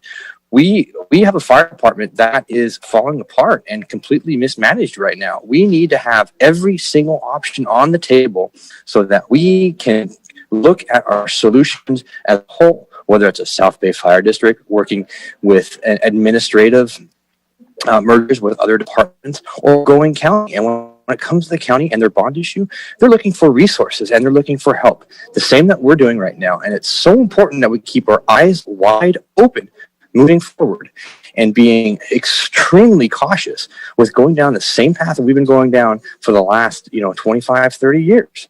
So when we're cutting actual bone from a fire department, actual staffing, leading to actual staff cuts, with the record amount of fires that we've had in this state, we're going down a very dangerous path. So we need to keep this in the plan, and we need to keep all of our items in plan to move forward. Okay, so we kind of have a split here, it looks like. So what do you want to do? It's not going anywhere. Just remove it. I think it's clear that it would not be passed. We've already been down this road. Councilman Grand faced a recall over it.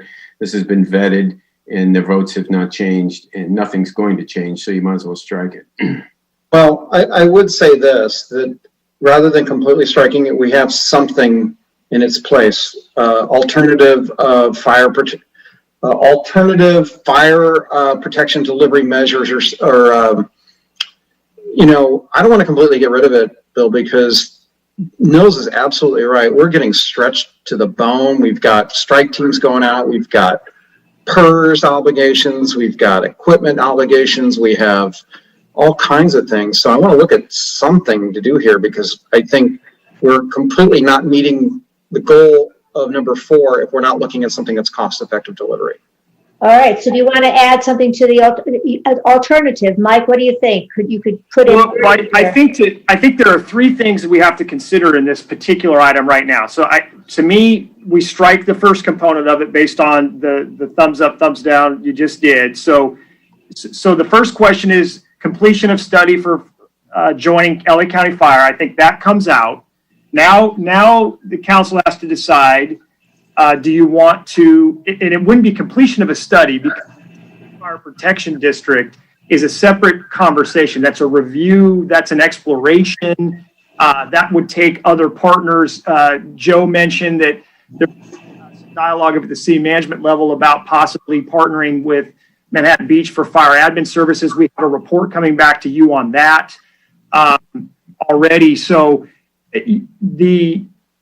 we've got to decide, to Todd's point, do we want to do something else? Do we want to craft an objective on the admin side, or something broader than that? Okay, John?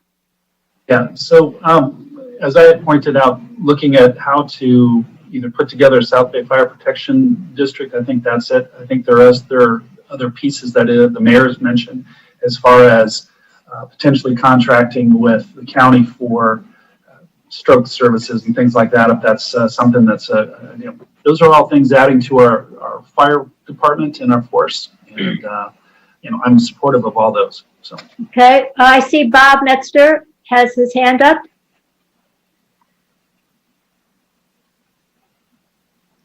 Or maybe it's Robert. I'm here. Can you hear me? Yeah. So I merely wanted to perhaps calm down some of the sensational rhetoric. It is true that we lost staffing on a ladder truck. And in fact, let's be honest, that was the consequence of a collective bargaining process that was entered into between the city and the association. But the thing I would point out is that one of the outcomes of that, even though we lost certain staffing on the truck, we created a paramedic assessment unit out of that truck, meaning that truck now has full-time, 100% paramedic response capability now, where previously it did not. So we gave a little, but we got something. And as far as the rest of it is concerned, I have not had any council member approach me to try to explain to me why they feel that the fire department is in some sort of dire situation. So I'd be happy to have that conversation with any of the folks on the panel today, but I've not really had the benefit of that conversation, and I don't share that opinion either. So. Okay, thank you. Thank you. Mike, just to give you a time check here, it is 5:25. We are supposed to we have to conclude this to our next steps at about 5:45 if we want to meet our ending 6 o'clock. Okay. Yeah. I appreciate it, but just so you all know, I am totally open to going beyond 6, but I know you have another commitment at 6 o'clock. Well, then what I would suggest we do to this particular item is the first part probably, and the most simplistic thing would be to say completion of studies for joining the RCC. That's a work effort that's in progress. Keith mentioned earlier, Joe mentioned earlier, we plan to conclude that. Right now, the ball's in RCC's court, not ours. That is a work initiative that's ongoing. They're going through their own transition. That's what's delayed that. But that is an ongoing carryover item that to me is a clear objective. Whether we can get it done in 6 months, it's going to ultimately depend on RCC. This next issue, explore joining South Bay Fire Protection District. You all have to decide, is that a conversation you want to engage in, or would you rather make that more generic and link that back to the effort that you've already directed in the referral to talk to Manhattan Beach about shared administration? Is the term joint powers agreement the wrong way of phrasing this? It could. No, it's not necessarily. You could do a joint powers agreement, but ultimately you would form a JPA in some capacity. But I think what you're saying here is explore. I think really the general term here is explore shared South Bay fire services, period. Now, that could take on a myriad of things. It could be admin only. It could be full departments. It could be additional. It could be joint training initiatives. It could be a number of things. That's effectively the referral you've given us. To me, I think that's something we could work on, and we could maybe accomplish something small or maybe something medium. But, it gives us some flexibility to implement on your behalf. Okay. I'm good with that. Okay, move forward. Let's see, comprehensive city plan for emergency response. So we have a hazard mitigation plan that's now approved and adopted. We do have an EOC plan. We have an emergency preparedness plan that it's a little stale. I think maybe the objective here would be report on the status, or maybe review the city's current emergency preparedness plan, and sort of at least get a handle on what that is. And then we can decide, okay, are we wanting to maybe update it in a certain way? Is it incomplete in a certain way? what's missing from it. Because I think we got to start with the basic objective, which is just explain to you what we have on the books today. I saw a note in there about resident preparedness. You know, we used to work with CERT on resident issues and resident preparedness. There hasn't been much in the way of collaboration with CERT of late, but certainly that could be a component of that review. But that was really the intention of it, is the resident preparedness, because you ask anybody off the street, they don't know what to do in an emergency. Right. So maybe what we can do is review the city's current emergency response plan, and we'll include in that report, if you all direct us to do this, we'll talk about our role with CERT in that communication, including status of the city CERT program. And I don't want to call it the city CERT program, because I don't think it is there's some 501c3 and lack thereof issues with CERT. So just including CERT, I think, would be good. That's a good way to phrase it, Elizabeth. They could use more funding if we want it. Yeah, there's some issues with how they're incorporated. There's some other things in there that would have to be addressed. Let's see. Combat increasing homelessness, resident totals through innovative programs. Okay, that we're somewhat doing. I would just change it to continue, because I think we are already employing. Yeah, we are. So that's good. Continue to combat. Yep. You'll be talking about another one of those tonight. Now keep in mind, what we're trying to do here is to make sure that the item is clear enough so that they can vote on it. Okay, so just so. Yeah, we would have to come back with the next objective. We're constantly right there. So let's see. Look at public safety as a whole. What is the future of our public safety services? So I think explore shared South Bay Fire Services up above gives us a little. That's kind of what we're doing there a little bit. Unless there's something specific you want us to come back with here. This one, Mike, 5 and 7 kind of go hand in hand in a sense, and it was just really exploring what is the future of our public safety models, and part of that stems out of conversations we were even having back during the civil unrest point. Right now we're using like our officers to be the front line for a lot of things, and it's been working great and it's wonderful, but it also prevents them from doing other things that we would like them to do. I think, Keith has already been creative and innovative on his end of the spectrum here, but, continuing with that and looking at, combo cross-trained models, like Sunnyvale is something that we should at least have a conversation about, or even understand what is out there. Where is public safety going, and what is it going to look like, at the 21st? Okay. So maybe this is a report. So it's a report on status of public safety operations and conversation about its future, something like that. Because really what you're asking for is us to come back and talk to you about kind of what we're doing and maybe what we're looking ahead to do, et cetera, and having a dialogue, right? You're not asking us to go out there and bring someone in to explore future style of safety. It's more a conversation, right? It's more a conversation, and I think it goes back to the point that was brought up by Councilmember Narenheim and Lowenstein too, right? Our public safety component of our budget is giant. At the same time, we could probably still use more officers, and or more fire personnel.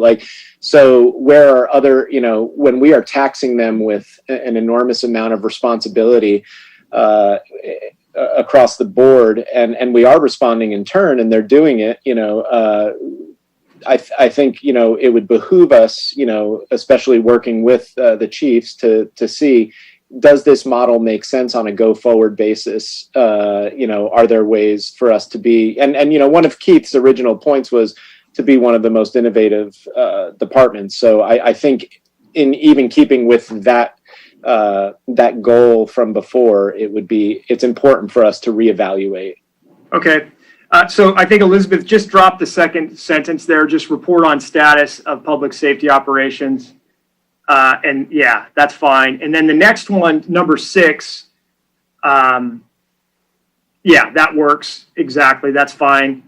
And then number 6, I would even be more specific here. I wouldn't say example. I'd say explore ability to contract with LA County Fire or other to provide stroke and mental health services. I think we want to answer those 2 very basic questions.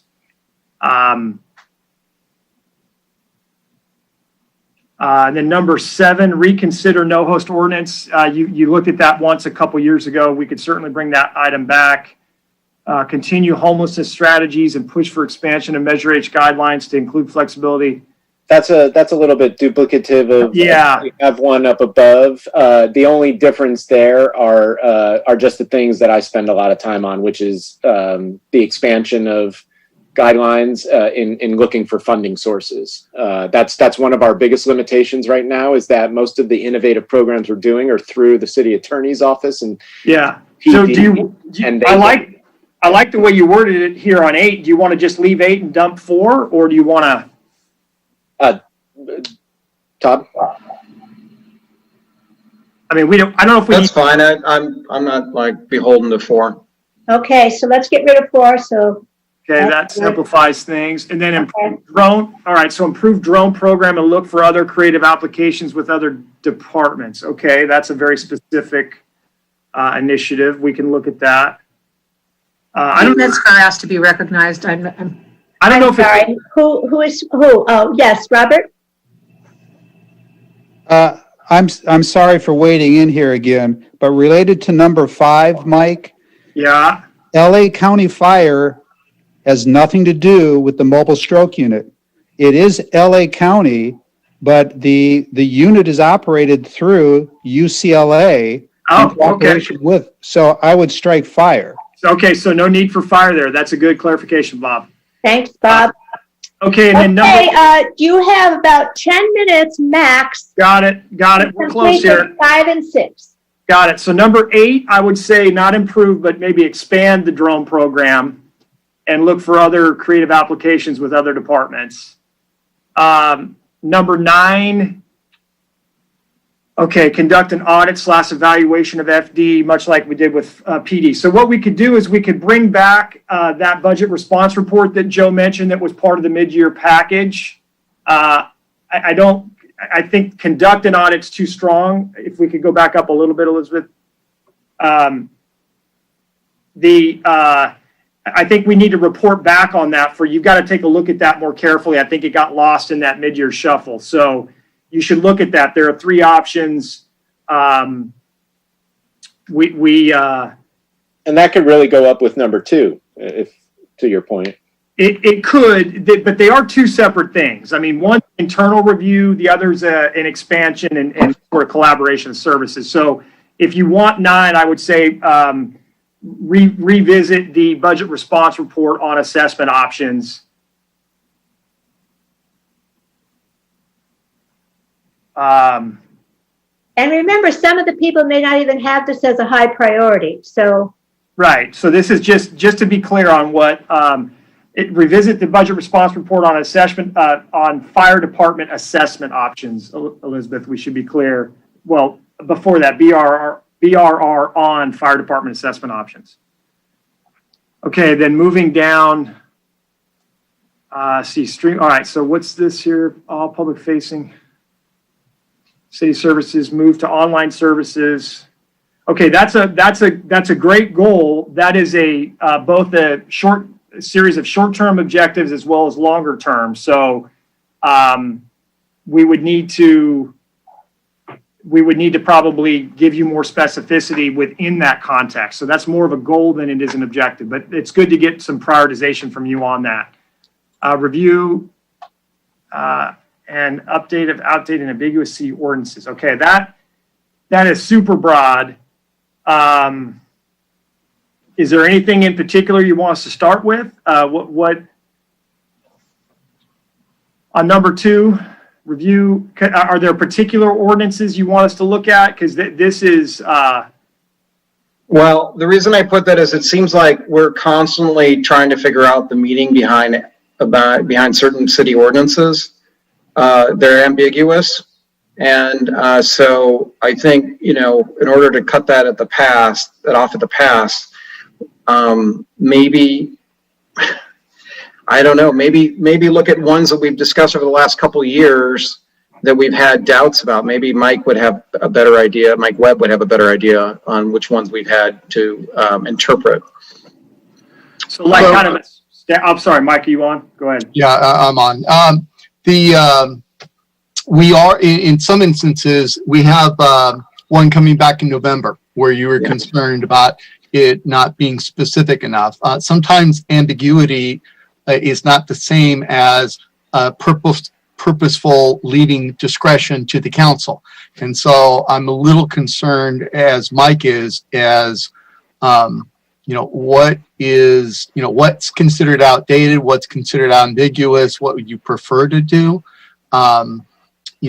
Like, for example, if you look at 8, that's a little simpler to do because we can all focus on, what our purchase and acquisition process is. Now, you're going to have a difference in that staff is going to want to work on efficiency and try and be able to authorize staff to do stuff with maximum discretion for staff. This council has tended to want to weigh in on the details and, whether we're doing sole source. And so, and I don't want to get in between that. So it would help if we had more specificity, but we're going to bring back, it may move from November till December, but, if at the time you don't like what, we're dealing with, you can make that referral, just like Nils did with the Reed situation, where he put something that, would stop it from occurring in the future. Well, the couple areas that I think about, and maybe I could be more specific, is related to elections. I mean, we've had issues with that in the past. We've also had issues recently with zoning. So the property on 190th that we just discussed, the foundry. Right, and that one's coming back. Right. And so those type of things are ambiguous. I'm not certain what you mean by elections. So we're going to fix to give the council the ability to change the zoning. I'm not certain what you mean by elections. So, I think I misspoke. I meant things like commissioner appointments and other things like that, not elections so much. But elections, I think commissioner terms. Okay, I'm wondering. Right. I'm wondering on this one. Basically, you're just saying that you want to review and update these, but you'd have to identify what they are. Okay, whatever. So I don't know if we need to get into the detail. But the question would be, do you even want to do that? How high of a priority is it for people? Then if it's a high priority, then you could identify which ones you want to do. Well, then I would say then you put it on the spreadsheet, and if people don't find that to be a priority, then vote it 5 instead of 1. Yeah. And if it's 1, then we delve deeper into which ones. Yeah. So right now we need a level of spreadsheet have notes saying, need clarification here. Which ones? Okay. All right. If I may, the reason I hit the camera briefly before, it's going to be real important that staff make certain that you don't have access to the other council people's comments or statements or anything before the public does, because then you're conducting a serial meeting. So you can give your responses to staff, but if before the public does, what the priorities are, then you have potential Brand Act violation. So, I see. If we're voting on an ordinance, okay, yeah. Just priorities, and the public will know after the fact. They should know when you know, so and not thereafter. Okay. Well spoken. All right. So, Mike, let's go on. Okay. Number 3, I would say, Elizabeth, would be revisit the report on options to increase. Is because this was part of your budget discussions, and we came back with that follow-up admin report a couple of months ago. So this would be revisit the report on options to increase. And then, Or you can delete, because that's 3. yeah, or it's not a priority. It's whatever ultimately you want to do. I think it's clear though as to whether or not you want us to do this or not. Budget willing. Let's see. Explore. You can delete it because it's same as 3. Oh, it's duplicated. Yeah, this is a duplicate here. 4 can be deleted, Elizabeth. Yeah, 4. The next one. So should we look into privatizing or using LA County services to expand? So is this, what operation is this specific to? That was for library. Sorry. Oh, so, okay. So should we look into okay. So this is a question though. So this would have to be provide a report on options for either privatizing or using LA County to provide library services, right? Is that right? Yes. Okay, good. Question. All right. To provide library services. Period.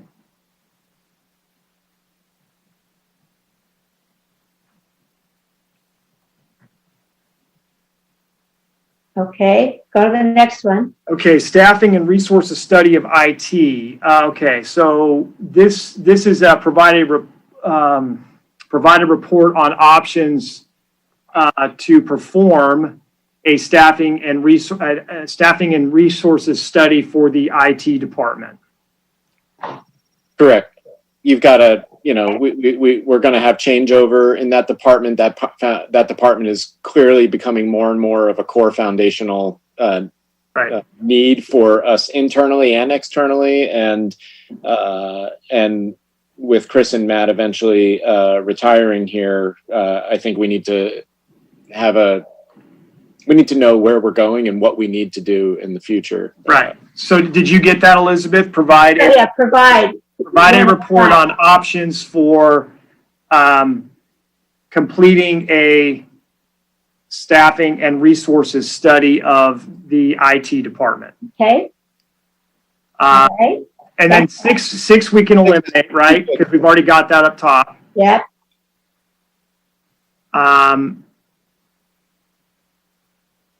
7, I would write update Muni code related to purchase and acquisition process. Maybe not clean up, revise that to say update. Yeah.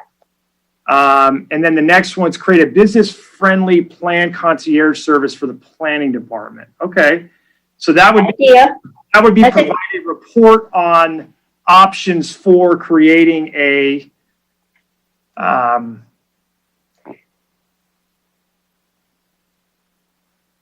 just leave it like that. Provide for options to create a business-friendly plan, and then they're going to vote on it. So begin process to amend the charter. That's probably the same thing. Provide a report on the process. Provide a report on the process to amend the city charter.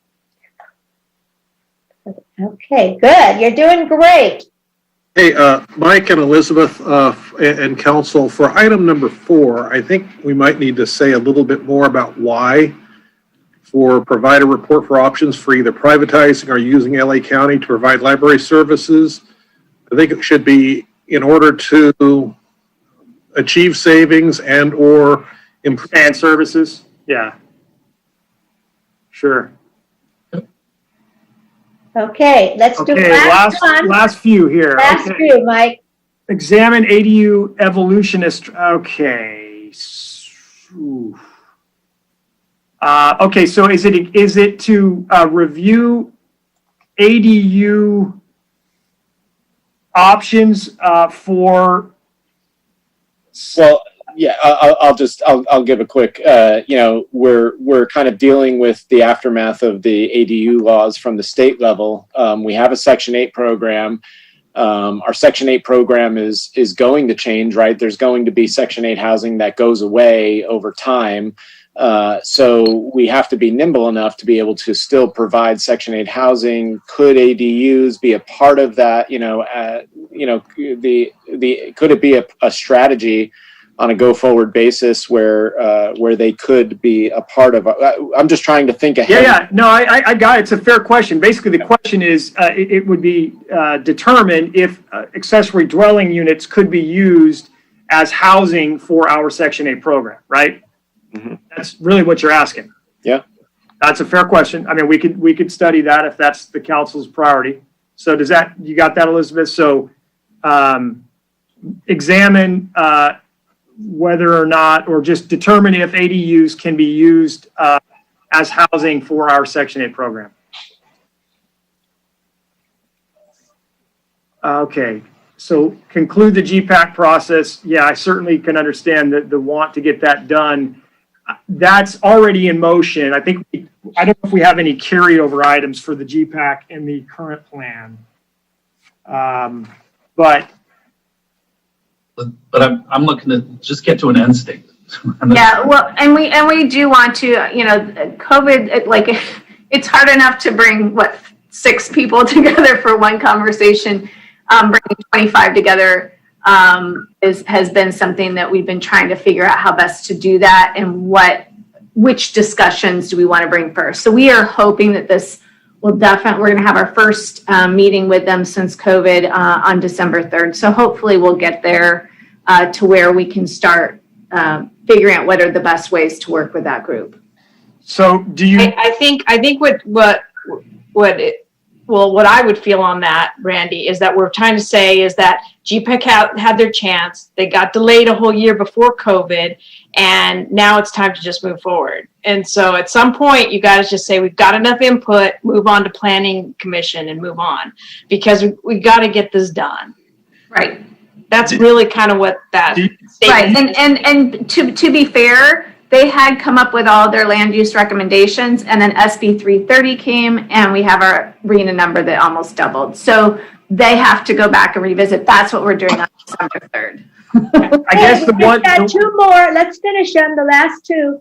Do you want to dump this, or do you want us to do you want to report on the status of the GPAC process? No, I like it. Let's just leave it the way it is. Right. All right. Okay. Well, that's a goal, I guess. Yeah.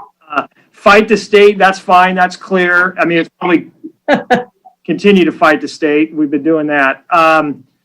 Develop inclusionary housing policies to fight the rising rents and housing prices. So now, Randy, we have an inclusionary housing ordinance coming before the council next. Well, but not the ordinance. We're starting the process. The discussion, right? Yeah. So. But we have a contract to have that. Okay. Well, I guess we can leave this in here to determine what kind of priority this is. You already have a next step turning on that particular item. So, and I think that'll be in that 6-month goal anyway, or that 6-month objective anyway. Well, you're going to have the initial discussion. You're going to have a follow-up item that's going to discuss our inclusionary housing, potential inclusionary housing ordinance in the city. So do you all need this still, or do you want us to tailor this specifically to the work effort that's currently ongoing? We need to speed it up. Whatever is, that's what we need to do. Yeah, I think you could leave it on here. Okay, so Mike, you did a phenomenal job here, and Elizabeth, wonderful in capturing all of this. So what we want to do, we actually changed our direction in terms of what we were planning, because we had started with this blank slate to make sense of it. So Todd, in his wisdom, said, all right, let's take this approach. Let's go through. Our hope is that everyone at least knows what each of these items means, right? So that you're going to be provided with a spreadsheet, right? That the city staff will put together. Correct, Mike? Will the city do that? Yeah, we'll package these up and into a matrix that would allow the council to provide responses on prioritization and add notes and commentary as appropriate. All right. And then the city council will then do a rating. And then what happens after that? We'll bring it, once we compile that information, much like we've done in some of our previous plans, we'll bring that back to council and we'll we'll try to synthesize the material into clear objectives. We've done some of that work today, and then the council can ultimately decide whether or not to adopt the plan or revise the plan. All right, so council, I have a question for you.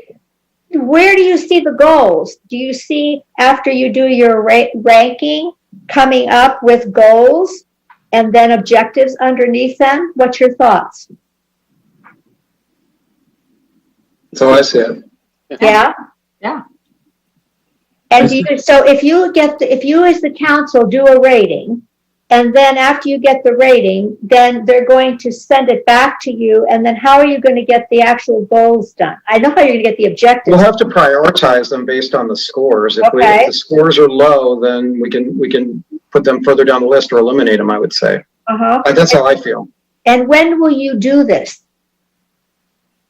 Well, if we get a spreadsheet, we should be doing it over the course of the next week. And I think what we might do is we'll give you back the most recent 3-year goals in title, and then we'll probably give the council a section to add, I suppose, other additional 3-year goals if needed, and then we'll slot these initiatives underneath those once we receive their feedback.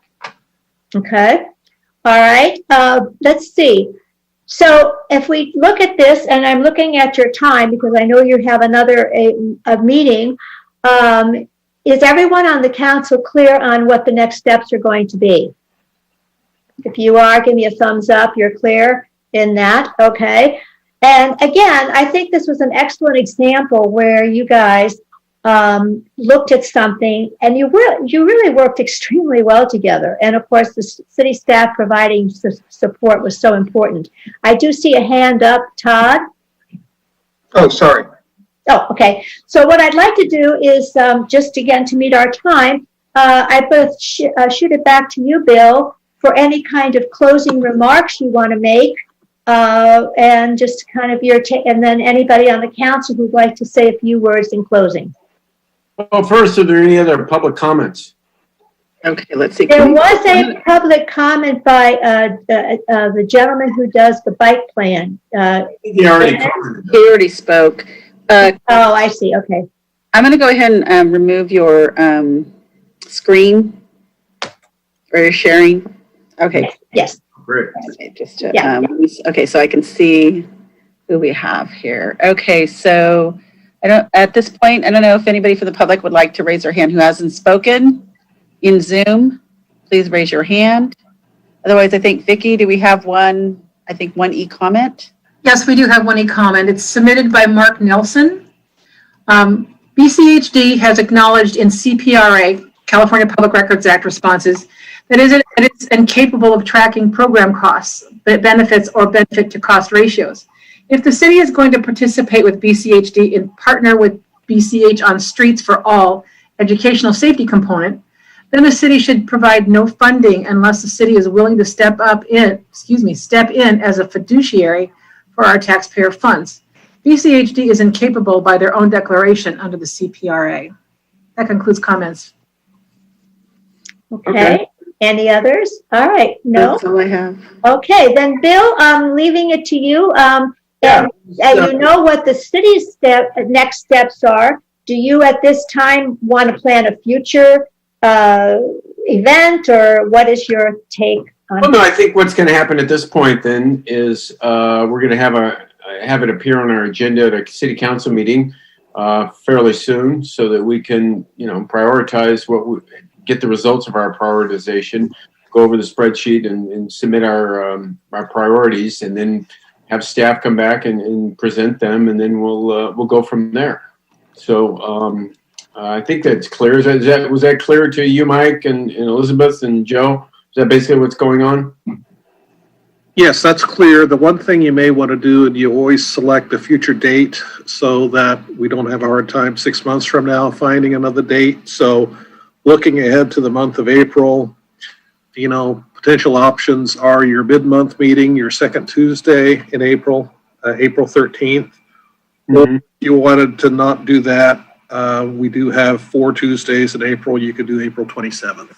So, anybody want to pick one and make a motion? I mean, we can always change it, but it's good to have something on the books. I would make a motion for April 27th. I think the latter part of April is better. All right, I'll second that. Yeah. Okay, we'll do a vote. Councilmember Narenheim? Aye. Councilmember Lowenstein? Aye. Councilmember Horvath? Aye. Councilmember Graham? Aye. And Councilmember MD. Aye. Okay. And not to be difficult, but start time? Well, I always preferred later in the day so people can participate. 3? 3 works. 3. Okay. That works. Any objection to 3 o'clock? Okay, there you go, Joe. Okay, thank you.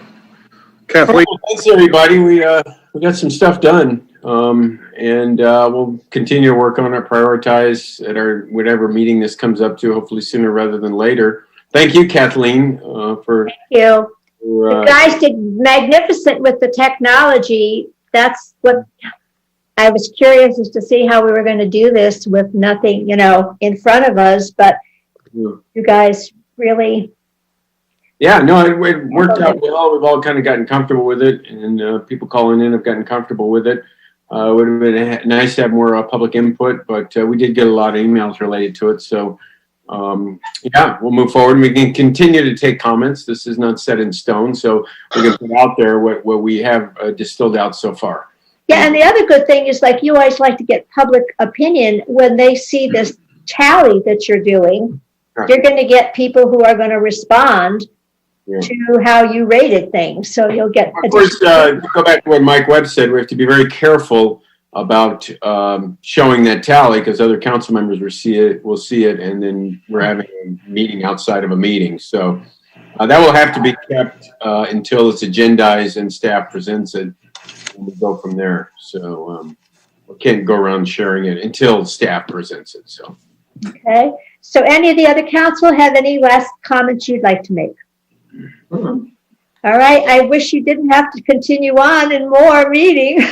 Yeah, well, thank you, Kathleen. Really appreciate it. And it was a pleasure. It's a pleasure. You have 6 minutes, so you can stand up. Yeah, I don't think we have 6 minutes. I think we're going to move right on to the next. Okay. All right. Thank you.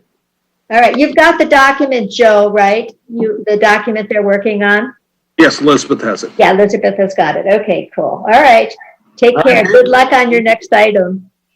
Thank you. Yeah. Okay. All right, well, so next item, let me read the title here. Discussion possible action to direct staff to evaluate the C-Lab property at 1021. I would have to throw in there the former C-Lab property at 1021 North Harbor Drive as a possible alternative site for Pallet shelter temporary transitioning housing. Joe, did you want to talk about this? Or Mike Webb? Looks like Mike Webb, you were going to discuss this with us. Sure. I mean, I can start, and then Mike can add to it if he so chooses. This was a last-minute addition to your agenda. This comes to us based on an email that was received last Friday from Mr. Leo Pustilnikov offering the former C-Lab property, as the mayor indicated, 1021 North Harbor Drive, as a potential site for the Pallet shelter transitional housing.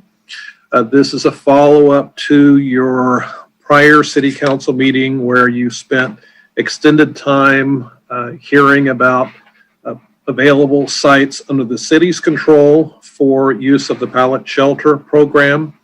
That was the meeting where we had received really good news from the county in terms of availability of funding to help both with the startup costs as well as the ongoing operations.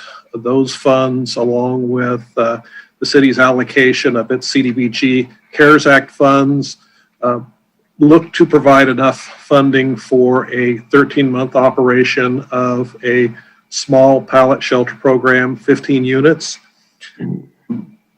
The new development is this email that's included in your packet. In order for us to seriously consider this, it wasn't a decision that either Mr. Webb or myself could make on our own. It's something that really is a mayor and city council decision on whether to even explore this. This site, we have not put any time into it in terms of its review or analysis. Since our next city council meeting isn't until November 10th, added this item to the agenda for tonight to give an opportunity for you to talk about it, to hear from the public and give us direction if you so choose. The other matter of urgency related to this is the timing constraints associated with access of county funding. So it's not something that we could just wait until November 10th, bring this item to you, and then start the analysis. If we're going to explore this, we needed to get this direction tonight. So that's why this item's on the agenda. Did not plan to do this. It was a last minute decision based on this email that came in. And with that, Mr. Webb, I don't know, he's really done a lot of work related to this, along with Public Works and Community Services and a variety of departments, as well as Councilmember Horvath, the mayor. We've all been engaged with the county with discussions of late. So it's been really a group effort. This is a new development. So those are my comments. Mike, did you want to comment? Yeah, to give you context for your giving direction, we've had a lot happen in the past week since we had our meeting. Some very good, some not good. In the very good category would be that the county made clear that they were okay with the council's direction that the council be able to have discretion to terminate it at any time. They didn't have any problem with that we had to do it for the whole, 13 months. And so if the council decides to go forward, the council can end it at any time. In the not good category, there was a meeting with John LaRock yesterday, and the council and the county, upon advice from their county council, has changed once again and moved the deadline up. So when we first talked to them, I guess 3 weeks ago, they said, okay, all you need to do is you need to get the invoices and you need to get the contract signed. And then last week it was, well, no, the properties have to be occupiable. And so we had some discussion of what occupiable means. Yesterday, they told John LaRock that it needs to be occupied. So at least one of the units has to be in place wherever we're starting the Pallet program. Ted Simon has significant concerns whether we can meet that deadline. I have significant concerns whether we can meet that deadline. And so it was really essential that we get direction from the council, mayor and council. Also in the not good category, the county informed Mr. LaRock that really the money allocated will only cover 9 months of the program, but since we can terminate at any time, that doesn't mean that there's any city money at risk. We could just end it at 9 months when the money rate's out. But Supervisor Hahn's office seems very confident that they can find the money for the additional 4 months. So I don't find that as troubling. And then we met and with fire, and your direction was to start at Kingsdale, if you recall, and then move it after 6 months to Moonstone Park if feasible. We've reached out to the Coastal Commission, and Brandy Forbes has been told that the person who was assigned to it was the same person who approved the Riviera Village outdoor dining. So that's probably in the good category. In the bad category, fire cannot identify. We mentioned in the staff report, one of the challenges would be coming up with an alternative site for emergency helicopter landing. And Chief Metzger, Isaac Yang can talk about it, but the last time the city looked at that was 2008, and the then alternative sites discussed are no longer feasible because of changes at those sites. And so it is very likely that whatever the Coastal Commission says, Moonstone Park is not something that we can recommend to you. As important this is as an addition to what we're doing with the homeless, you know, if it puts people at risk who need to get life-saving treatment, I couldn't in good faith recommend that, and they can address the findings. And so, given all the context, we got totally, or at least for me, a communication from one of the new owners of C Lab, and he's indicated that, and Councilmember Grand can give the context to his conversations. He's indicated he'd be willing to enter into some sort of agreement for the city to use it the first 6 to 9 months. That is slightly different from it's different from the order that you proposed it. We don't control the site. And so we need to get direction. Do you want us to do a site visit, see if it's feasible, and then see if we can enter into an agreement that's sort of a no strings attached agreement where we feel confident going down that path.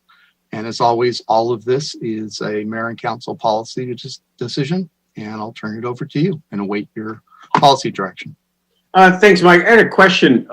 The county, did they say this could be on private property? Because all our other sites were city property. Did that conversation come up?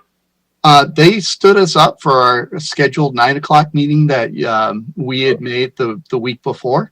And so I didn't get to ask that question. Councilman Horvath was on the line. I was on the line, and they didn't show up. I think there may have been some miscommunication because they may have thought, since they were meeting in the afternoon with John LaRock, and I think they had a conversation with Councilmember Grand at 10. But I wasn't part of a conversation where that's certainly something I would have asked. I don't know if Councilmember Grand can answer. I don't know if that came up in his discussion. So I brought it up with her staff.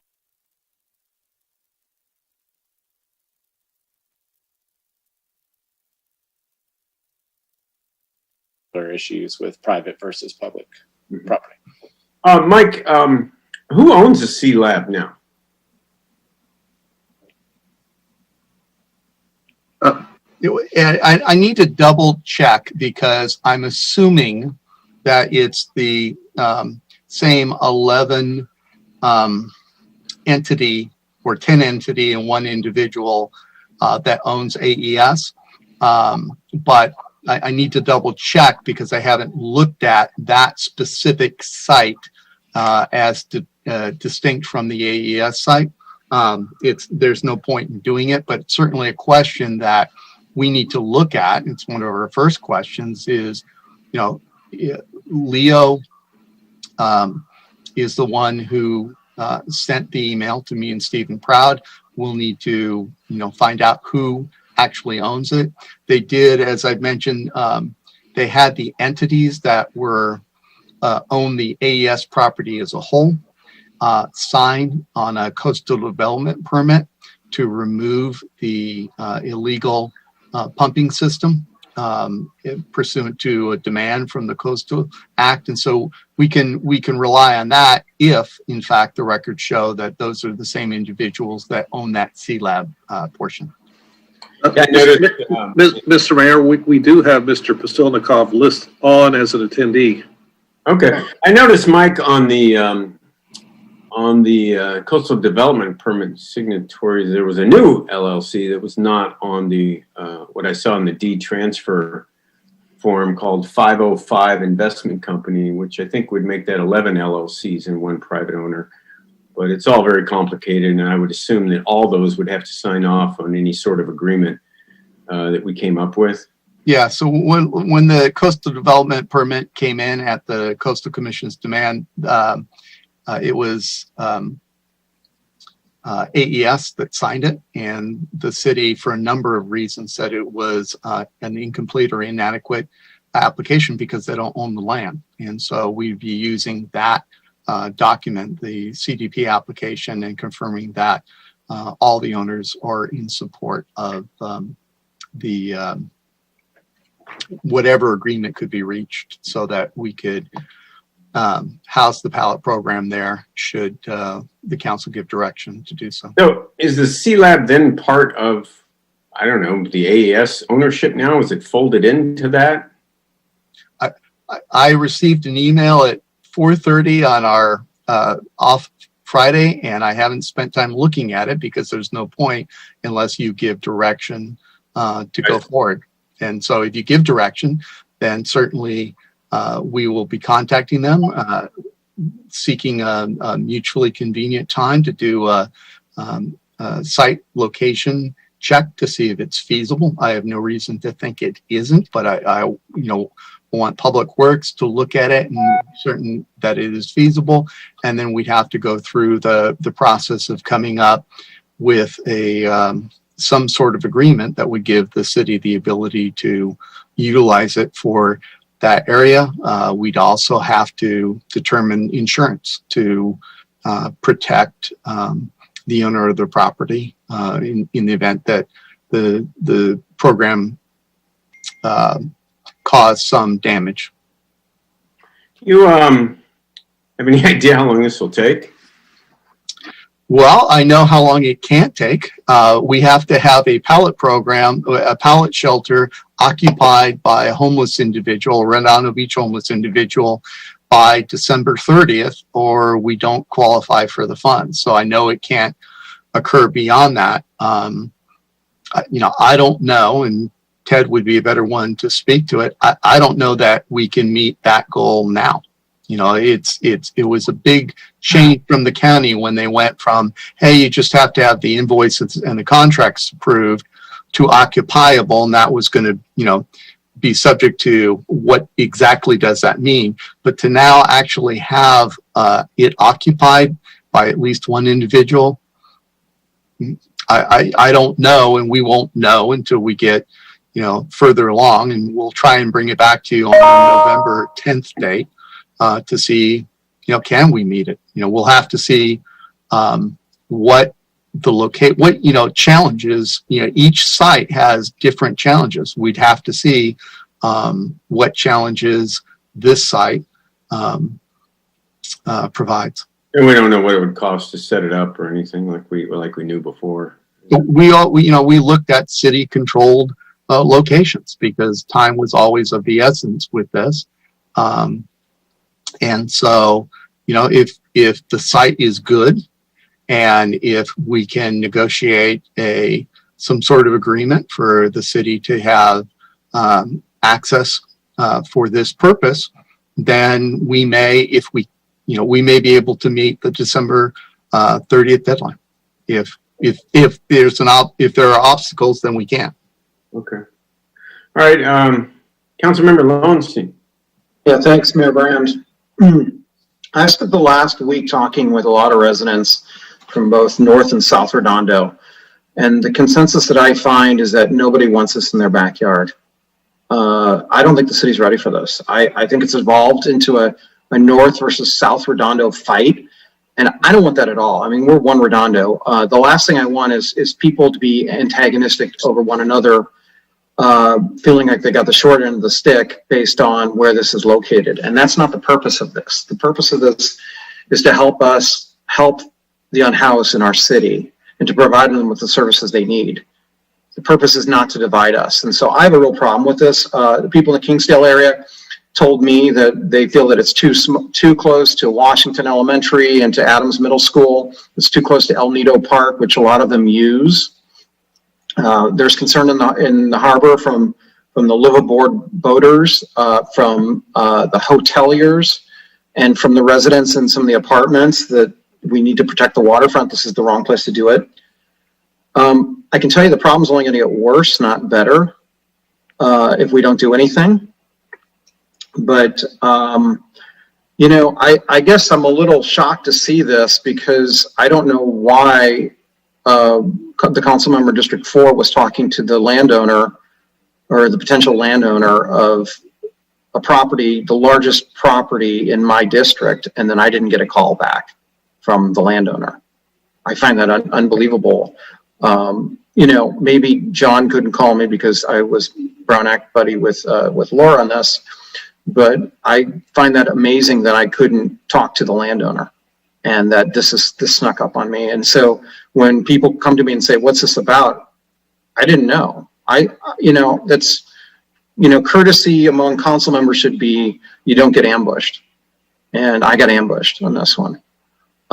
This was not pleasant to hear conversations. I had a hard time sleeping last night after talking to people because I know that people don't want this in their neighborhood. And I feel bad for all the hard work that Mike Webb, you've done, and city staff and city manager and assistant city manager and public works. Everybody, all you guys have done, John LaRock, and even the work that, you know, Janice Hahn has done in terms of securing us funding.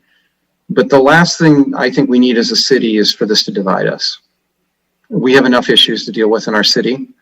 So I'd like to make a motion to table this and the directive from the October 20th meeting, and which was, the directive was to make the Kingsdale location for 6 months and then Moonstone Park for 6 months afterwards.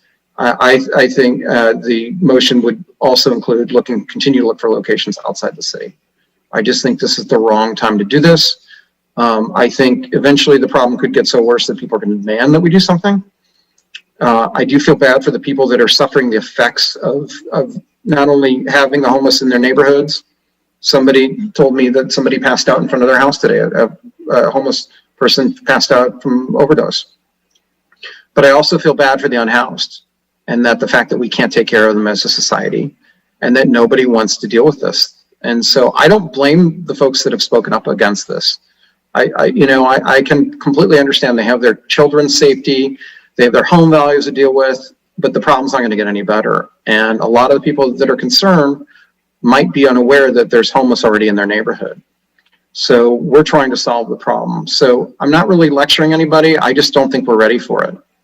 And that's become clear not only from my discussions with people, but on Nextdoor and also from these e-comments. I just don't think we're ready for it as a city. And I feel bad for that.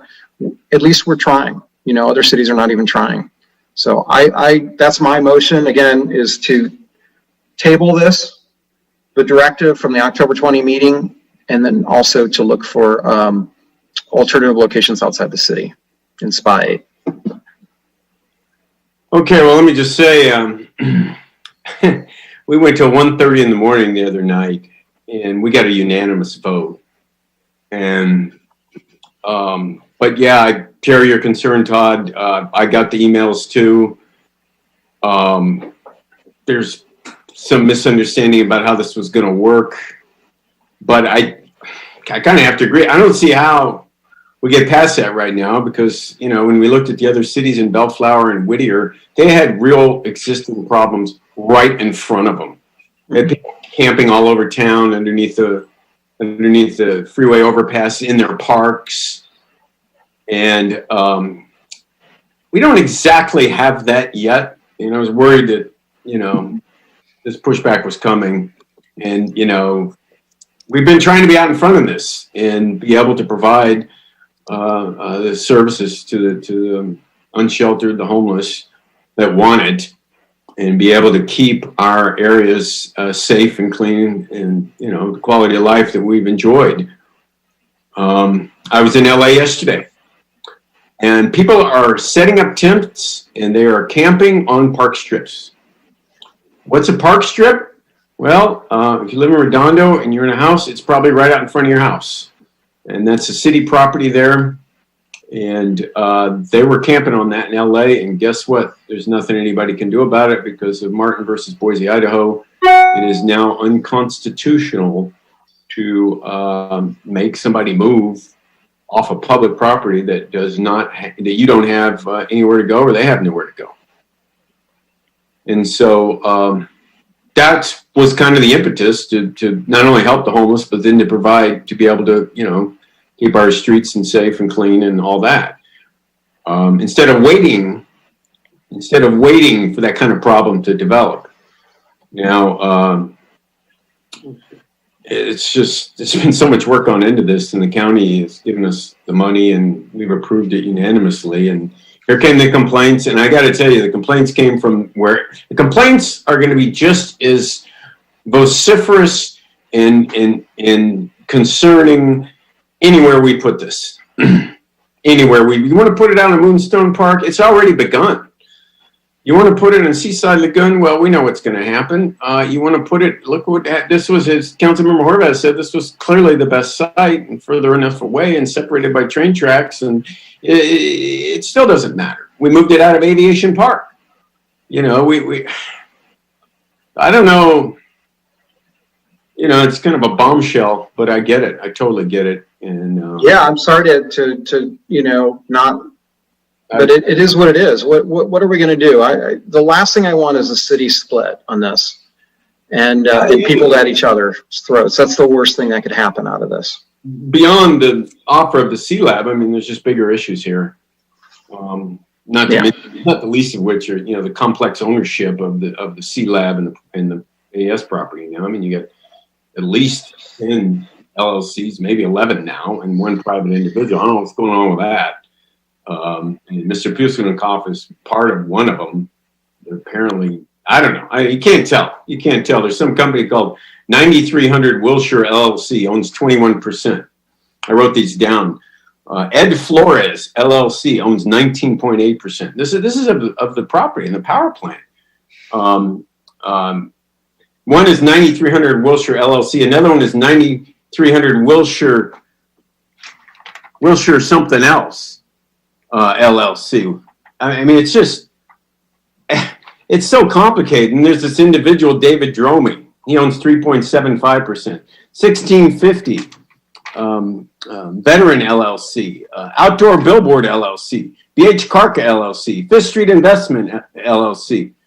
And now there's a new one, I guess, 505 Investment Company, and then another one called Park Alcal LLC, which owns 3%. So I you know, it's just so complicated. I'd be very nervous about entering any kind of partnership with this kind of complex ownership that we don't know where that's going to go. But that all notwithstanding, we got bigger issues about where we would site this in the first place. And as great a program as it is, as much as I'd like to see it happen, and I thought we had a good compromise and that we were going to go down that road, and it was unanimous. But hey, you know, public comment matters. Council members are entitled to change their minds, and that's why we have a public process. So it's messy. It's messy. Anyway, Councilmember Horvath. Well, I guess, you know, what I would say to Councilmember Lowenstein's comments is that there's never going to be a good time. Doesn't matter if you do it now. It doesn't matter if you decide all of a sudden to do it 6 months from now, a year from now. There's never going to be a good time. Nobody is going to want to do that. And what I find is that, and I've spoken with an enormous amount of people on social media, on the phone, via email, and I'm speaking with people that feel strongly both ways. What I find is too, a lot of the people, when I take the time to talk with them about all the strategies we're employing, all the things we have been doing, sharing with them, you know, links to our homeless plan or to my last community meeting, right? That there is a reluctance. It turns from a complete hatred of the idea to more of a soft reluctance because they understand that at the end of the day, this council is not trying to put anybody in harm's way, right? If there are three things that we focus on a week-to-week basis here is to ensure people's public safety, public health, and their quality of life. And we do it through a whole variety of policies and directives and ordinances and whatever it is you want, right? I don't think any of us made this decision a week ago and came away from that unanimous vote thinking that we were putting anybody's lives in danger. And I don't think that there is any anecdotal evidence out there that it would. If anything, what we are doing is trying to prevent some of the horror stories that people see, or like the mayor was talking about in downtown LA, from ever coming here, right? And the reality is that we have we have an issue here. Every city in the South Bay has an issue. We are working on it, and we're working on it proactively. And we also have the ability, and we put that into our motion last week, we have the ability to shut it down if for some reason it doesn't work out. I think it's going to work out.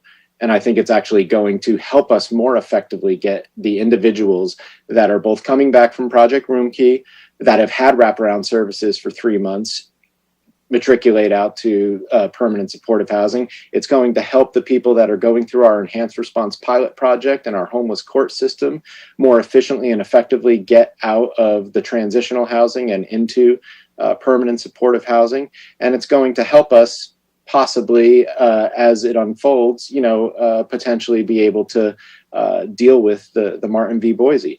If we do nothing, then I think it's just one less tool in our tool belt to help us deal with the issue. So I don't think, I just have to politely disagree that, this idea of like people being divided, people are always divided here.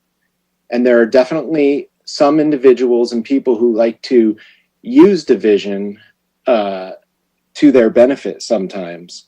And I don't think that this is a case where people are divided as much as people are having strong feelings, because this is something, I think you even said it last week, that elicits strong feelings, and the mayor is correct. There is no good site. If there was a perfect site, that would have been an easy conversation last week, right?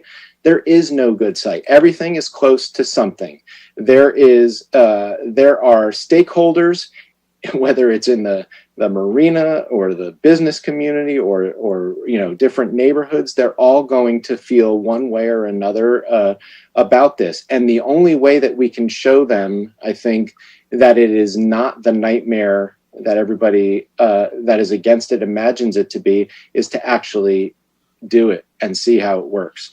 So what I will say is this: I read the letter, and I am open to exploring this at CLAB, because especially now after what Mr. Webb just said, it doesn't look like last week the ultimate decision came down to, we will do it for half of the time at Kingsdale and half of the time at Moonstone. It doesn't look like Moonstone's going to work out. So that kind of collaboration between everybody on this council would now dramatically change. But this provides an option to be able to still do it for half of the time in one location and half of the time in the other. I think it meets the intent of what was decided upon last week. So I'm open to looking at it at the C-Lab and potentially starting there, especially since we are up against the gun. Kingsdale, we don't have a guarantee that we can have the prep work done and the services ready and an individual in there by the deadline. That was not part of our original understanding when the mayor and I were on a call a week ago. So that does change the dynamic, and I just don't, this is a big deal, and I do not want to lose any time here. So I'm not in support of tabling this or just waiting and seeing what happens. And to be honest with you, going back to N1, we did just potentially set an item on there to continue being innovative and working on our homeless issues. And this is part of one of our many innovative strategies. So it would definitely not make sense to just say stop now and then just when we feel like everybody's cool with it, we'll come back to it. I don't think that'll ever happen. So thank you. Thank you, Councilman. Before we go any further, let me ask Ted Simone. Ted, do we even have time if we, given what you see before us in terms of having to vet the proper ownership, vetting the property, getting an estimate on what it would cost, getting back to the county, size, everything, how long do you think that would take? And do you think it could be occupiable, the C-Lab, by December 31st?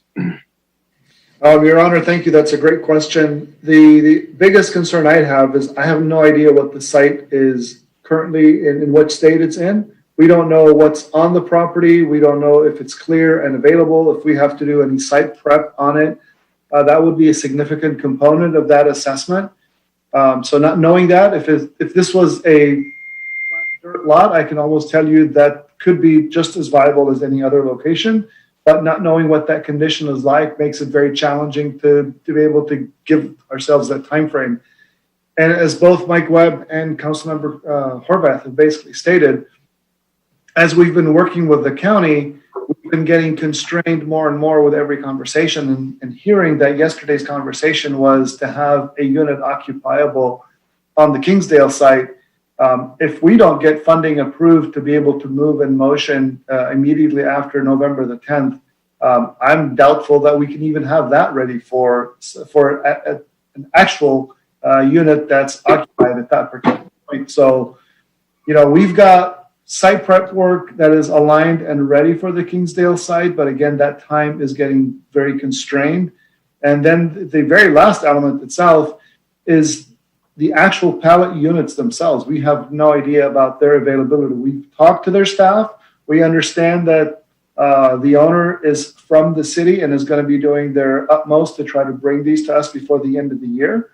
But we've also heard from their sales staff that they've met their quota for the year, and that may be a challenge in itself. So there are many variables that are constraining us making that commitment to have a unit that's occupied by the end of the year. On the last point, we've received something since then. I think they indicated that they're doing an installation in LA the first week in December. So that isn't, that's one of the few areas that I'm not concerned about meeting the time. Yeah, he does say that they are installing in LA the second week of December, which would be an ideal time to get these shipped and set up for you all. So they would do it in conjunction with their LA project. So is the answer, Ted, you just don't know? You'd have to go onto the site, assess it, and you might look at it, oh yeah, it's ready to go right now, it'll be cheaper, no problem, or oh, there are a lot of issues here. I mean, I don't want you to get distracted. That disqualifies, the other sites from being ready, I guess is what I would say. But no, that's absolutely right, Your Honor. Until we've actually looked at the site and made an assessment of the site itself and potential power access to it, we really don't know that. How long will it take you to assess it? Let me ask you that. As soon as we can get access onto the site and understand what that 20,000 square feet was that Mr. Polishnikov had identified, then we have that understanding. Probably by next week, we can have some good feedback on it. You may want to ask him, since he's on the call, what the state of the property is. Okay. Mr. Polishnikov, what's the state of the property? Hi. So firstly, can you guys hear me? Yeah, I hear you fine. Great. So firstly, the property ownership is one LLC. It's New Commune DTLA LLC, and I'm the sole manager of that LLC. So you don't have to worry about 11 LLCs or 11 parties. All you have to worry about is me. Secondly, the 20,000 square feet is a dirt lot in the southwest corner of the site. So it's available. It has power nearby. It has enough power to power City Hall. It's brand new power supplied by none other than AES. So you think it's ready to go? It is ready to go. It is more ready to go than any of your other sites. It is the most ready to go site you guys have considered. And this property closed before the rest of the AES properties that have the more extensive ownership list. Is that correct? Correct. Well, the other thing I'm worried about is we had an agreement with Mr. Polishnikov that he signed that they were going to sell us 25 acres for $2 million an acre after remediation. Actually, that's incorrect. That is. Excuse me, Mr. Polishnikov, I'll let you know when it's your turn to talk. Mr. Band, that's incorrect. Suddenly, and it blamed on us. And I'm worried that we start down this road with the same person in the middle of this where we're working, and then all of a sudden he decides he's not going to do it anymore. So, number one, why did you withdraw that deal? And number two, what are the assurances we could get that you wouldn't do that again, and then we would lose? So one, Mr. Band, the problem is the city. Sorry and D, but go ahead. Sorry. You seem to have missed a few letters in my last name as well. Thank you very much. Go ahead. So, Mr. Band, as I was saying, there was no deal for $2 million an acre. The city refused to sign any sort of agreement for that. The city took forever to get all the agreements necessary. Here, you don't have to worry because in the next month, you should be able to have the agreement and the site ready to go. So timing is on your side. You'll know very quickly whether or not it works or it doesn't work.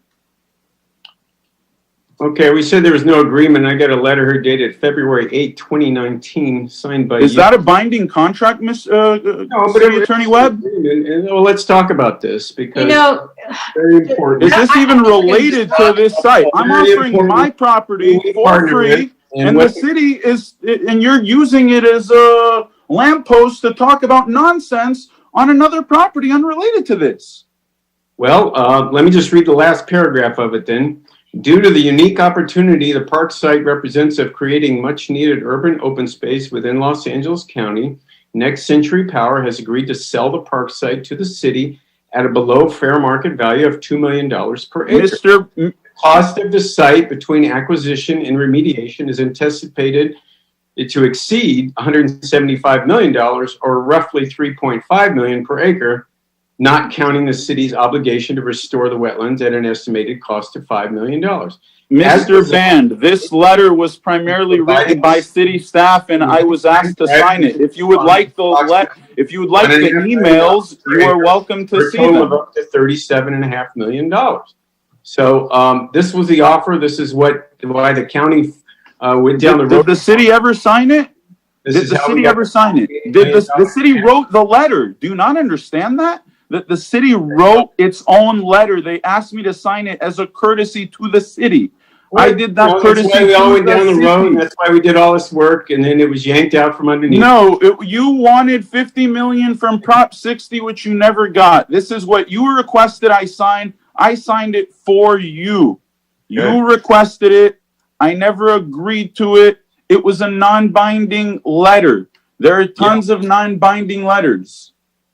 Okay, now we're stuck with the power plant. We see the, and you got your extension. So anyway, moving right along. Don't worry, after the extension, it's going to be a homeless shelter. Is there any other comment from the council? I'd like to hear from the public. I see John Grant, you have your hand up. Go ahead, Councilmember Grant. I do. So I'm a supporter of this project or of this pilot program. I think it is worthwhile. And even though I didn't agree with the quote deal that was struck last week, I signed on to it because I want to see this thing go forward. One of my residents pretty much berated me and said, folks that just cut that deal are laughing at you and laughing at us. And Mr. Lowenstein, you're right. You picked up that the people in North Redondo are mad. The people in South Redondo, they're equally just, we're all kind of working through this. I'll just call it that. The issue is that I offered a compromise and I laid out why I believe that this was the right way to go, is that this only works if we all take some of the, what I would call the heavy lifting. And I offered up Kingsdale for 6 months. And I do believe that it started that way. And again, to Mr. Horvath's point, when we actually talk with the residents, they get this process. They get it. They start to come around. They understand that we're going to do everything we can to make this thing safe. And I think that's the refreshing piece of when you actually speak to people and you actually talk to people, you can get things done. Mr. Polsnikov and I are not friends. I don't agree with him on the AES power plant. We're not in that kind of a relationship. Like I said, I don't see eye to eye with him. But I reached out to him because when we ended up last week, we knew, and Mr. Nierenheim was even telling about every reason why Moonstone Park wasn't going to work, yet that was put on the tail end of Kingsdale, which means that the Kingsdale site is actually the only option. And it goes for 6 months, and then we'll shut it down or we'll move it to Moonstone Park, but we knew that Moonstone Park wasn't going to work. So it's either then the pressure goes on that District 4 is going to have this in their district for the entire 13 months if we go forward. And that's just unacceptable for my residents, and they told me so. So this is not me. This is my residents telling me, look, we can do this, but we have to do this. And someone else has to take some of the heavy lifting. Looking at this site, I don't think it hurts anybody to at least take a look at it, address it, and come back and look and see if this is viable. And that's how I look at it, and I think it's worth doing. And I think this project solves at least one small piece that Mr. Nierenheim and Todd, you've been talking about, that we have homeless down in South Redondo. We have them up in North Redondo. This is a way for us to start to move forward, yet it is uncomfortable for everyone. So I had a number of other things that I was going to talk about, but I'm just going to leave it at this. I voted 5-0 last week when I believed that this was not the best thing for my district. But I do think it's the best thing for Redondo Beach to move forward with the project itself and give it a try. But we're going to have to figure that out. So I'll leave it at that. Okay. And then last but not least, I want to thank Mr. Polstikov for actually stepping up and actually offering it. And like I said, I don't see an eye to eye with him, but he's at this point right now, he's acting like a good neighbor and saying, give it a try. So thank you. Okay, Councilmember Horvath. Yeah, listen, I just want to say, I don't want to see this meeting devolve into an emotional argument over other aspects of our discussions with Mr. Postelnikov. I just don't think it does you, Mr. Mayor, any good, or Mr. Postelnikov any good. Clearly, much like Mr. Grand said, I was frustrated as well, regardless of whatever type of agreement it was or how it was written or framed. I was disappointed myself with the way things ultimately turned out, and I've expressed that publicly. And I'm sure Mr. Postelnikov is aware of that. But this is a separate discussion here, and I just don't want to see it devolve into what just happened a few minutes ago. I just don't think it really does anything for this body to go there. I would recommend, if we're going to argue and crosstalk, we please do that offline. That's all. Well, I was just trying to make the point of the history of this particular individual and what's been, backtracked on already. And it is important, the history of what's happened here. And you're talking about entering into a partnership. So, that has to be taken under consideration. It should not be ignored. So, with that, Councilmember Nierenheim. Thank you, Mayor Brandt. So, Postikov, are you still there? Yeah, let me, hold on one second. Howdy. There you go. Okay, this is Nils here, Councilmember Nierenheim. First time we've met, first time we've talked. I got a question for you. So you plan on taking these 15 pallet shelters on your property, correct? Look, I'm willing to provide half an acre of land so that there's a place for Redondo to place a temporary emergency homeless shelter. What that consists of is for you guys to figure out. So you have these 15 to 20 individuals on your property with using equipment that we provided from the county and the city of Redondo. What happens if one of these shelters catches on fire? Individual passes away, succumbs from the situation, others get hurt, or there's a fight that breaks out in this location. And now they're the relatives of an individual or this individual decides to file a lawsuit. Are you ready to provide full indemnification to the city of Redondo Beach and the county of I don't have Redondo to provide the city with indemnification. The city has to provide me with indemnification and insurances against that happening. Okay, thank you very much. I'm done. You know, I really appreciate Councilman Grant that you are looking for alternatives. But Councilmember MD and I worked really hard at getting something moving forward, and we did that. And we looked, and I even let Councilmember MD choose the location in the harbor. So, you know, this is a very important issue. This is an asset to the community when it's finally built. We have reports just today, people on the streets, police and fire being called out. It is very important to me that something like this is moving forward in a responsible manner. Like I said, it's an asset. When I get emails and people crying and talking about schools and children and all these types of things, guess what? There are 2 churches in South Redondo that provide food and meal services that have on-site preschools and on-site schools. So that argument doesn't really work. The second thing I want to say is Project Room Key was set up in multiple locations. I worked one of them. We did not generate a single 911 call for service on the police side. Not a single one on the police side. We were a net benefit to the community. And yes, we did generate 911 service calls for paramedic services, but there are far less paramedic services than as they were in the public area. And what the community needs to understand is when true leadership comes in, they lead and move this project forward and understand. And while I appreciate Councilmember MD going to the public and putting her finger up in the sky and trying to get the direction of the community to where that's going, where was that finger when thousands of people were coming down to the waterfront, the waterfront project? It wasn't there.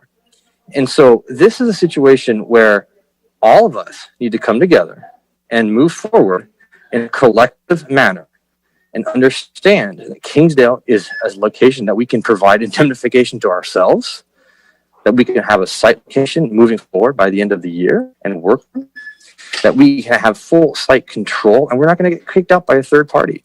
I appreciate Councilman Grand's opportunity to move forward, but this is a complete distraction from what we need to be moving forward. Councilman Horvath is on the chair of the COG for the Housing Task Force. We need to get something moving forward. He needs to get something moving forward. This is a very important issue for the community. So when we're talking about this issue, residents need to understand that this is an asset away from schools, not next to a school, not at a school, away from residential. It's in a commercial area, and it's where services are needed. So I have plenty more to say, but I'm going to keep my comments there. Okay, Councilmember Horvath. No, I apologize. You'll have your hand up? Okay. That's it then. We'll go to the public. Eleanor, Vicky, are there any comments? Yes. Okay, so you have one opportunity to speak for 3 minutes, and then for the public. And also, if you please raise your hand to speak. And so I will go with the first one, Ronson Chu. Hi, council members. Good evening.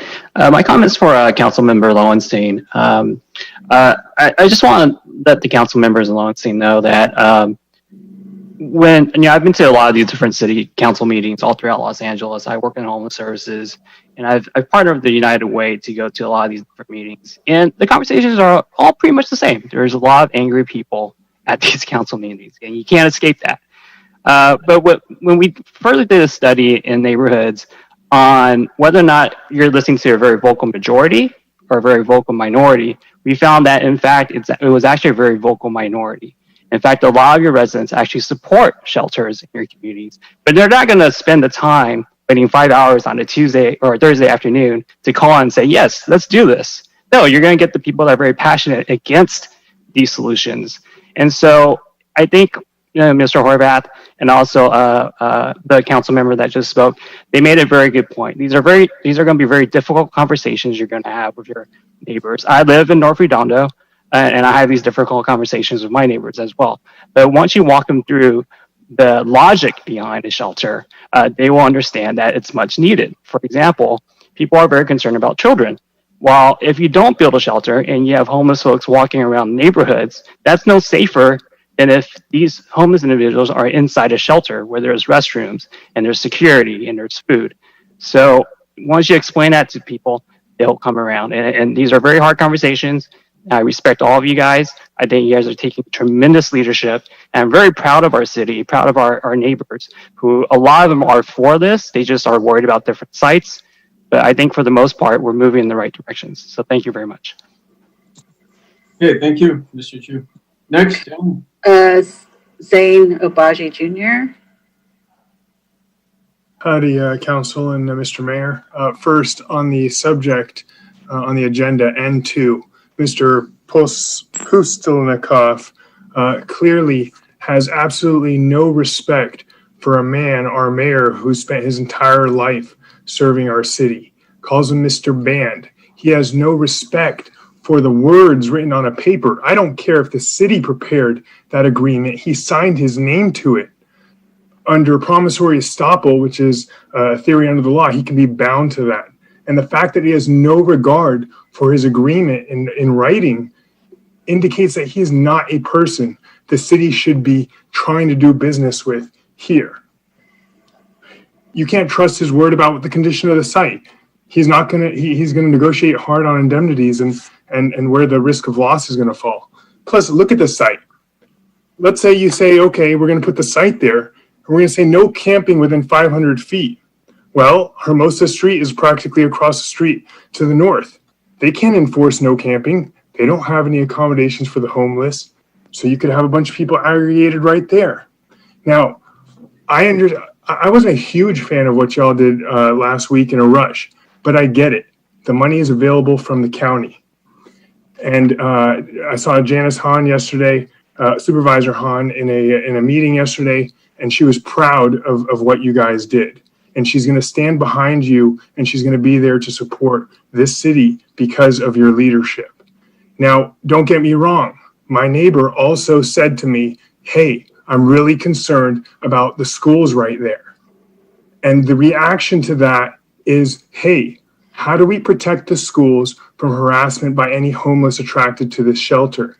Okay, no camping around the schools. You think a federal judge is going to strike down your camping provision that protects children from the homeless? You say, okay, you can camp elsewhere, just not near the schools and not near the shelter. I think you're fine if you do that. There's a legitimate reason for it. All right. So you can react rationally to the concerns that are raised, but do not abandon the leadership that you took up. And I'll applaud Councilmember Horvath for his unwavering leadership on this subject. But y'all stick with it. Your leaders stick with it. Don't back off and bring a good thing by adjusting to people's concerns and accommodations. Thank you. Okay, thank you.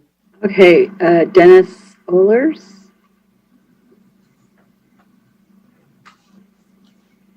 Hi, can you hear me? Yeah, I hear you fine. Yeah, great. Say, thank you for taking the time to listen to me. I was at I listened to the meeting last week too, till 1:30 in the morning. So I am definitely interested in what you all have to say. And I know it's a difficult situation, but this new development of the C-Lab offering is certainly a surprise, because I thought you pretty much, with a unanimous vote, put everything to bed last week. And it seemed like a good conclusion to come to a 6-month agreement, see how it works, and go from there. One thing, by sticking to that decision, it gives you time to still investigate other possibilities if Moonstone now seems to be an unworkable site. But one thing that it was touched on by the last gentleman briefly, but one thing I really wanted to bring up is that you need to take a look at the big picture of the C-Lab site. I mean, it is virtually on the bike path. I mean, this is the gateway to the beach. It's the gateway to Redondo Beach. I mean, you might as well put the name homeless shelter on your arch. It's that close. I mean, Hermosa Beach, Harbor Apartments, and C-Lab. So that's a very inappropriate location. It's ridiculous. It's going to be your welcome mat to Redondo Beach is having a homeless shelter right there with people hanging out and doing whatever they do. Catty corner across Redondo is a liquor store. Well, I can imagine what that's going to create. So it's just a horrible sight. You're on a bike path where kids and mothers with their baby carriages and skaters and everybody is heading that way. Now, if you're going to put it there, you're going to probably find people that don't even want to come to Redondo. They're going to stop and go turn around and go the other direction. And likewise for those that are heading north. I mean, you really don't need or want to be that close to the recreation area, to the hotels, the restaurants. Goodness, you've got all kinds of restaurants and hotels. It wasn't brought up much last week when you were talking about the only negative was given as well. There's a bike rental place, I think was a comment, but this is even worse than Seaside Lagoon because you got Chart House, you've got Cheesecake Factory, you've got many places there that'll be negatively impacted by a homeless shelter right there. So I can't say it enough, and I've been waiting since 1 o'clock today to give my viewpoint. And I just want to thank you. That's my opinion. It's a very inappropriate site for this. That's it. Okay, thank you, Mr. Holmes. You're welcome. Anyone else, Eleanor? Okay, so anyone else who would like to speak, please raise your hand. Okay, Mark Nelson. Mark Hansen. All righty. Am I unmuted? Yes. Great. Good evening, everyone. Mark Hansen, King Harbor boater. First off, I want to extend a thank you to Leo Postilnikoff for endeavoring to assist our community in addressing potential sites for homeless shelters. Whether I agree or disagree with the site, it's great that he made this outreach to us. I'd be remiss if I didn't also thank him for sponsoring the boat parade in the past and for providing free space for the waterfront education program that teaches our kids about the ocean. At any rate, I think we should caution ourselves a little bit to not jump too quickly into focusing on comparing potential sites within the harbor and the waterfront area. We received a lot of expert input at the last meeting on why sites in the waterfront would be ill-suited for homeless shelters. And I just want to quickly review, because boy, since that meeting, I've made pencil notes and I try to balance. I put the pluses and the minuses on the left and the right, and there just seems to be a strong imbalance that you shouldn't put it in the waterfront area. We heard from the hotel managers asking us to please not put homeless, right in the tourism area. Lots of boaters are concerned. They leave a lot of stuff unlocked in the recreational environment, and we know there's a chance of opportunistic theft. Also, the breakwater is really kind of a big deal, I think, here in that we already get injuries and deaths out there. We put a homeless shelter community close to that. That's where they're going to be hanging out. We also know that's a big drug area, so we're going to have increased injury, deaths, and drug use because of the proximity of the breakwater. Just in the last week, a lot more talk has come up about the bike path, and it's interesting the gentleman just mentioned it. We called that when we built it the Welcome Park. So, kind of a bummer to have everybody coming from Manhattan and Hermosa right into a corner with the homeless hanging out. Relative to things that are good for or bad for the homeless folks themselves, of course, we talked before about the marine layer. Boy, you leave the waterfront, just go a quarter mile inland, and the temperature is so much nicer. And of course, not much amenities close to the harbor there, particularly compared to Kingsdale, where there's all kinds of CVS and Ralph's and so forth. Also, the King Harbor Youth Foundation, a 501c3. They wrote a big letter at the last meeting how concerned they were even having it Mulby in the harbor. Now if we moved around the corner to C-Lab, boy, it's just going to be right down the corner for where all the kids are. And I don't know about how the plans to separate the youth of the waterfront education program from the homeless. At any rate, those I think are main things, boy. But I think we got way too focused, as some others said, on this north-south thing, and not just objectively looking at the balance of pluses and minuses of the waterfront versus other areas. Final comment is, might seriously think about referring, if this continues tonight, referring it over to the Harbor Commission and get their expert input. Thank you. Okay, thank you, Mr. Hanson. Anybody else, Eleanor? Okay, I don't know if anybody has a phone. They can do *9 to raise hand. Otherwise, we have, I think, 46 comments. Well, we don't have time to read 46 comments. We'd be here till midnight. Why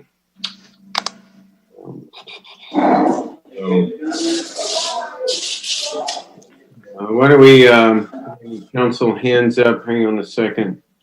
Councilmember Nierenheim. So I want to thank everyone for taking their time and coming out and speaking about this. This is a very important issue, first of all. I still feel that the last motion that Councilmember Emby and I worked on, hammered out really hard on as merit, as well as seeking new areas. And I have no problem looking at seeking new areas. But with this new time situation, we need to vet and making sure that we can look at everywhere in the city. So I'm fine with doing 6 months at Kingsdale. So my motion is going to be continue on as per a prior motion with 6 months at Kingsdale, and then look at elsewhere afterwards.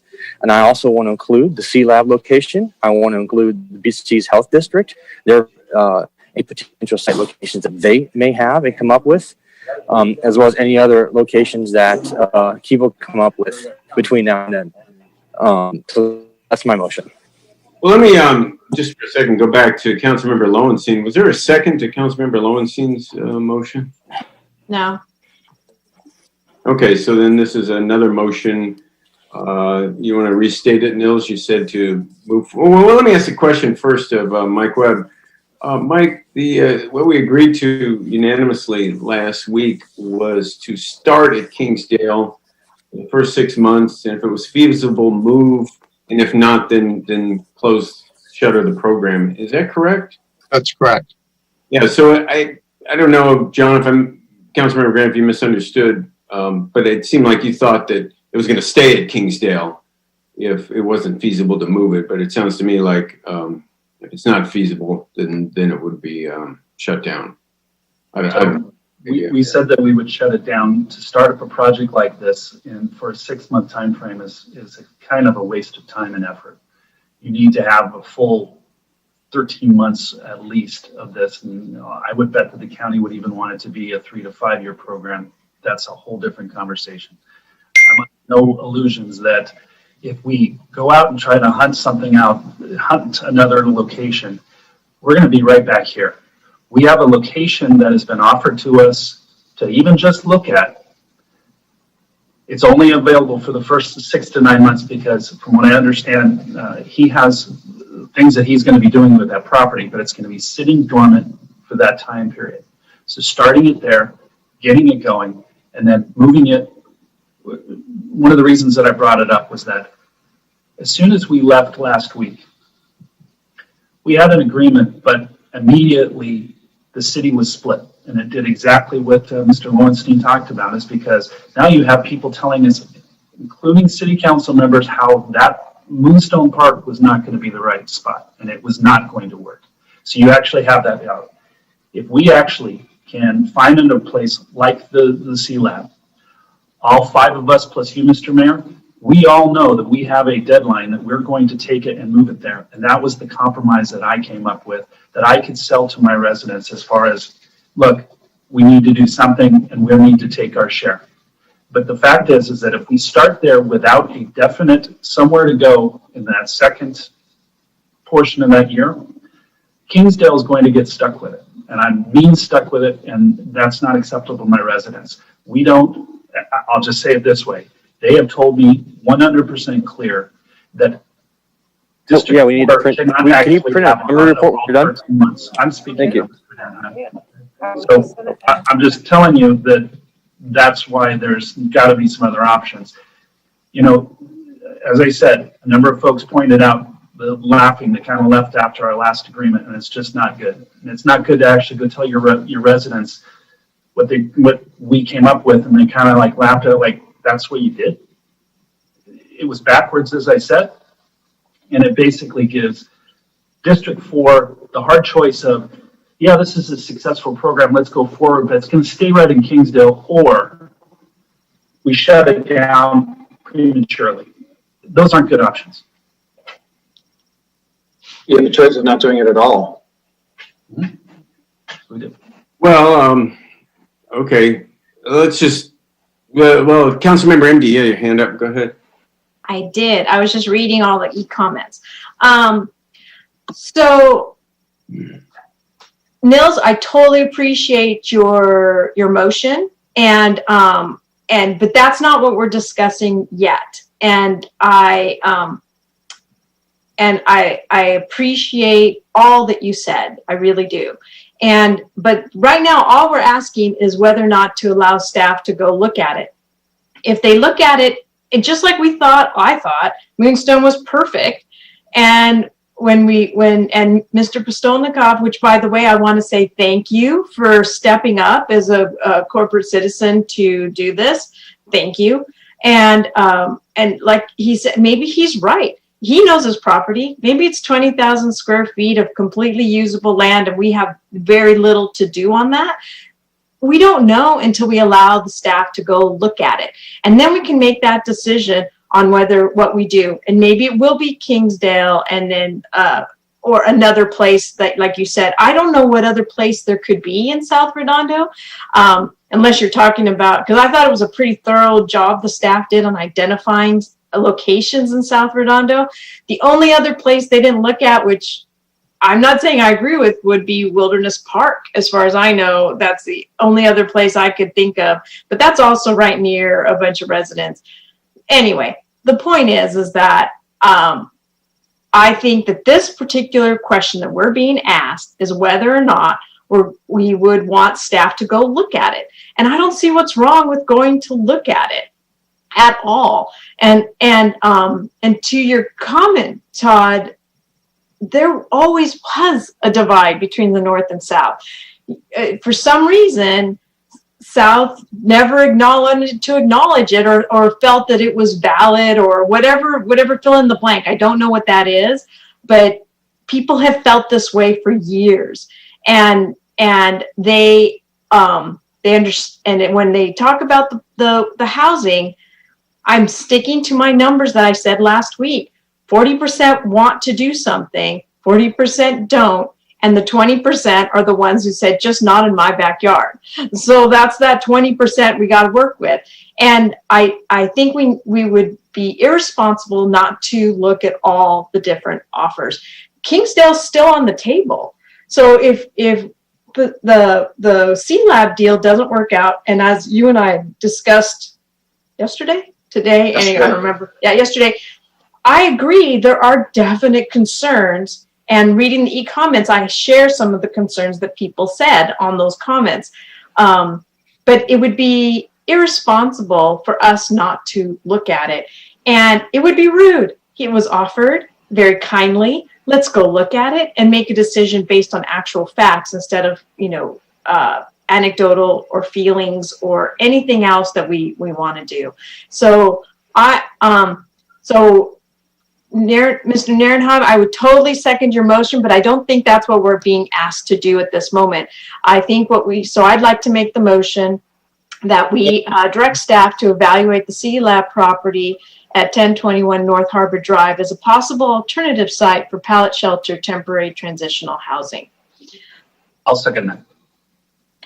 Okay, so I take it, did Councilmember Nierenheim get a second? So would that make this a substitute motion, or was there no second to his motion? There was no second. There was no second. But that's not to say, because I disagree with it, just so we're clear. Can you restate the motion, please?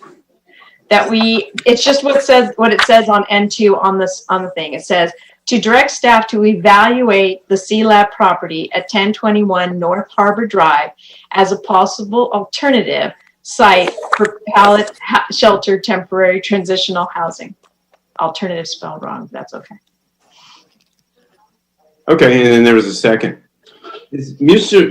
Pustinikoff still on?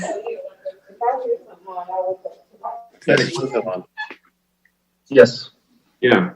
I did. Are you there, Mr. Pustinikoff? You're muted. I don't know. I see you there, but you're muted. But I didn't get to my second question. What assurances do we have that we won't get in the middle of this, and then all of a sudden you'll change your mind like you did on the offer and the power plant, even though that was in writing. I see you're shaking your head, Laura, but I think a lot of people don't appreciate what had happened and how much effort went into the county, the state, the IFD we formed, and all these efforts that went through based on the letter Mr. Pustinikoff signed, based on him coming for the whole entire day with the California Natural Resources Agency as a willing seller, along with Eric Pendergraph of AS as a willing seller. This cannot be taken lightly. You guys seem to just be blowing this off. But as you enter into these partnerships, you have to understand the history and you know, what assurances do we have that, you know, if we go through this and it works out and we start going down this road and all of a sudden he just changes his mind, which is what happened. So I just want assurances that if we go down this road and it works out and everything's gonna be fine, that all of a sudden, you know, 6 months down the road, Mr. Pustinikoff changes his mind and you know, and it's happened before. Same thing happened on the Maison lease with the new Tony's lease. He bought it and he was excited about it. We were excited about it. He was going to have the art equivalent of Power of Art in there, and he's working closely with Nina Zach Landon. Everything was going to happen, and all of a sudden it just wasn't prepared. And she called in a hurry and a huff, and oh my God, what am I going to do? So there's a history here of working with us and working with others, and then pulling out. So I just want to hear the assurances before we start even looking at it that you know, something similar isn't going to happen. That's all. And that was my second, probably most important question.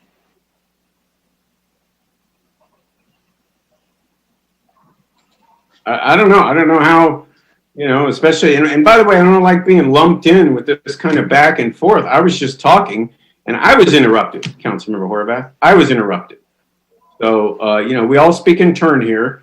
And so I don't appreciate being lumped in with somehow we were having some contentious back and forth when I was talking and I was interrupted. I mean, that's important. I'm not criticizing you. I was saying it wasn't doing you any favors or him any favors. It wasn't helping us move forward on a conversation. That's all. Yeah, well, that's always the question. What do you do when, you know, you're running a meeting and you get interrupted? You just sit there and let them interrupt the meeting and talk when you haven't even finished. So that's always a quandary on what to do. You've run meetings before. I'm sure you had that situation. So anyway, I just want some assurances. I'm just telling you guys and, you know, reminding you what is going on here. It's a tremendous amount of work. And the reason we got that grant from the California Natural Resources Agency was because Mr. Pustinikoff showed up and stayed all day with them and with us and with our staff. And we spent a tremendous amount of time working with the county, everything else, and then it was just pulled out from under us. I guess the only thing I could say is that we'll have Kingsdale to move forward with. True, but what I don't want to do is agree to this and then end up going down this road and then it gets yanked out from under us. So that's all. I don't want to. I just think that we don't have time for this to go south. It either starts and it gets going or it doesn't. And again, what we're asked to do is just evaluate, and having the time there, that's our assurance. We're going to know if this is a viable solution or not in the next, Mr. Saman said, you know, a week or two. Mm-hmm. We'll know, and we'll have a decision at that point. Okay. Well, I just want you to know that we've had these sorts of agreements before with Mr. Pustinikoff, written agreements, not binding, but written and signed, that were withdrawn. I understand that. And if that happens, I will definitely support Nils Narenheim's motion. But we'll be out of time. We will be out of time if we're in the middle of it. Well, but it'll still be Kingsdale. The staff knows that's there. They've got earth movers there now. Prepare it and everything. But one more question for Ted. Ted, there's a lot of confusion. People are worried, they just hear homeless shelter and they think that people are going to come set up tents or there'll be these containers and there won't be security. And one of the ways I found that I have at least softened some people up to their opposition to it is to explain the security and how this will be. It'll be fenced off. There'll be 24-hour security. That was one of the main contingencies that the city and wanted and the county agreed to, that there would be 24-hour security and it would be fenced around. It's my belief, regardless where it goes, people really aren't gonna be concerned about it once it's up and running and it's safe. That this is not an open area where people are gonna be setting up tents or coming and going. Food will be provided, security will be there. This is a transitional place for people who actually want to get help, not for those who are just there to find a place to live and commit crimes of opportunity. So, Ted, can you, you're familiar with the design, how this would work security-wise and everything? Your Honor, I think I can answer the first part of the question better, and maybe Mr. Webb can talk about the other aspects of the security. The site itself, as we've proposed it, yes, the entire site would be fenced and secured, and there will be access.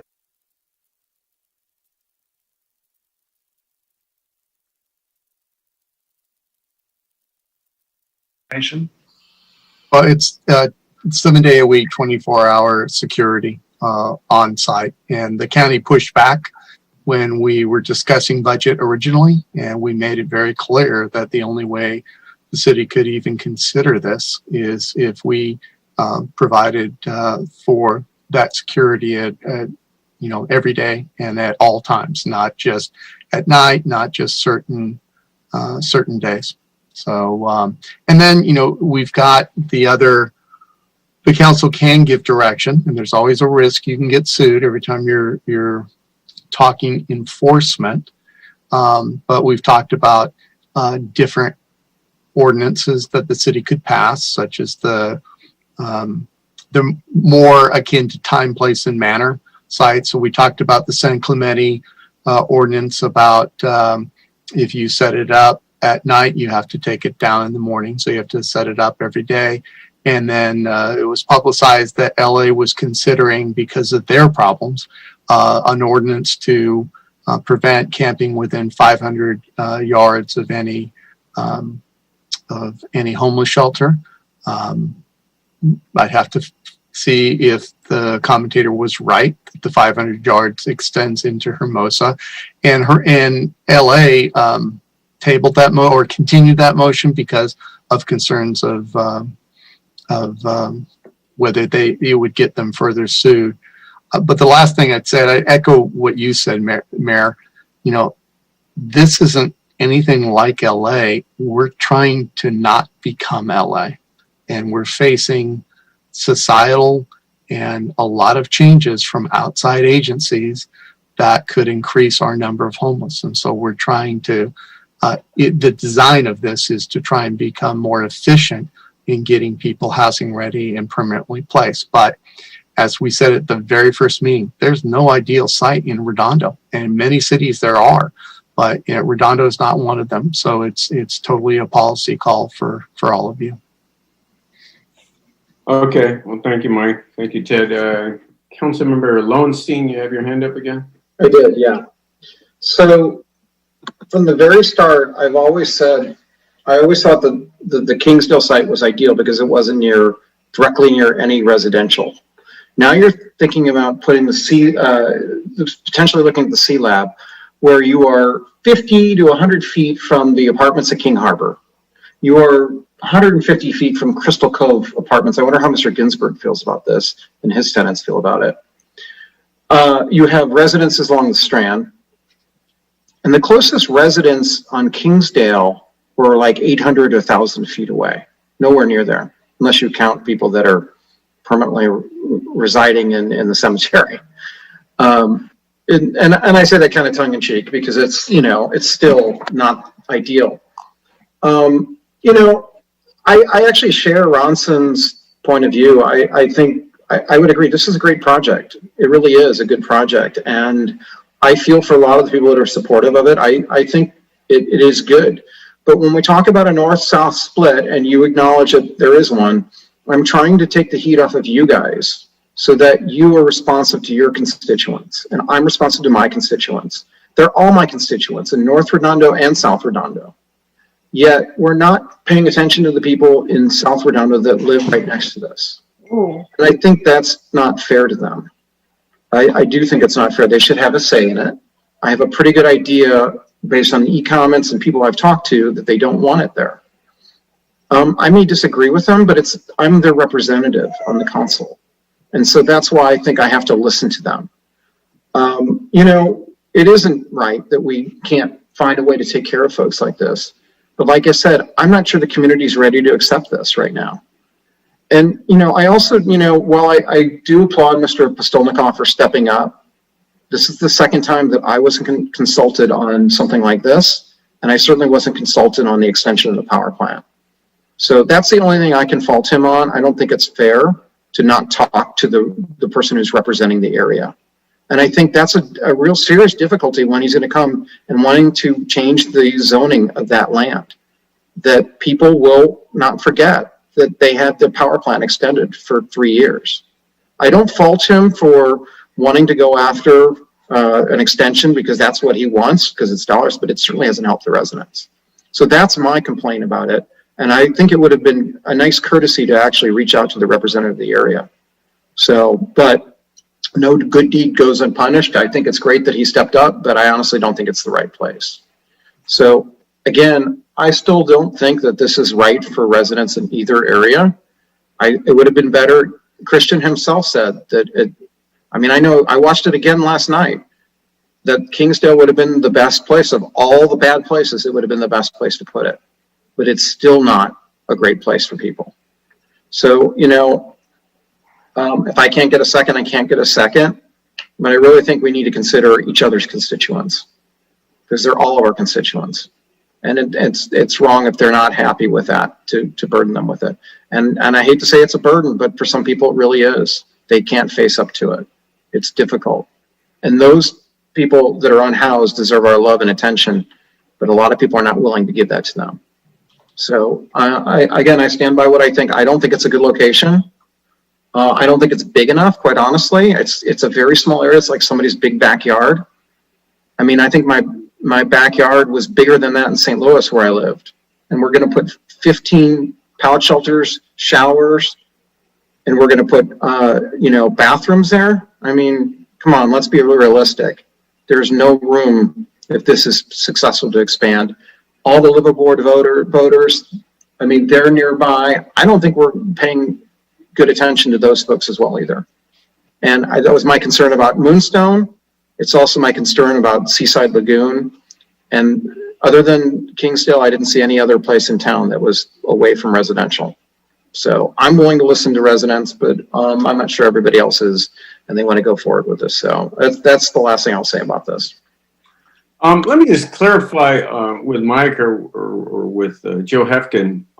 If this motion passes, to just look at it, and for some reason it doesn't work out, tell me this isn't coming back and we're just moving ahead with the previous motion. I mean, we're never going to get there if we keep, you know, vetting offers and going and coming back and re-examining. I mean, what's going to happen if the motion to pass just to examine it passes, and you go examine it, and let's just say there's some reason why it's clearly not going to work? Are we going to have to come back for another vote to like move forward again, or what? I mean, what's going to happen? So two things. If it passes, then we'll come back to you. We have to come back November 10th if possible. It may not be possible. I have the contract from the county, but I'm waiting for the addendum based on their conversation with Mr. LaRock. But we would evaluate it. We negotiate with the owner of the property, land use agreement, and we would hopefully return with all the final agreements for you to ultimately decide. That would include Kingsdale. It would include Moonstone Park if, you know, the fire department would take another look and see if there can be a site in 6 months. And if you vote for this, this would include C-Lab.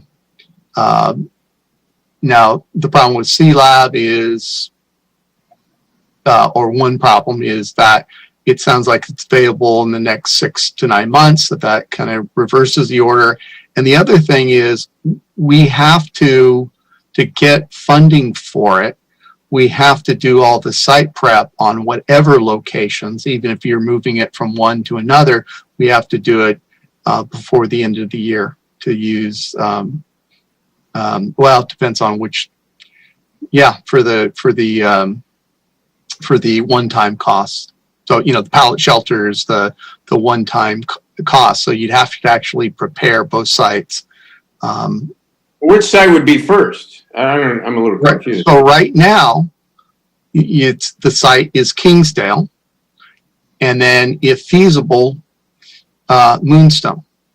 However, as I've explained, and it's the but how does the C-Lab fit into that? I was gonna answer. So that's what's right now.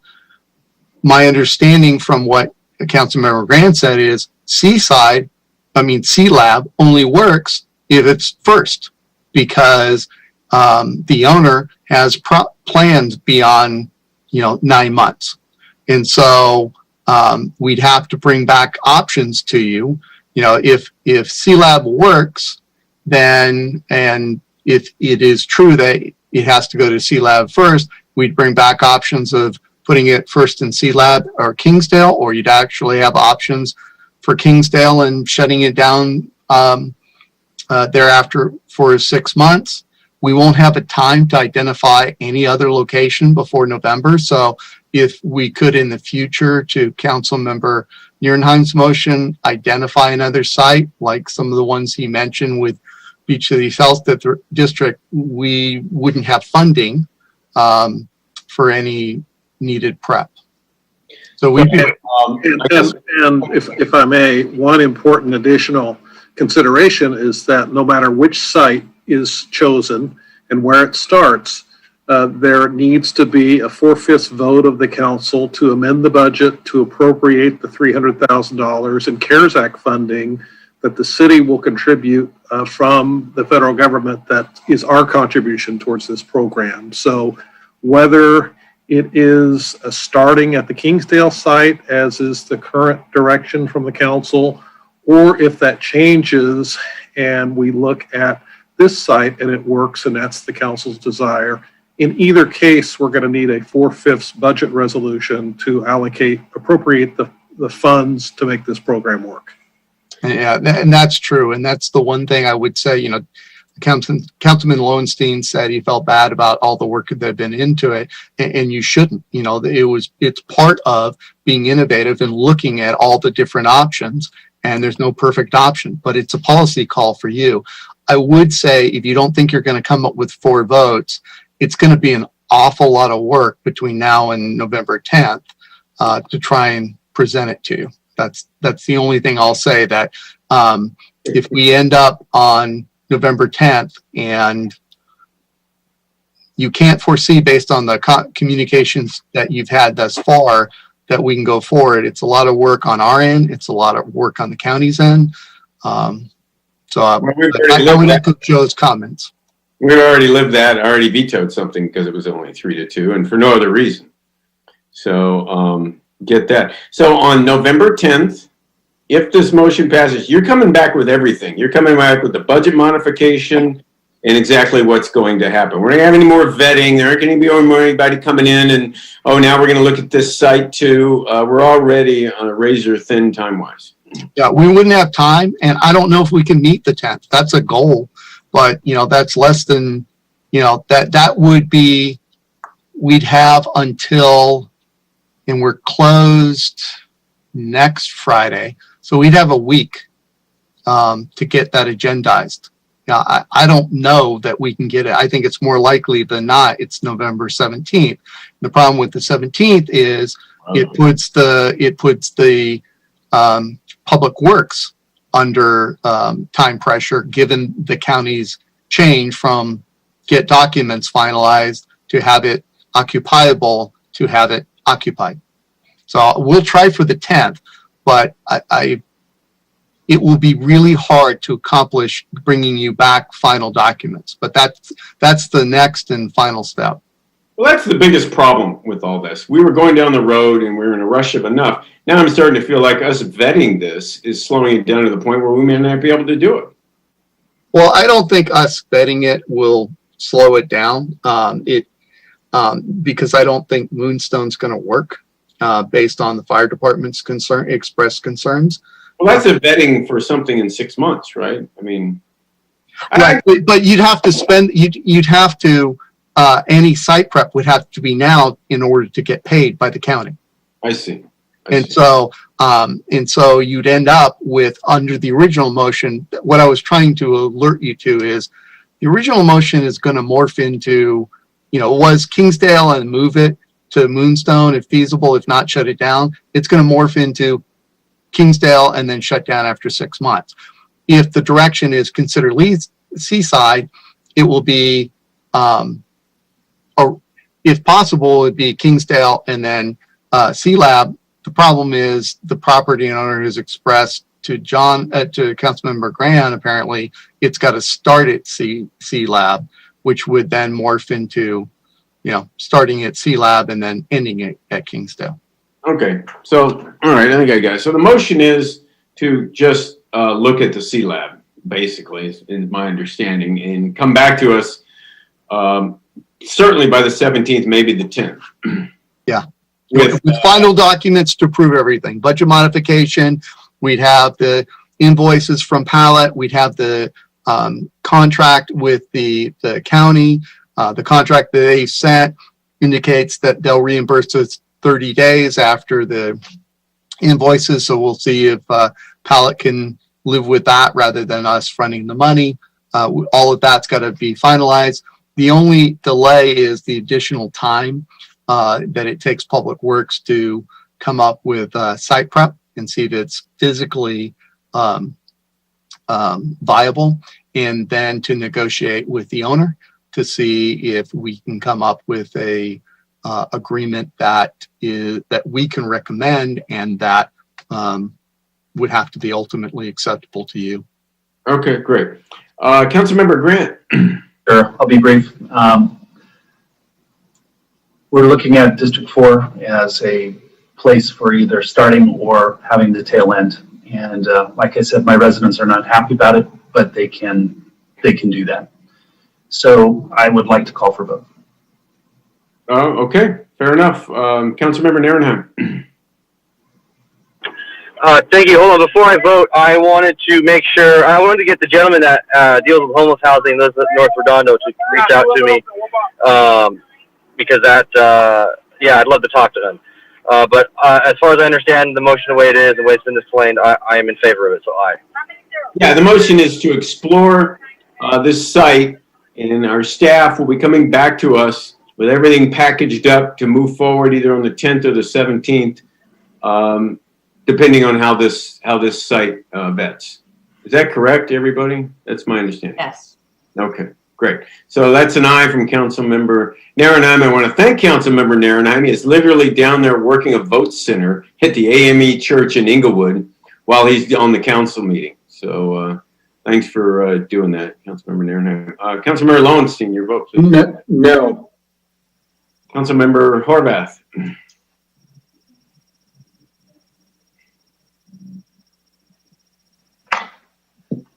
How about a thumbs up or a down? I said aye 3 times. Aye. Oh, now we can hear you.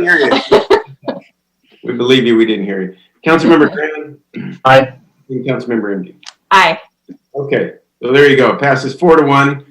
Let's hope if we move forward, we get a 4-1 or we get unanimous once this rolls out. So we don't want to waste a bunch of time on this, you guys. So we've already compromised a lot, and we're compromising here again tonight. So let's keep moving. It's important. All right. Well, there you have it. All right. Made some eggs tonight. Broke some eggs, I should say. Let me pull up the agenda. You guys, give me just. That's good, right? I mean, we worked it out. We did. Okay, Laura, I'm very proud of this council. We went to 1:30. I was afraid the whole thing was going to blow up tonight. I know. We pulled it out at the bottom of the ninth, and we're still moving. So it's still alive, and I don't have to call Janice on and explain to her why it fell apart. So that'll be the next call. Anyway. I don't envy that call if that happens. What? Okay, so anyway, our next meeting will be, we're not having a meeting. Next Tuesday is election day, so we're not meeting that day. Everybody be out and vote. Don't wait till the last day. There's vote centers, there's in-person voting. If you're confused, call our city clerk. You can email any of us and we'll help you out. If you don't have a ballot, you don't know what to do, email us. Or really contact the city clerk and they'll help you out. So with that, I'll entertain a motion to adjourn until November 10th. I motion to adjourn and happy Halloween, everybody. Yeah. Get out and vote. Second. Okay, there's a motion and a second. I'll just say, is there any opposition to us adjourning? Okay, so ordered. Good night, everybody. See you in a couple of weeks.